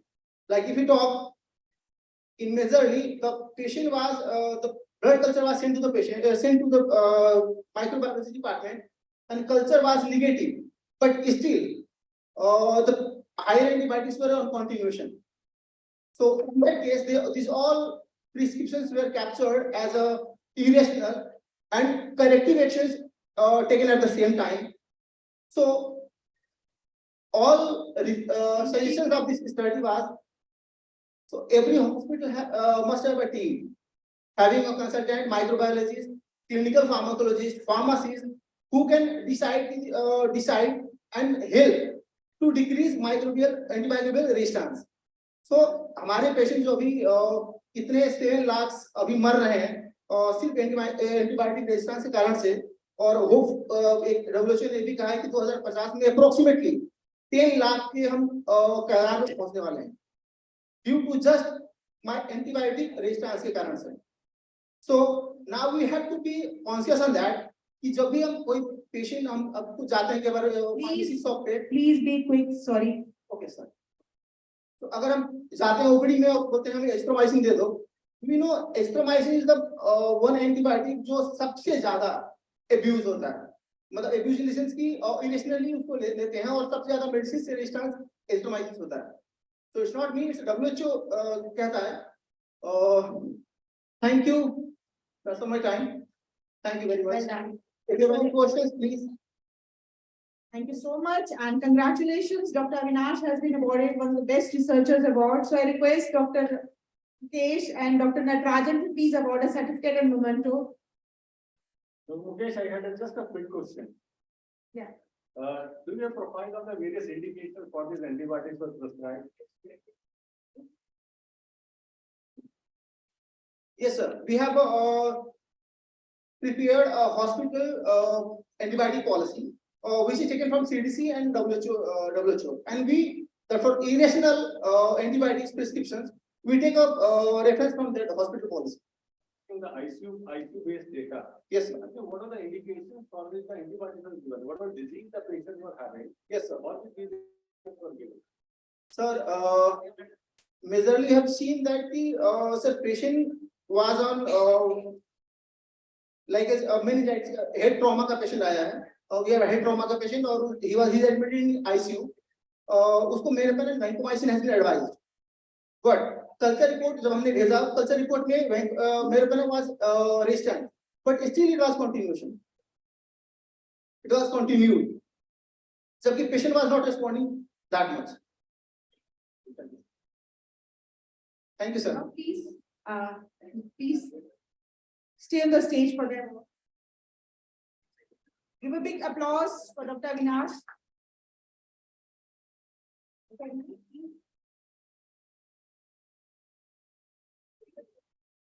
Now may I call upon Dr. Lavneesh and Dr. Jitendra to present a Young Researchers Award to Rahul Srivastava. Rahul, are you there?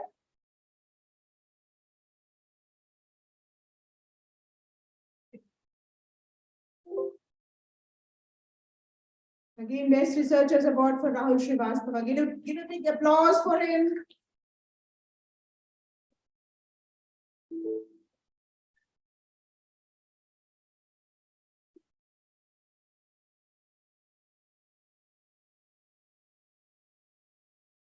Thank you, chairpersons. Thank you for your precious time and patience. Thank you so much. मुझे लगता है हम सब थक गए हैं और exhaust हो गए हैं और बोर भी थोड़ा थोड़ा होने लगे हैं, बिकॉज मोनोटनी हो गई है. सो आई कॉल अपॉन श्री सेवक जगवानी सर, थोड़ा तन मुक्ति के लिए हास्य योग हो जाए. Sir please welcome on stage please. Applause sir.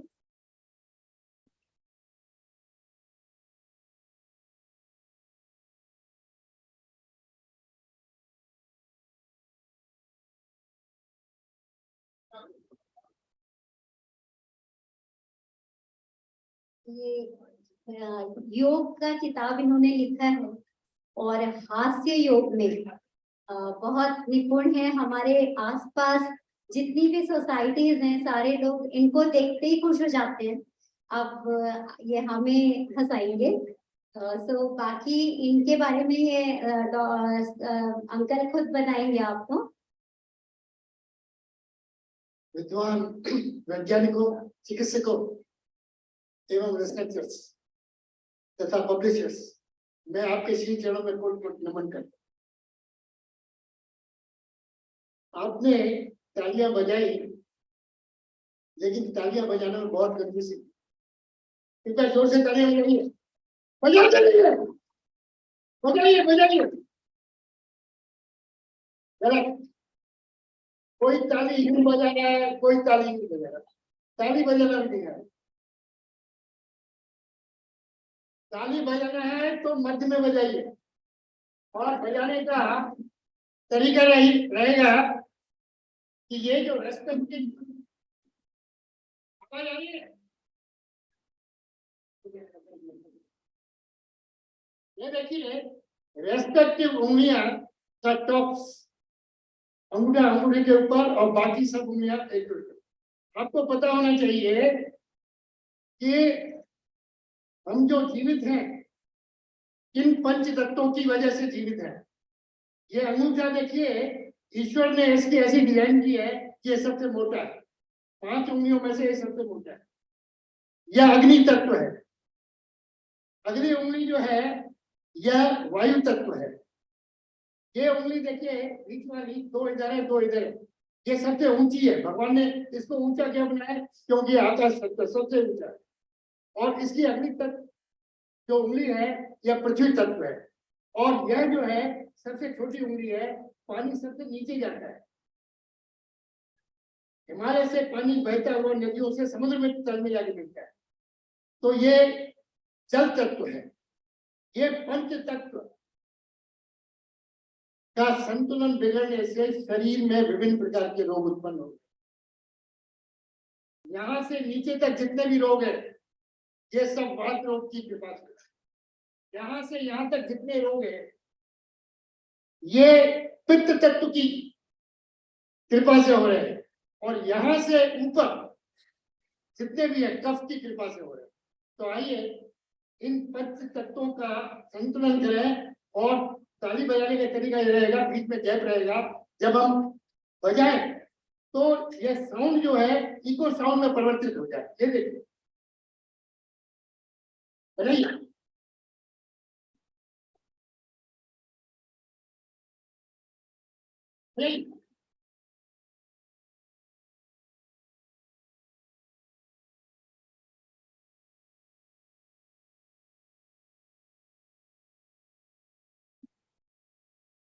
आइए, इस संसार में चाहे 4 साल का बच्चा हो, चाहे मेरे जैसा 76 ईयर्स का बुढ़ा हो, हर व्यक्ति को तनाव है। बढ़िया, तुम बताना तनाव को अंग्रेजी में क्या बोलते हैं बेटे? अरे आप सब इंग्लिश में बोल रहे हैं, मैं तो इतना पढ़ा लिखा नहीं हूँ। बताइए तनाव को क्या बोलते हैं इंग्लिश में? स्ट्रेस। ताली बजा दीजिए। STRESS। स्ट्रेस क्यों हो रहा है?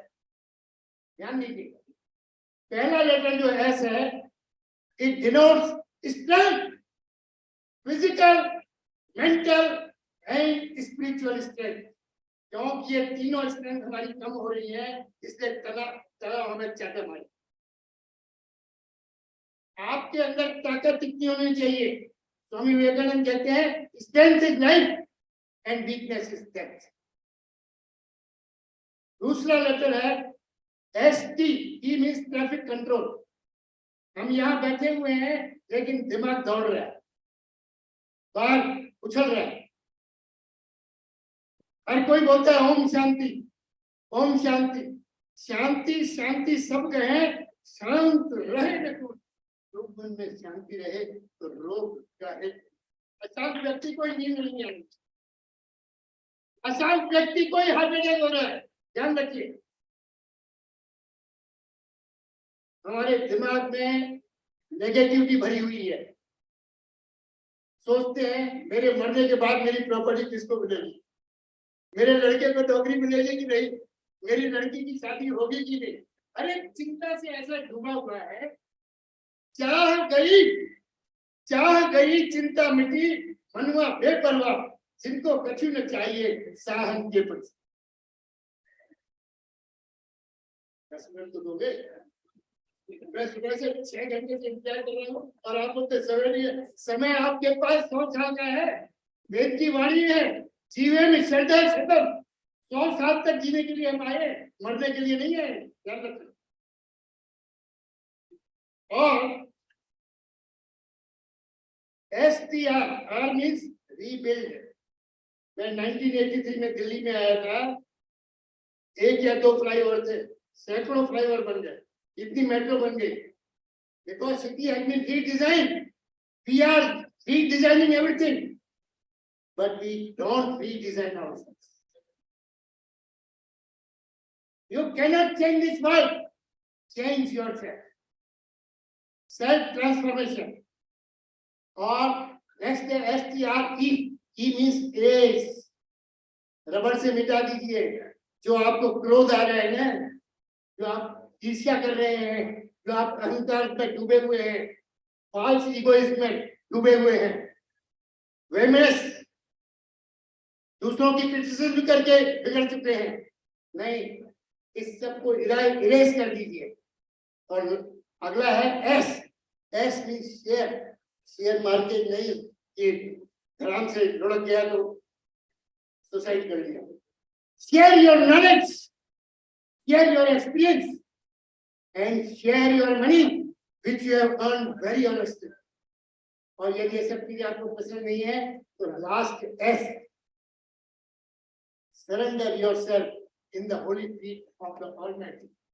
दीन बंधु दीनानाथ मेरी डोली तेरे हाथ, तुम्हें माता सप्ता तुम्हें बंधु तुम्हें नमन तुम्हें सर्वम हम दे। आइए हम कितने भी अच्छे वस्त्र पहन लें, कितने भी ब्यूटी पार्लर्स के पास चले जाए, your dress is incomplete until and unless your face wears the smile. आइए, जिस किसी ने अभी सर्जरी कराई है उसको छोड़ करके मैं हाथ जोड़ करके आपके चेहरे स्पर्श करके प्रार्थना करता हूँ 2 मिनट के लिए खड़े हो, जो खड़े हो सकते, या किसको कुछ अपंगता है, कोई तकलीफ है तो नहीं खड़े, कृपया करके खड़े हो। ये देखिए फोटोग्राफर फोटो खींच रहा है। आपने पासपोर्ट बनवाया होगा, आपने लाइसेंस बनवाया होगा, ड्राइविंग लाइसेंस, राशन कार्ड बनवाया है, आधार कार्ड बनवाया है, सब जगह आपको फोटो लगता है। और बाई चांस मेरे पास फोटो नहीं हो, आजकल तो टेक्नोलॉजी बहुत एडवांस है, मोबाइल से फोटो खींच देते हैं। मान लीजिए मेरे पास फोटो नहीं है, हमने जिंदगी में कितने बार कहाँ जाते हैं फोटो खिंचवाने के लिए, किसके पास जाते हैं? फोटोग्राफर के पास। तो आपको याद होगा फोटोग्राफर फोटो खींचने से पहले क्या कहता है? Smile, because we have forgotten to smile. हमारी हंसी किसी ने छीन ली है, हम दुखी आत्मा बन चुके हैं। ये शरीर स्वस्थ रहे, मन शांत रहे और आत्मा पवित्र रहे। तो आइए ईमानदारी से बताइए, आप 84 लाख दुनिया है, ईश्वर ने केवल मनुष्य की डिजाइन ऐसी की है चेहरे की जो मुस्कुरा सकता है। आपने किसी गधे को हंसते हुए देखा, किसी कुत्ते को हंसते हुए देखा है, किसी हाथी को हंसते हुए देखा है? नहीं। लेकिन जिसको हंसना चाहिए वो सबसे अधिक रो रहा, सबसे ज्यादा परेशान। आइए ईमानदार से बताइए, आप हंसना चाहेंगे या रोना चाहेंगे? हंसना। फिर देरी किस बात की है? दोनों हाथ उठा के जोर से बोलिए। अरे आवाज नहीं आ रही।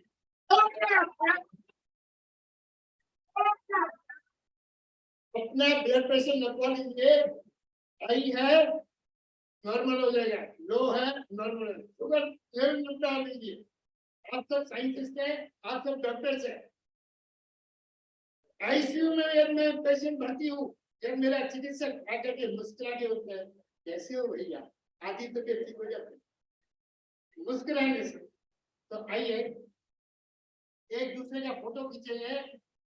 हाथ में कैमरा ऐसे पकड़ लीजिए, ऐसा पकड़िए, और फोटो ऐसा आना चाहिए हंसता हुआ नूरानी चेहरा, चमक हो जैसे सूर्य चमक रहा है, आभा हो, प्रतिभा हो।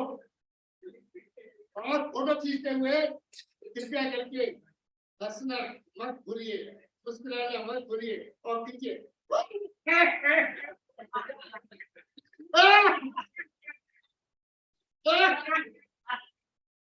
ईमानदारी से बताइए, फोटो अच्छा है या खराब है? बहुत बढ़िया साहब बोले, तो बोलिए गुड या वेरी गुड, बोलिए वेरी गुड, वेरी गुड। तो ऐसा कीजिए, जनरली वी क्रिटिसाइज अदर्स, दूसरों की आलोचना करते हैं, तू ऐसा है, तू ऐसा है, तू ऐसा है। एक उंगली उधर है, 3 उंगली मेरी तरफ है, मैं 3 गुना आपसे ज्यादा बदमाश हूँ। 3 उंगलियां मेरी ओर फिंगर कर रही है। तो आइए, यदि मेरा बेटा एमएनसी में काम कर रहा है, 4 लाख 5 लाख रुपए कमा रहा है महीने में, और यह तो शराब पी करके घर में आकर के अपनी बीवी को पीट रहा है, बीइंग ए फादर मेरा क्या कर्तव्य है? उसको समझाना, बेटे आज के बाद कृपया करके पीना बंद कर। कहूंगा कि नहीं? क्या उसको बोलूंगा पीटते रहो? आप किसी की गलती पकड़े, उसको केवल समझाएं, और ऐसा समझाएं कि जीवन में उसकी पुनरावृत्ति रिपीटेशन कभी नहीं करेगा। कृपया करके हाथ ऐसा कीजिए, और एक दूसरे की गलती पकड़ते हुए, समझाते हुए, मुस्कुराते हुए, नेत्रों को घुमाते हुए, और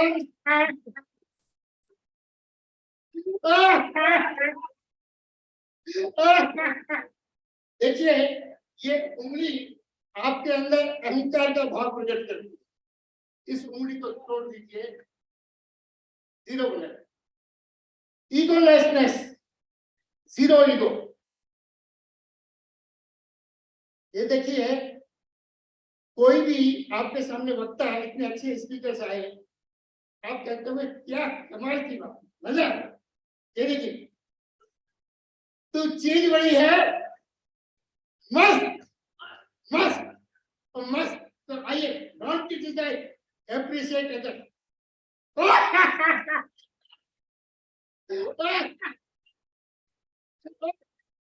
देखिए, आपका समय बहुत मूल्यवान है। मैं तो 1 घंटे तक ऐसा में रहूंगा, लेकिन यदि आपकी परमिशन 1 लाख ऐसी करा सकता हूँ।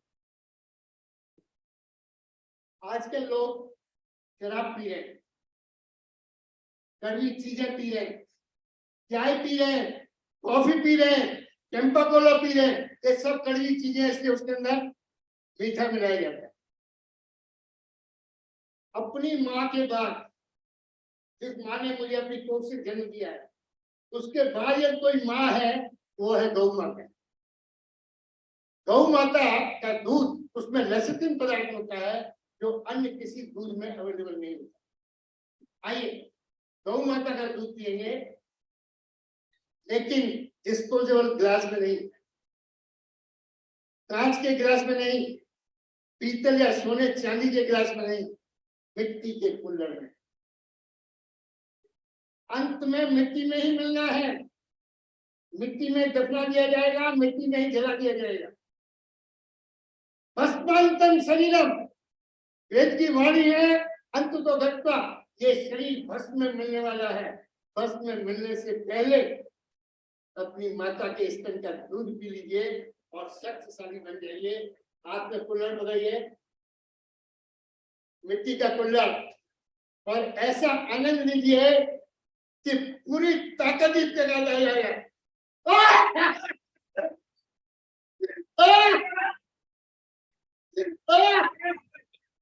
एक बच्चा 5 साल का भागता हुआ मेरे पास आया, अंकल मजा नहीं है। मैंने कहा, बेटे क्या दूध फट गया क्या? बोला नहीं, फटा नहीं है। ये अंकल है, इन्होंने अपनी हाथ की सर्जरी करा रखी है। ये अंकल है, डायबिटिक पेशेंट है, डॉक्टर ने मना कर रखा है, मीठा मत खाइए। अरे मैं तो ग्रोइंग चाइल्ड हूँ, मुझे तो पीना है, मीठा दे डालिए। आइए, बच्चे को मीठा उसके दूध में डालते हैं, दोनों हाथ कमर पे पकड़िए, और जरा आज आपने एक्सरसाइज नहीं की है तो जरा एक्सरसाइज कीजिए। जिंदगी भर कमर में दर्द रहेगा। दूध में चीनी डालते हैं,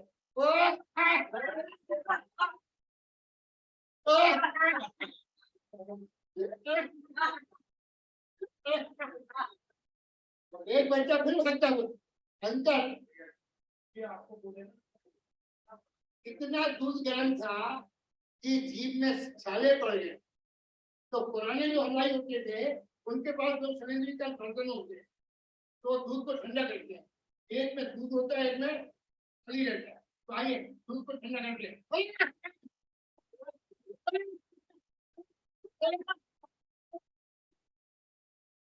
अब दूध तो 5000 लोगों ने पी लिया। वो जो हलवाई था, वो बोलता, भैया पैसे कौन देगा? भैया पैसे तो तुम तो जिसने आगे लिया बोला मुझे तो टेलीफोन पे आगे लिखा मैंने उसका फोटो तो नहीं खींचा मुझे क्या पता किस जाएगा बोला साहब प्रेसिडेंट साहब ने किया था तो कहाँ है पैसे अब उनको तो 10 लगे आई अब बताइए पैसे कौन देगा मजाक के लिए क्योंकि ऐसे भी बोलो क्या करता है जब पर रसीद कर सकते हैं जब किसी को पैसे नहीं देना हो ऐसा नहीं कि हमको बेईमानी कर लिया जब पर लागू करता है किसको पैसे नहीं दे रहे हैं तो भैया पैसे लोग पप्पू दे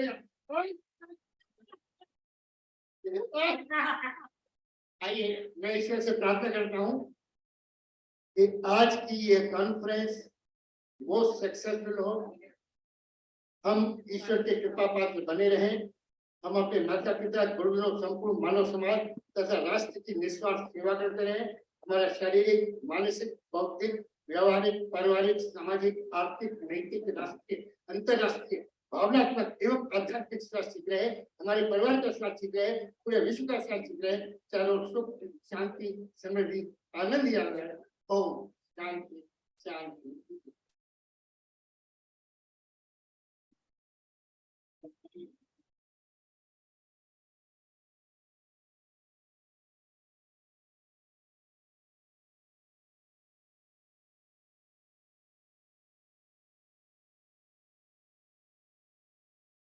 धन्यवाद सेवक जगबानी जी. Now I call Dr. Jyotsna Seth Madam for panel discussion. She will be moderating the session. Thank you.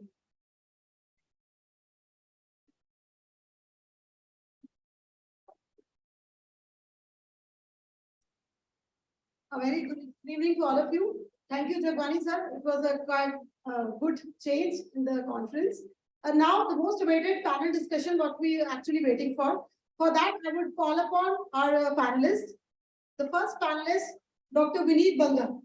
He's an MBBS, MD Pathology, MBA HR, Senior Specialist and Head of Department of Acharya Shri Bhikshu Government Hospital, New Delhi, Assistant Editor of Indian Journal of Pathology and Oncology, trainer and guest speaker all India radio in different government organizations, conducts stress management and signs of happiness in various publications in national and international journals. With these words, I welcome Dr. Vineet Banga, sir.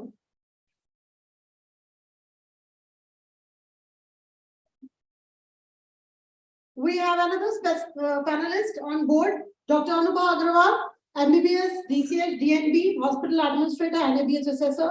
She's a pediatrician, hospital administrator, and panel NABH Assessor. She is a medical superintendent in various medical colleges in Uttar Pradesh. She is an NABH Assessor since 2008, faculty for training program in NABH. She has various publications in various international, national, and state journals, and also contributed in various books and chapters. She has been speaker in various international and national conferences, and she has also an inclination towards social service and participated in various medical camps. She has received various awards for untiring effort in the academic and administrative ground. With these words, we welcome ma'am. We have another panelist, Dr. Manu Rathi ma'am. She's presently working as a senior professor and head of Department of Prosthodontics at Postgraduate Institute of Dental Sciences, Rohtak. She did her BDS in '96 and won medals during graduation. She did her MDS in 2001 and DNB in 2004, MBA in 2014. Currently, she is President, IPS Haryana State Branch, Chairperson for Board of PG Studies, Health University, Haryana. She has served as member, Court of Health University, Haryana, and member, Executive Council, Indian Prosthodontic Society. Founder, President, IPS Haryana State Branch, and she is a member of various other national bodies. She is a recognized postgraduate teacher and guided more than a lot of postgraduate students more than 19 years. And with these words, I welcome Manu Rathi. We have another panelist with us, Dr. Rita R. Gupta ma'am. She's a senior scientific officer, grade 1, assistant chemical examiner to the Government of India. She has experience of working with both Central Forensic Laboratory and the Directorate of Forensic Science, MHA, as AGEQD CFSL Chandigarh Directorate of Forensic Science Services, New Delhi, and presently working with the prestigious organization Central Forensic Science Laboratory, CBI, New Delhi, with the 24 years of experience of research and development. Interest area is R&D work, including application of nanotechnology, toxicology, and forensic medicine, paper examination, application of Raman spectroscopy, travel documents, passport forgery, and much more. She has been also promising results in various national and international peer review journals, Indian Chemical Society of India, CBI Bulletin. We welcome you, ma'am. We have Dr. Rajesh Bareja, Professor, Department of Microbiology, World College of Medical Sciences and Research, Jhajjar, Haryana, Associate Professor of Microbiology. We welcome you, sir. We have the last panelist on the board, Dr. Bhupendra G. Prajapati. His work as a professor in the Department of Pharmaceutics, Sri S.K. Patel College of Pharmaceutical Education and Research, Ganpat University, North Gujarat, India. He did his PhD at Hemchandra, North Gujarat University. He did his PG and UG from MS University of Baroda, and he has 20 years of experience in academics and industry. He was awarded the Career Award for Young Teacher by AICTE New Delhi, and he was also awarded for the Distinguished Associate Professor in Tech Next India 2017, and President Award of Staff Excellence in Research 19 and 21, and Capacity Building by Ganpat University. He claimed on his name more than 60 national and international publications. With these words, we welcome all the panelists on the board, and we will start with our panel discussion. I would request, there are a few questions to the panelists, and the time is like near about because we are little running short of time. So we are providing 3 minutes for the speaker to say something on that topic.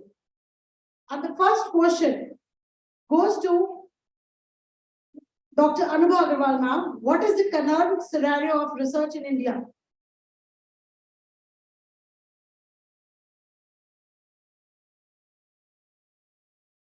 The current scenario in India is not, for the research is not very good, I would say. Out of the total researches, only 5% of the world researches are done in India. And out of those 5%, only 10% are published. So I would say that it is only the minimal researches are being done, and the publication is still little less. And we have to really work hard to improve this. I would also like to say that in India, whatever the protocols are made, the treatment protocols or the policies are made, they are based on the data which is from outside only. Because in India, we don't have those researches, we don't have our own data.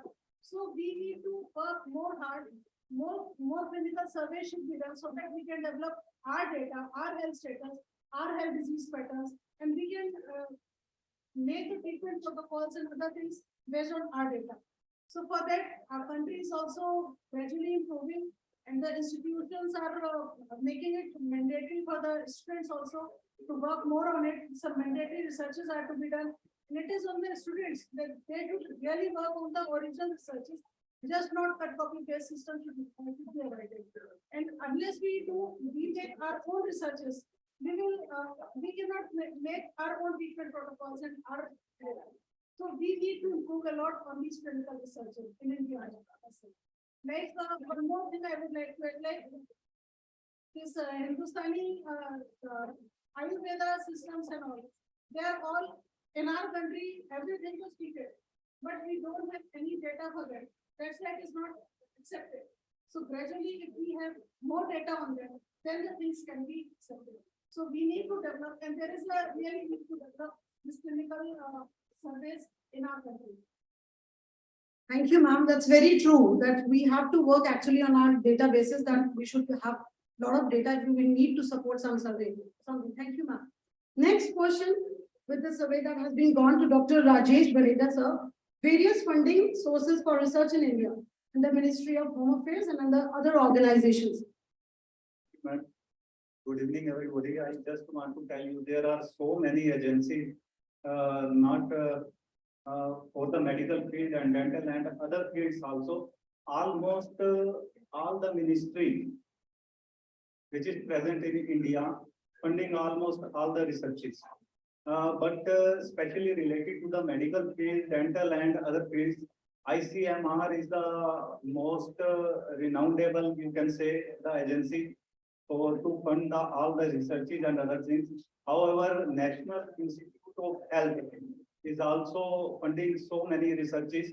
There are so many agencies we cannot count. Even at least, you can say more than 130 agencies are there, and more than 150 scholarships are also there in the respective fields. So there are so many agencies out of these: ICMR, UGC, NIH, CSIR, DBT programs. There are so many agencies. So if we see in the last month, we have some budget discussion with the Poonawalla, as a renowned, you can know all these persons. So they told that they have allocated too much budget. But the main problem was that that budget was, you can say, more than, you can say, the research means we can say that we have not applied for the research purposes, and they have saved so many budget. So they have changed their policy that we have not only, we are going to do now allocate the budget. Means the demand will come, then only we will give some budget and other things. And I have seen the data that in 2021 and 22, almost budget allocated by the Department of Health, it was 2,663 crore. And it was more than 20% from the previous budget. So in this way, if somebody wants to do some researches and other things, definitely they have to apply through the proper channel, as already discussed that all the things should be in the proper way, ethical committee and other things are there. So in this way, we can go for the, you can say, the actual research. And then if our research is passed and okay, everything will be okay, then definitely we will get all the fund and other things. Thank you. So thank you, sir. Yes, that's true. There is a lack of awareness regarding a lot of funding agencies. A lot of authors doesn't know that there are agencies which are there to fund the research. So I think that awareness should also be there regarding the agencies. Thank you, sir. Now the next portion is a proactive role, which goes to Dr. Bhupendra, sir. Proactive role of editorial board in terms of quality of research work publication. A little comment on. Okay, so quality of research, as such, it is a big topic, and it is not a sole responsibility of the publisher, editor-in-chief, or editorial board, but how it can be improved. So the editorial board usually they work as a supportive team to the publisher and an editor-in-chief. Whatever the submissions are there, they qualify for the scope of the journal or not, and based on that, they scrutinize and proceed for the review process. Now, the editorial associates or the board are also meet frequently for improvement of their own quality and publications. What they can do is give suggestions for current trends. Whatever the recent trends are there, they can have some thematic issues, they can have some sections or topics which can be taken up. Like if the COVID-19 was there, they can immediately, mostly all journals have started their own sections or a topic which has been related or falls into the scope of their journal. Then the editorial board can also review frequently that what are the rejection ratios are there and what are the problems are there that has been leading to the excess of the journal and increase into the citation scores or the impact factor. So that can be done by usually the some publication or supportive systems which can improve their presence in the market. The social media is also one of the kind of the thing where all the editorial boards or members can associate with them, and regularly they can invite the new authors which has been expert in that field. Collaborate with them, invite them for the contribution. Along with that, even reviewers, appointment of reviewers is also an integral part of that. So if in their vicinity, some of the good reviewers are there, they can invite for the reviews. And even in many of the cases, which I personally observe, that if good reviewers are there, they also many times invite for the editorial board. That will support in future for quality of the work.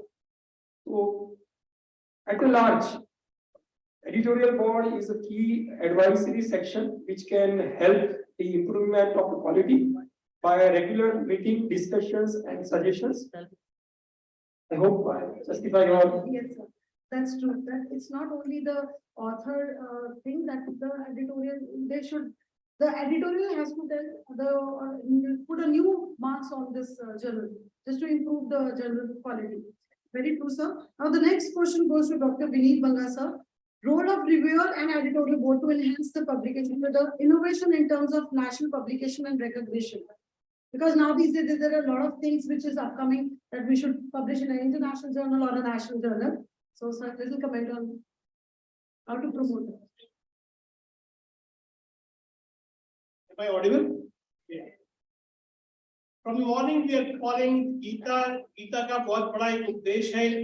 कर्म करो, फल की इच्छा मत करो. I am not saying फल की इच्छा मत करो. फल तो मिलेगा ही मिलेगा. That is गीता का उपदेश. So, gone with these words, we should work hard as a reviewer, and reviewers are not separate from the organization. It's like a virtual cycle. If reviewer does a very good work, it's the organization which gets benefit. Organization gets good standard. That means the reviewer gets a good standard. So we are in tandem. We are working together. So first is the work sincerely. Whatever work is given to us as a reviewer, we should work sincerely. Because if we work sincerely, the reputation of the organization goes. It's like teamwork. What we call teamwork is together, everyone achieves more. So it is like virtual cycle, and we don't have to think only selfish part. Yes, I am reviewing good things, so I am getting higher promotion. That obviously we will get it. But what we are giving back to society, that is means we are encouraging the researchers. Normally what happens? We get the articles, we say, okay, this article cannot be published. But be truthful, be transparent, and be compassionate with those researchers. Put yourself in those foot that somebody has done a study, at least guide them why they are wrong. Be transparent in your work. Yes, these are the issues. So in the end, ultimately, I say work sincerely from the reviewer point, from the listen to that part, see the problems what the authors are seeing, and always work in tandem with the organization. I think if you work like this with a selfless motive, obviously we will get promoted, our journal will get a high standard, and the authors will also have a trust in us. Trust is a very, very important thing. We should develop trust. I think I'll end with this. Thank you, sir. I think that is the crux of the story, that we need to change our mindset if we need to improve. Thank you, sir. Now, the next question goes to Dr. Rita ma'am. Future or current scenario of research and the various challenges of research in India with the perspective of Indian scenario and demand of time.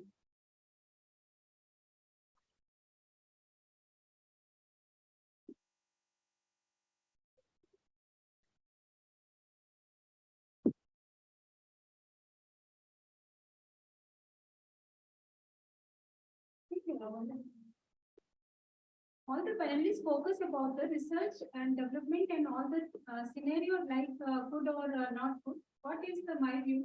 The view is that in the present time, the research is well going in India. We are addressing all the gray area of the research where the topic is slightly addressed.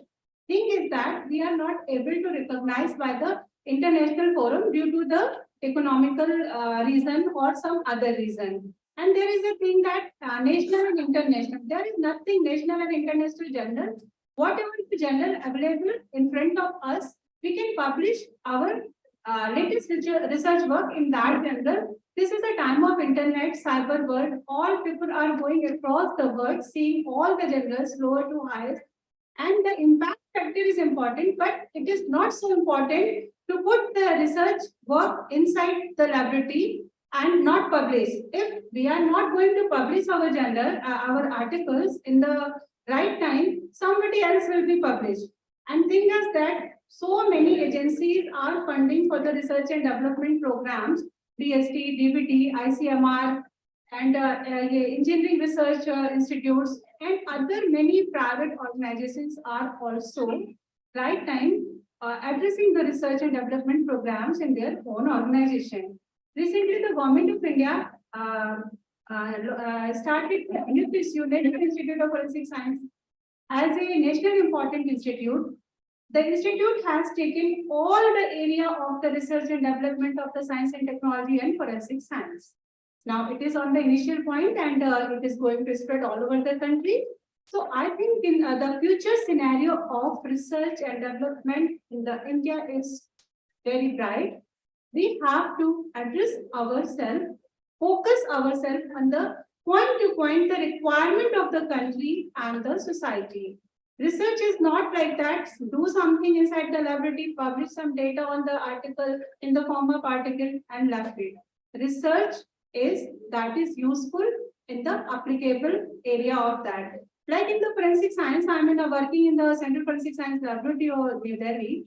What is the thing is that all the works are, all the gray areas are not covered in the R&D. Those doing the research, searching some topic and taking some topic for research only for doing PhD work. That is not properly applicable in the area of the actual requirement of the case analysis and case address to the criminal justice system. So main focus of the research must be at the applicable part and is the utility part.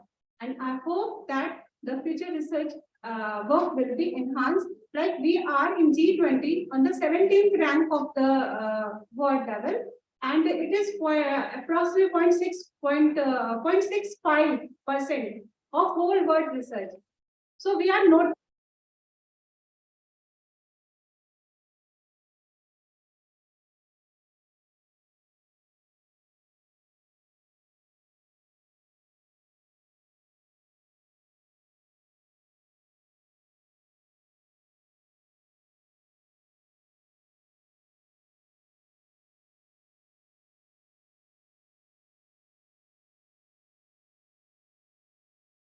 And such conferences will really help them and will really spread awareness regarding the how to write an article or how to publish it. Thank you, ma'am. Now the question goes to Dr. Manu Rathi, ma'am. What are the ways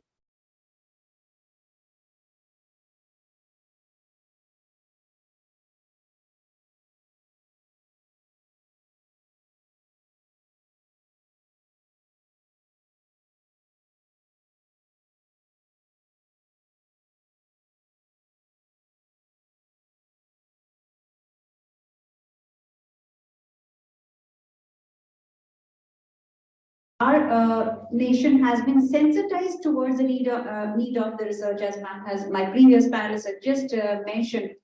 And the fact that there are more than 100 agencies funding research, that also emphasizes the same fact that this need for research exists, that has been realized, and funding has been allocated for that. Now the next, also the earlier panelist said that the research percentage of our country is less. What next is to be done? We have to conduct the research, but how it should be done? Now the question is that how the level of the research is to be upgraded. Any activity would be of quality if it is approved by any authentic body.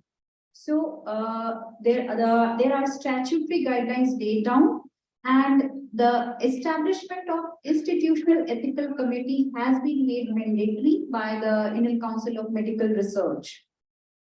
And any research which is approved, which goes from the point of its beginning to the culmination through this body, is a standardized research, and that is accepted in the international journals. That's how we move on to the higher index journals. So the requirement is that any research that is scholar takes up research, first it should be registered at the synopsis stage with an authorized body. I'm sure many of all the institutes are having institutional ethical committee. And till the end stage, when this research comes to a publication stage, any good journal will ask for the IEC registration number. That will ensure that journal that this research has gone through the regular process of standardization, and then that will get a higher, that will be accepted at a higher pedestal. And that is how, if any journal accepts a research which has gone through this process, the journals level would be elevated, as the previous panelist mentioned about the reviewer. If a reviewer picks upon these points, and so such studies are filtered, the journal itself is put onto a higher pedestal, and same way the researchers move on a higher level, and definitely, and ma'am said that we would be moving to the international level. And this need has been incorporated into the various curriculum also. Earlier, there were not many of the mandatory requirements, but currently many of the statutory bodies are making it mandatory for the postgraduates and other scholars to have stipulated number of the publications before they become eligible to appear in the examination. It means the need for the research is has been perceived in the country by all the authorities in various fields. Ma'am also mentioned about many of the statutory bodies. So it has been accepted, and not only accepted, the funds have been also allocated. And so the specifically the researchers, they have to publish certain number of the articles before they are eligible to appear in the examinations. So I think the process of the research is standardized, controlled by the statutory bodies, and to some extent geared by the governing bodies and the examination bodies, universities and other councils as well. That is the current scenario in the country. Thank you, Jyotsna, for your question. Thank you, ma'am. It was always very. And now I think the session is open for open question. We can have any query regarding, we have a research scholar sitting here. Any query you have, you can, yeah, please.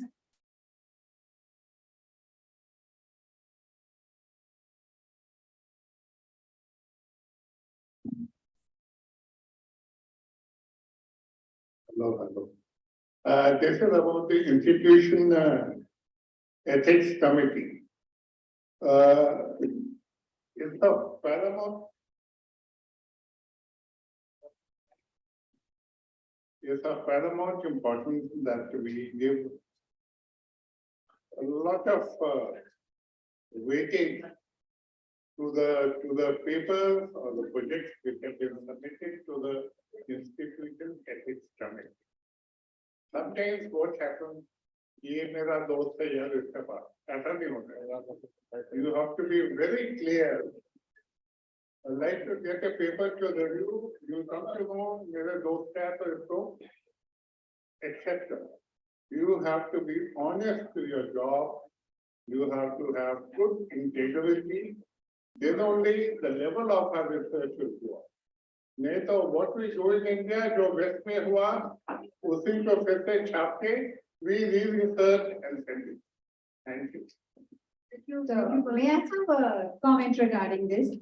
So you very aptly pointed out that if you want quality, it has to be a good ethical committee, and the conduct of the ethical committee has to be of a standards. Definitely, there is a provision to ensure that, sir, because the chairperson of the institutional ethical committee cannot be from the same institute, and the composition of each institutional committee is quite diverse and it is quite specified. That makes it quite inconvenient to have an easy pass through the institutional ethical committee. That aspect has been taken care of the composition of the ethical committees. And it is a wonderful topic, and I must compliment the organizers for bringing up to the research on such a good platform. Thank you. Ma'am, thank you, Paramjit sir. So we have one more question. Ma'am, I'm Dr. Bali, and it's good that you brought up the matter of the conduct of ethics committees. You see, in 2019, what we did was we introduced a regulation which introduced a term called academic clinical trial. Right? And it said that academic clinical trial is going to be exempt from the other regulatory approvals which are required for clinical trials. So we were, unfortunately, we went back to ICMR, we discussed it with CSIR, and we were told that the demand has come from the academicians themselves. Every clinical trial is an academic clinical trial.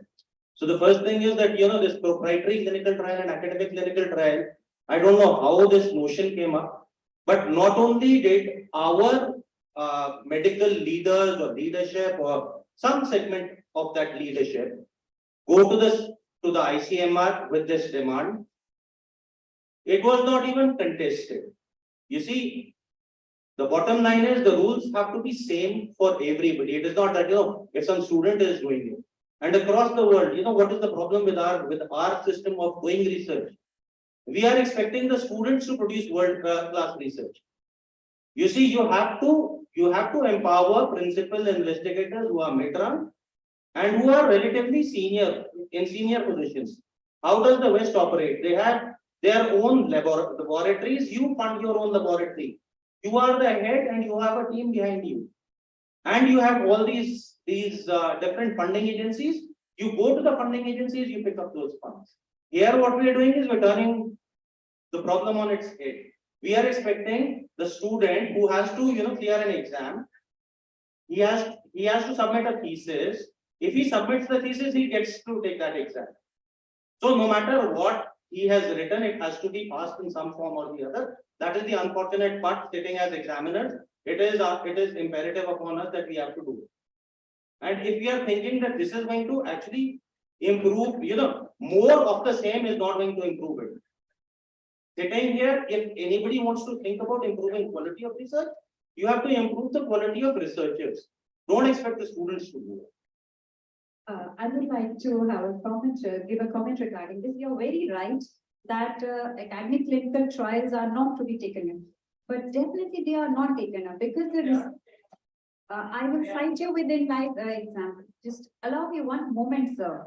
Because research is a part of various courses, postgraduate and PhD courses. That's a routine research. And another research which has to go into the institutional ethical committee.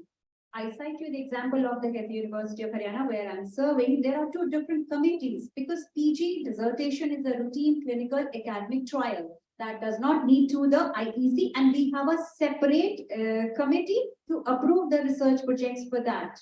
And ethical committee is separate, which is registered with the ICMR. But the research. Yeah. Because I've been part of the Vaishnavi committee. That is why I was surprised that there was this thing. That is the provision, just that any research does not go hayway. It is approved by one authority. And that's a routine one, so it is by one council. Thank you. Thank you for sharing your viewpoint, sir. Well, I just want to draw attention to the infrastructural facilities. So I always keep on saying there are two components, the living components and the non-living components. Well, living components, if you leave a legacy, they will follow the legacy. But if you don't have infrastructure, you cannot proceed for the research the kind we expect our workers to do. Definitely, seniors have to delve into it, but infrastructure facilities will have to be developed. Thank you. Thank you all the panelists and all the researchers sitting here. It was really a great session and a great applause to all the panelists. And I would request Dr. S.S. Jha sir and Brigadier Dr. Pranamjeet Singh sir to felicitate our panelists sitting here. It was really a brainstorming session. I wish it could have been a little longer. Firstly, I call Dr. Vineet Banga.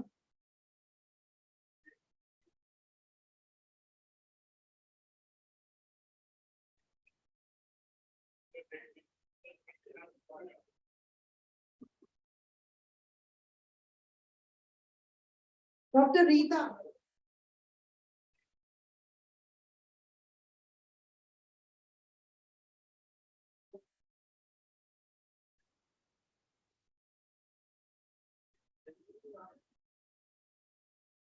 Dr. Anubha Agrawal.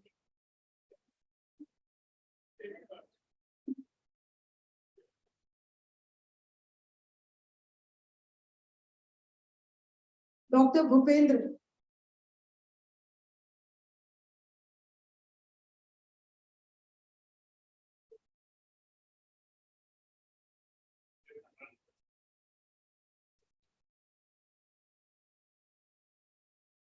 Dr. Manu Rathi.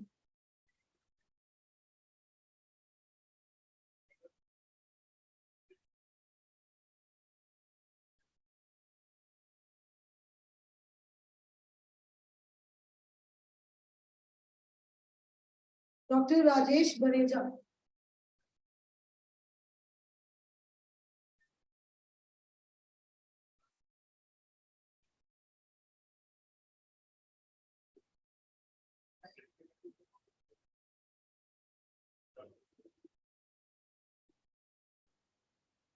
Thank you, Jha sir. Thank you, Dr. Paramjeet Singh sir. Thank you all the panelists to be here with us. Thank you.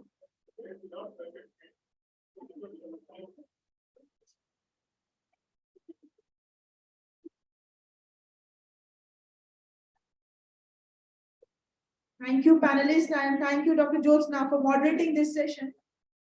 Now, finally, we come to end of the 2 days hectic conference. So let's start with the valedictory function. And every event is an experience. The external fades away and the internal lingers and echoes in the most depth of our hearts.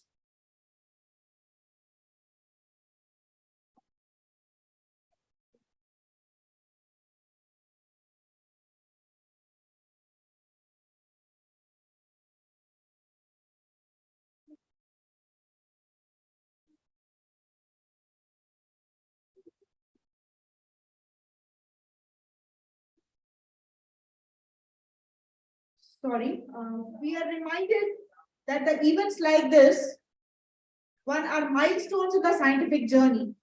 We have been listening to eminent speakers deliberating in the areas of research and publication. All these valuable insights gave us a new perspective that one should adopt while discussing these topics. Ladies and gentlemen, I would like to thank all the invited guests, dignitaries, speakers, delegates who have blessed us with their presence. Now I would like to invite Dr. Himanshu Eren Sir, Director Principal, Professor and Head, Prosthodontics, Seema Dental College and Hospital, to come to the stage for chairing this valedictory function. I also invite Dr. Anubha Agarwal, Co-Chief Guest, Pediatrician and Hospital Administration. Please be the co-chairperson for this valedictory function. So let us start this valedictory function. First of all, I request Dr. Jha sir to please join us on the stage.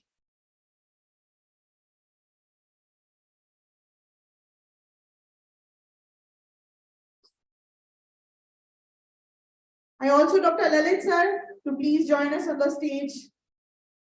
Dr. Nikita ma'am, you are with me. She is with me only. Now I first of all call Mr. Bala Subramanian, Best Business Partner, to receive the award. Mr. Bala Subramanian, please, can we have you on the stage? A big applause. Please don't be miser for us.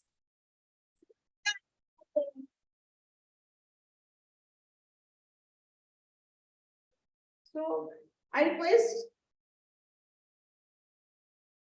the chairpersons and co-chairpersons and Jha sir and Lalit sir to please, अब आपको बैठने नहीं देंगे हम.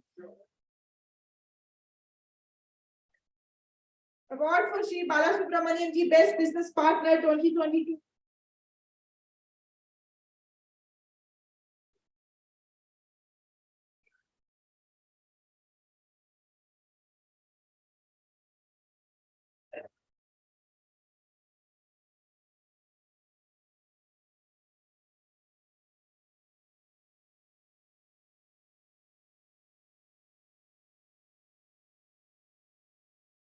Now I invite Dr. Vikesh Bharti, Best Editor, Indian Journal of Library Science and Information Technology. Dr. Vikesh Bharti.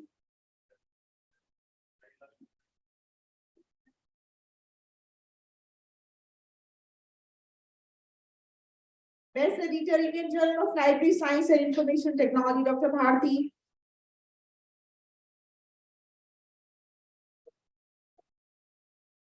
Next, I invite Dr. Prakash Kumar Mandal, Best Editor-in-Chief, Journal of Hematology and Allied Sciences.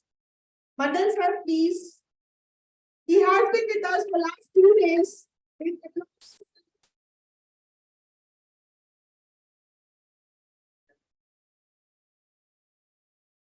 Dr. Prakash Kumar Mandal.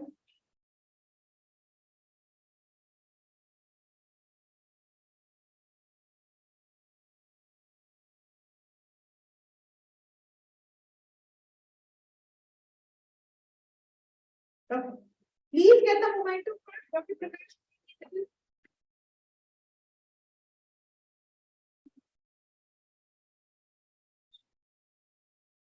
A big applause.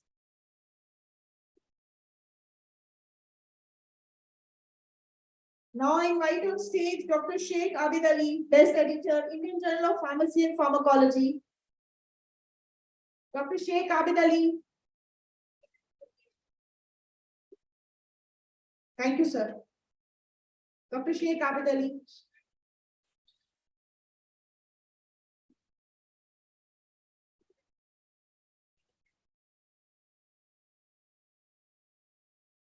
Dr. Sheikh Abid Ali, Best Editor, Indian Journal of Pharmacy and Pharmacology. Next, Dr. Kirti Agarwal. Dr. Kirti Agarwal, Best Editor, Journal of Management Research and Analysis. Dr. Kirti Agarwal, is she there? Dr. Kirti Agarwal is not with us. Dr. Kirti Agarwal is there. Dr. Madhu Jayaraman, Best Editor, International Journal of Orthopedic Rheumatology. Dr. Madhu Jayaraman.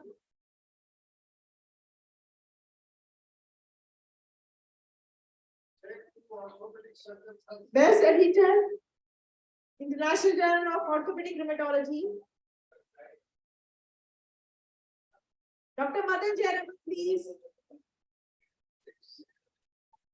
No, I'm getting a certificate. Yes, sir, 2 orthopedics side by side. A big applause. Dr. Sankalp Yadav, Best Editor-in-Chief, Indian Journal of Immunology and Respiratory Medicine. Dr. Yadav, sir. Dr. Sankalp Yadav. Sir, जोर से बोलना पड़ता है sir, अंदर से आगे momentum.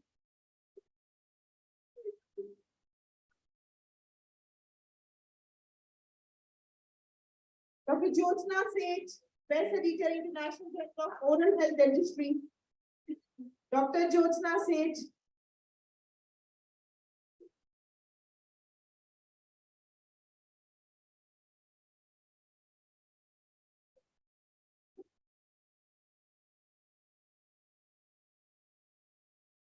Dr. Lalit Gupta, sir. Best Editor-in-Chief, Indian Journal of Clinical Anesthesia. Dr. Lalit.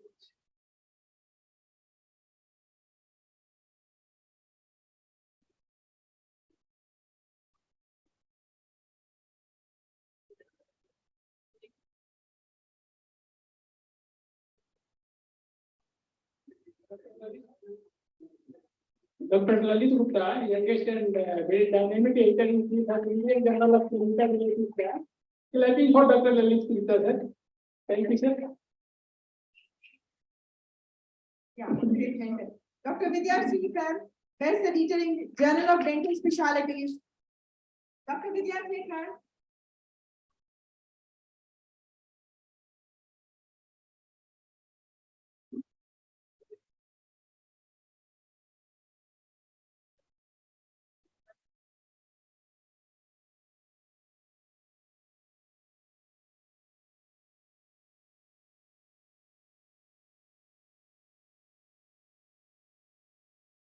Dr. Vidya Srikan.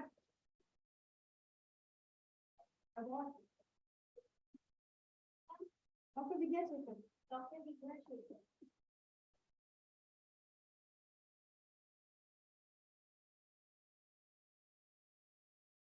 Then next is Dr. Savita Yogaraj ma'am. Dr. Savita Yogaraj ma'am. Vidya Shekhar. Then Dr. Savita Yogaraj, Madam, Best Editor for Indian Journal of Clinical Anatomy and Physiology.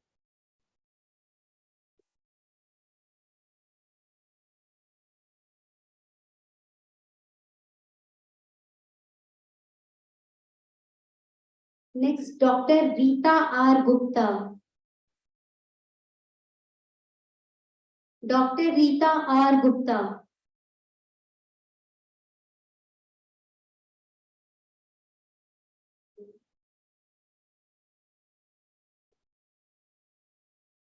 International Journal of Forensic Medicine.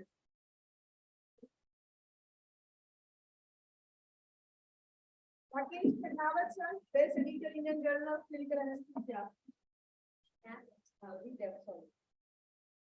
Dr. Bhupender Ji Prajapati, Best Editor in Chief, International Journal of Comprehensive and Advanced Pharmacology.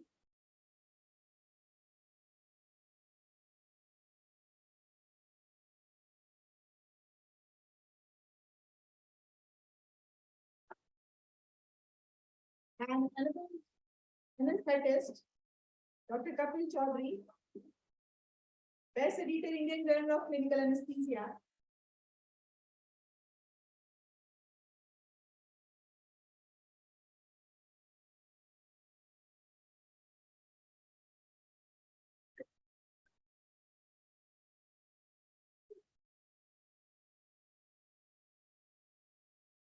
Dr. Shobhus Tantre, Best Reviewer, Journal of Oral Medicine, Oral Surgery, Oral Pathology, Oral Radiology.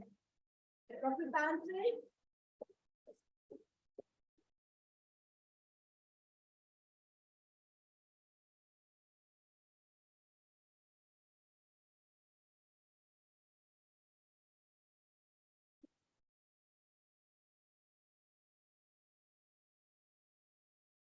Dr. Abdul Waris, Best Editor, Indian Journal of Clinical and Experimental Ophthalmology.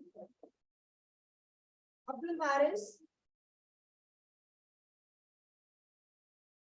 Dr. Sharmila. I think she has said. Dr. Sharmila.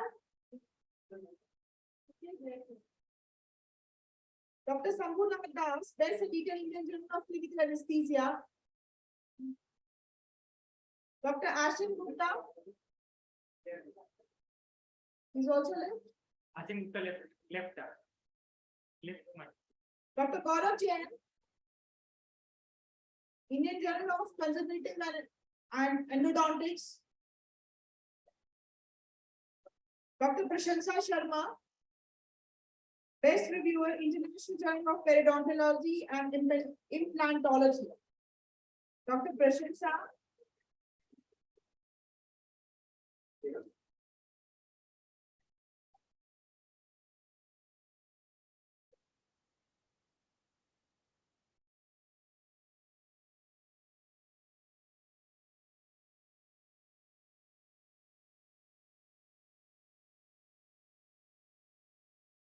Dr. Ankit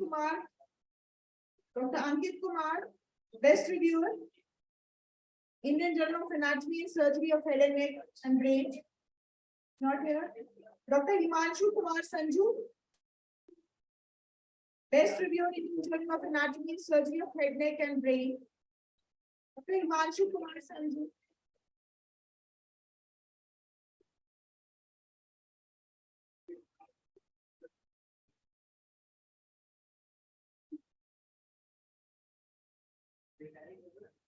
Dr. Kirti Rani, Best Reviewer, Dr. Kirti Rani, Best Reviewer, International Journal of Comprehensive and Advanced Pharmacology, Dr. Kirti Rani.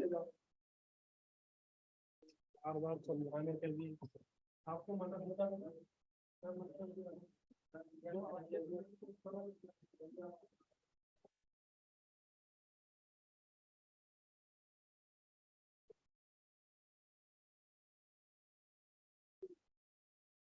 Dr. Himanshu Aronson, Best Editor in Chief, Dr. Himanshu Aronson.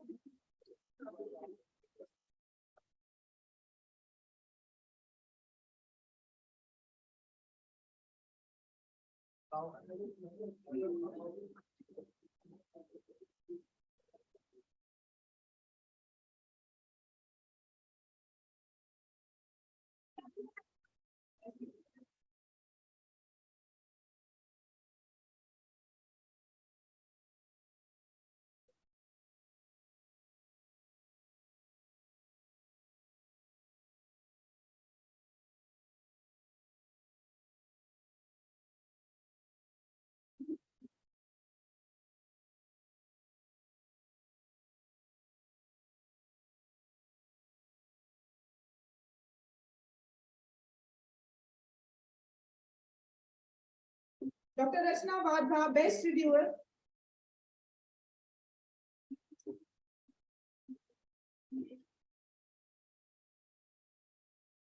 Dr. Rachna Vadha.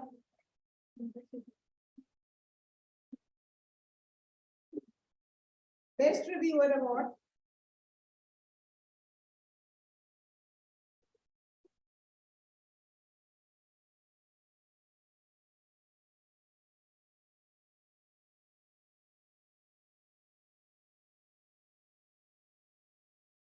Now for the Best Researcher Awards, Dr. Jitendra Barsakia. Dr. Jitendra.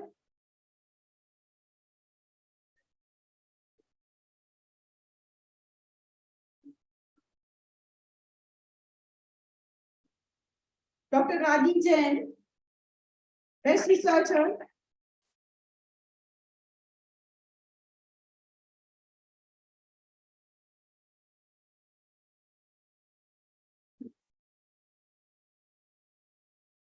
Dr. Amol Bansal. Dr. Geeta Arya. Best Researcher. Dr. Jyotsna.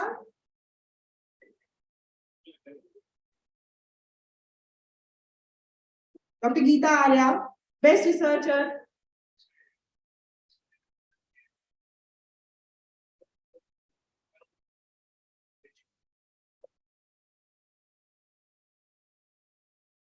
Geeta Arya.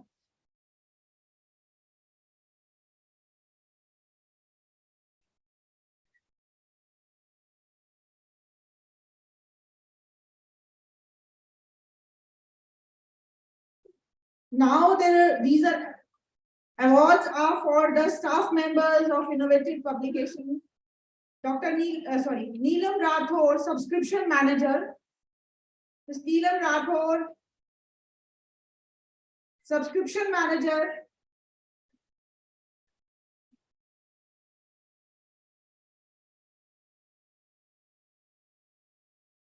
Neelam Rathore.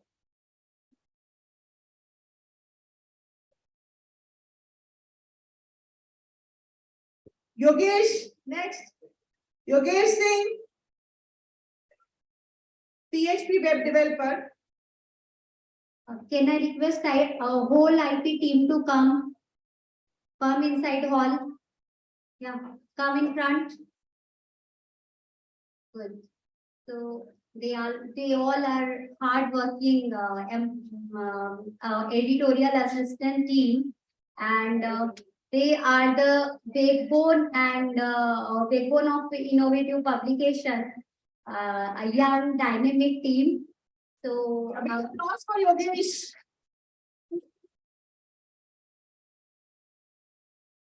Next, Anshu Chauhan, Editorial Manager and HR. Anshu Chauhan. Chetan Malik, E-commerce and book production. Chetan, where is Chetan? Chetan Malik. E-commerce and book production.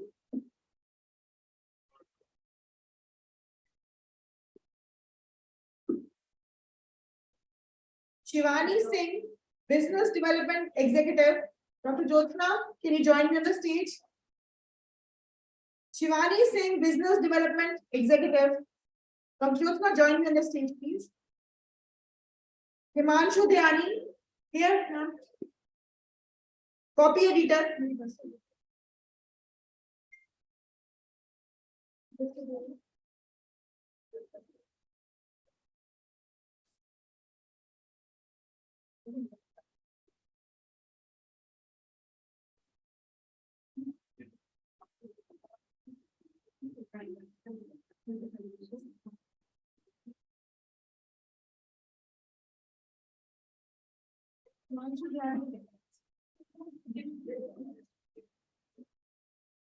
Vivek Kumar Dubey, Marketing Manager.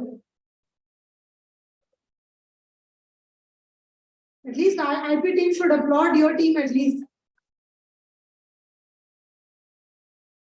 Bubbly Bisht, Editorial Assistant.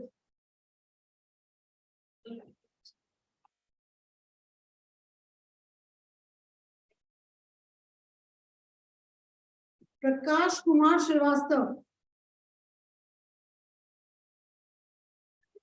Copy Editor.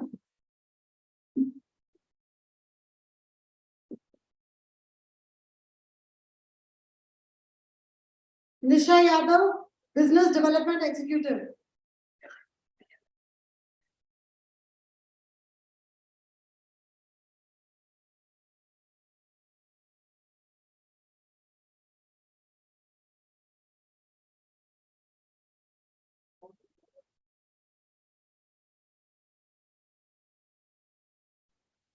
Neepu Kumari, Web Designer and Developer.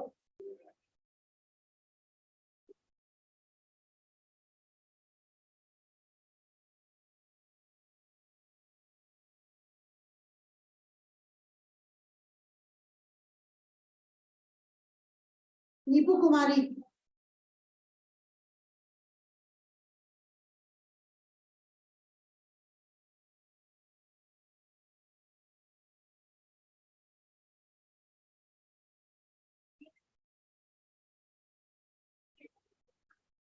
Kiran Kumari.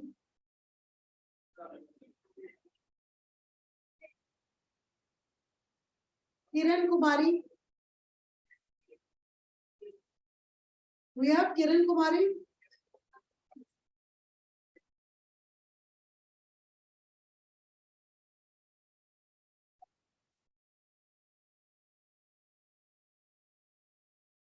Sumit Kumar, Office Assistant. Sumit Kumar.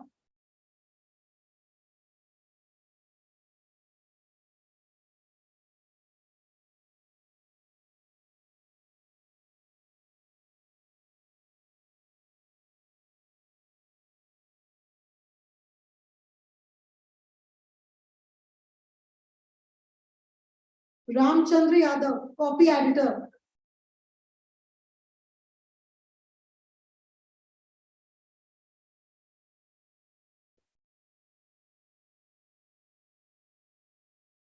The next, Mantosh, Hardware and Networking. Mantosh is there?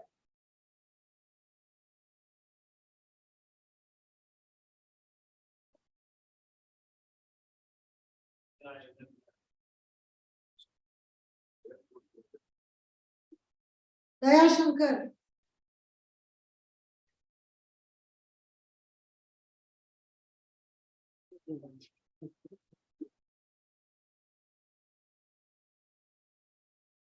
Daya Shankar.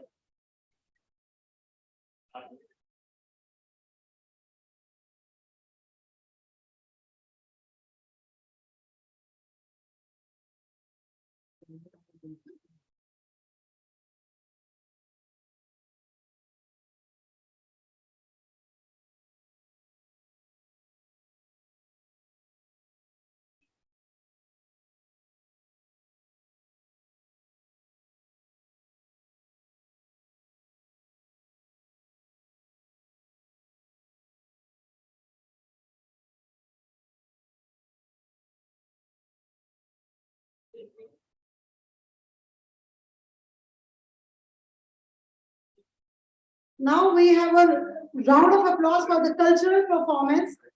The students, those who have performed. The first is Kusum Prajapati. Please come fast. Kusum Prajapati.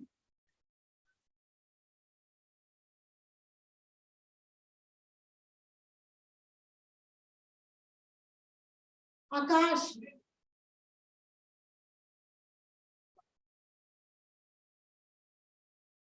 Dr. Jitendra Bali.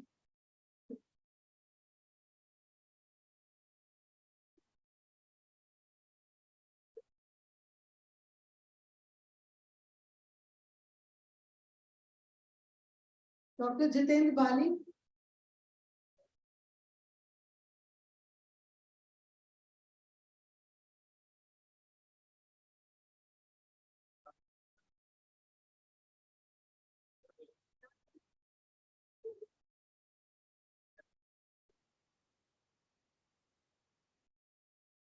Next, we will call upon Akash.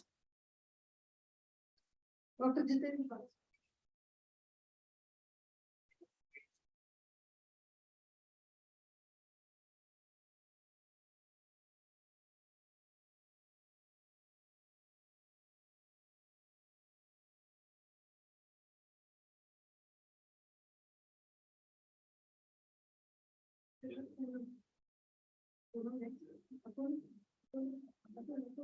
Next.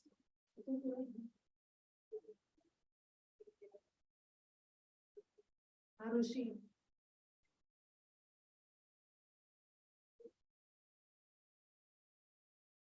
Poonam. Poonam. Now I would call upon Atul.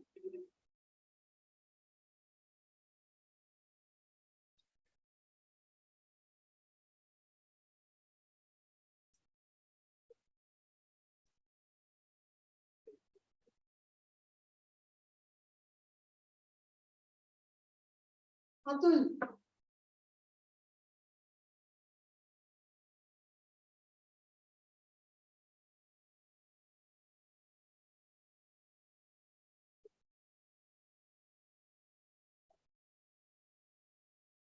Riya.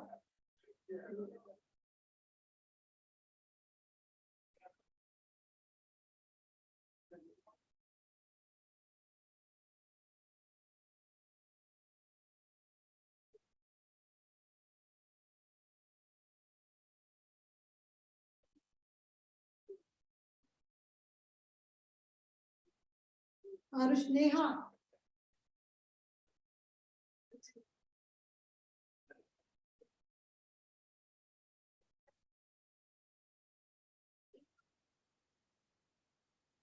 Neha.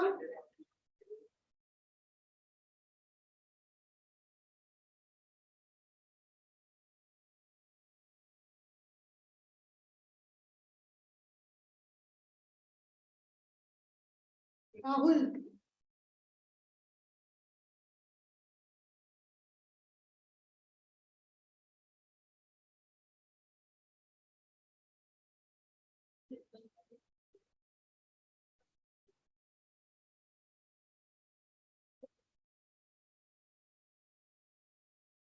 Now I would request Dr. Ajay Kumar sir.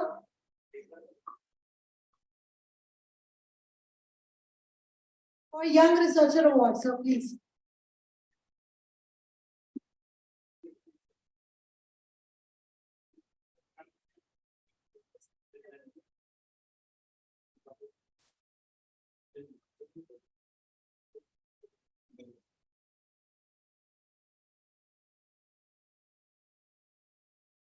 Now I will call upon Zahra Khatun Zaidi for the Best Editor Award.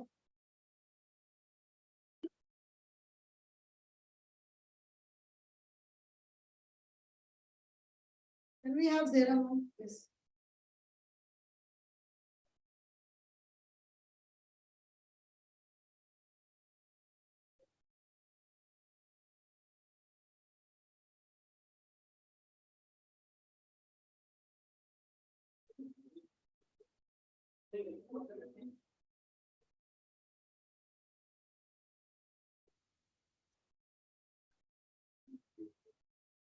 Call upon Anand Saida for the Best Reviewer Award.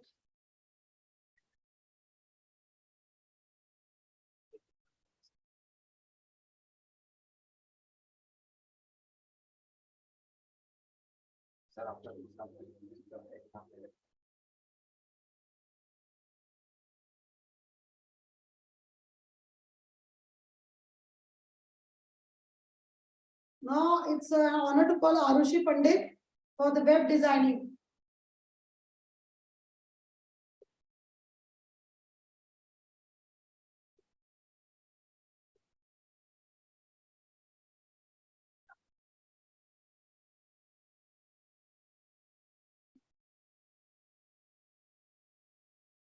It's nice to see younger Nikita madam working with me.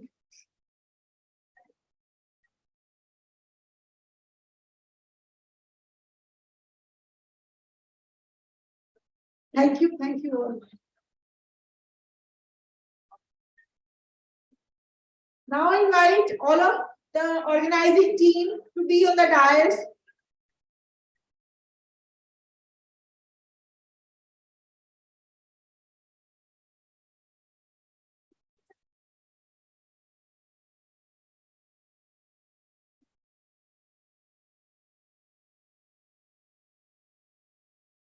Yes, your attention, please. Mr. Ajay Kumar Sonaware, who has come from all the way from Mumbai, and we are so grateful that you have brought your parents with you. So I would like you to be here on the dais along with your parents. Most welcome. I'm so happy your parents are witness to your achievements. Namaste. Please.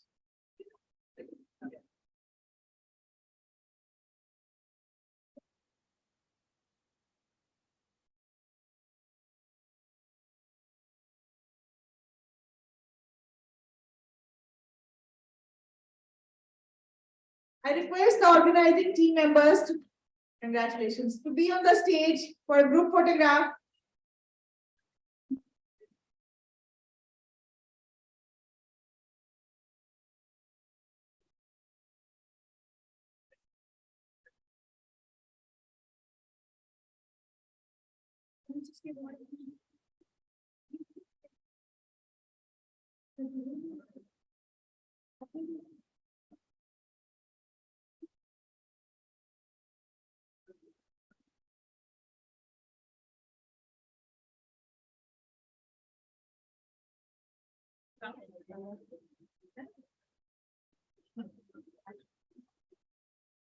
The organizing team, please be on the stage.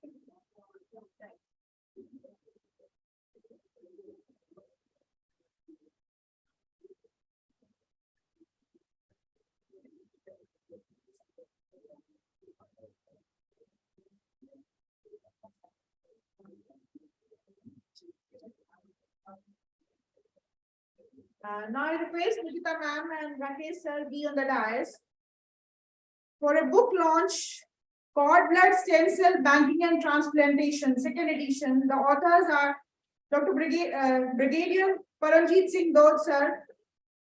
He was Dean of Santosh Medical College, Ghaziabad, Uttar Pradesh. PhD, MD, DNB, teacher and examiner of various universities, and also awarded Shish Seva Medal by the President of India for exemplary professional services.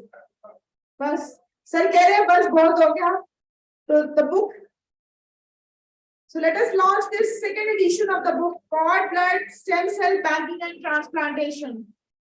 I invite our guest of honor, Dr. Arun, to be on the stage. Dr. Arun. He's joining us on the stage.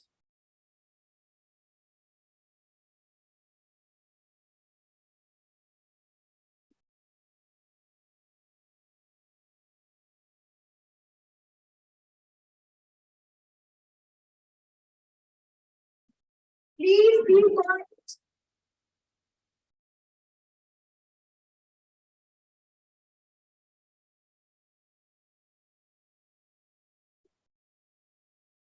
A big applause.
Dr. Madan Jayaraman, sir, for Best Young Researcher Award.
I invite Mr. Vikas Malik, VMAX Global Services, VMAC Global Services to the stage.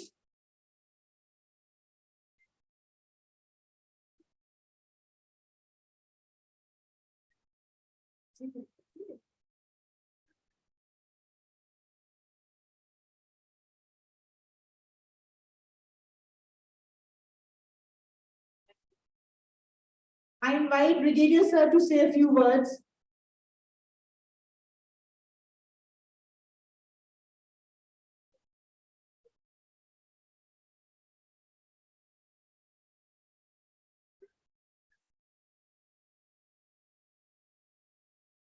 ये काम करते हैं ये देखिए good evening ladies and gentleman it's rather late पर मैं सिर्फ दो शब्द only 2 words. You know, this is the first time I'm attending a book launch. 2 किताबें लिखी कहाँ है वो मिस्टर राकेश जी उन्होंने छापी एंड आज लॉन्च हुई किताब लिखने में बहुत मेहनत है It took me 2 years to write 2 books. But from this year onwards, I am going to write 2 books in 1 year. And the kitabe, they are on the latest topics. Stem cell, regenerative medicine, tissue engineering. अभी जो लिखना हूँ, that is on platelet-rich plasma, clinical application. उसके बाद वाली किताब है restoration, जिनके बाल नहीं है, उनके लिए किताब. So I'll keep on writing, and hopefully you will read it. ज़्यादातर मेरी किताबें are given free. I don't take money for it. I feel the more kitabe you give to the people, they will read it. And once again, from the bottom of my heart, I will thank Mr. Rakesh ji, जिन्होंने ये किताबें publish की, and he has been marketing them heavily. Thank you so very much. Thanks a lot. Thank you, sir. Thank you so much, sir. Now invite the organizing team on the stage for a group photograph. Please. Rakesh sir.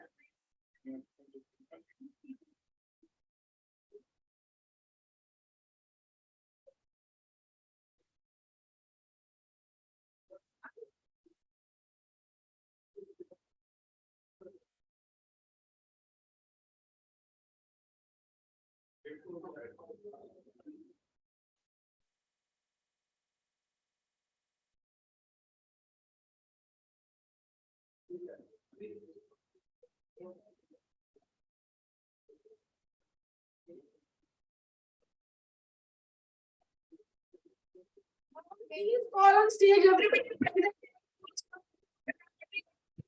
Join us on stage. Everyone, ma'am. PJ ma'am, please.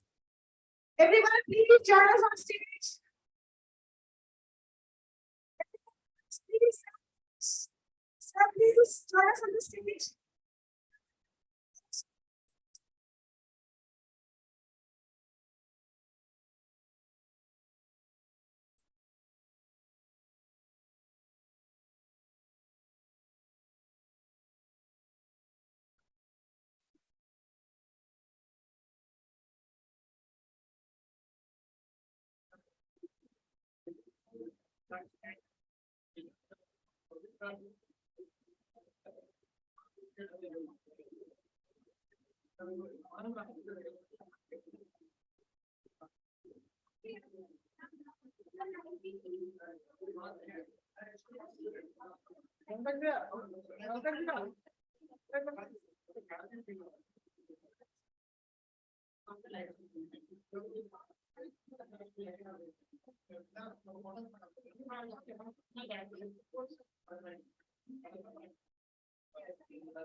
जो बोलेगा उसकी photo नहीं आएगी।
Thank you so much.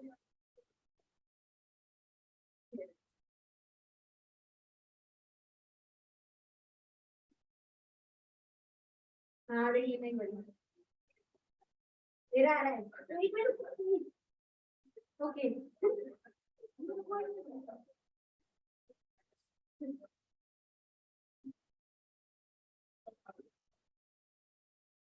Single हो गया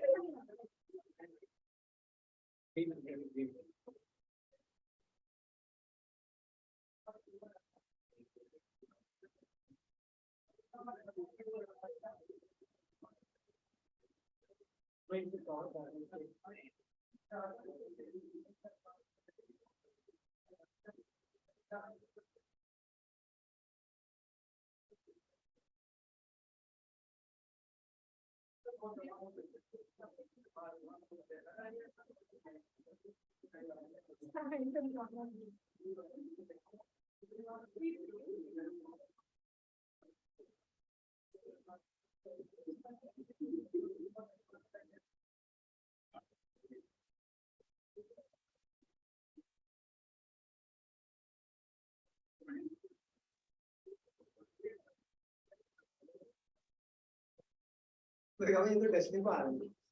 Hello.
Hello.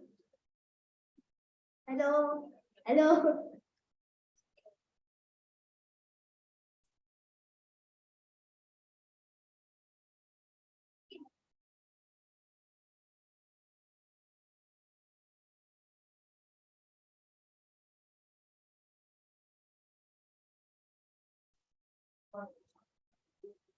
Thank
you, ma'am. Thank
Card copy?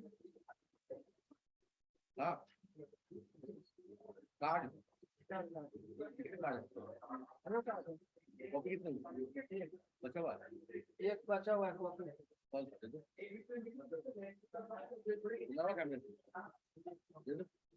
कौन करेगा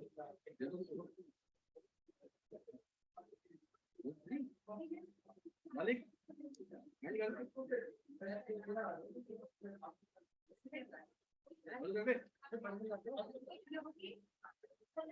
मालिक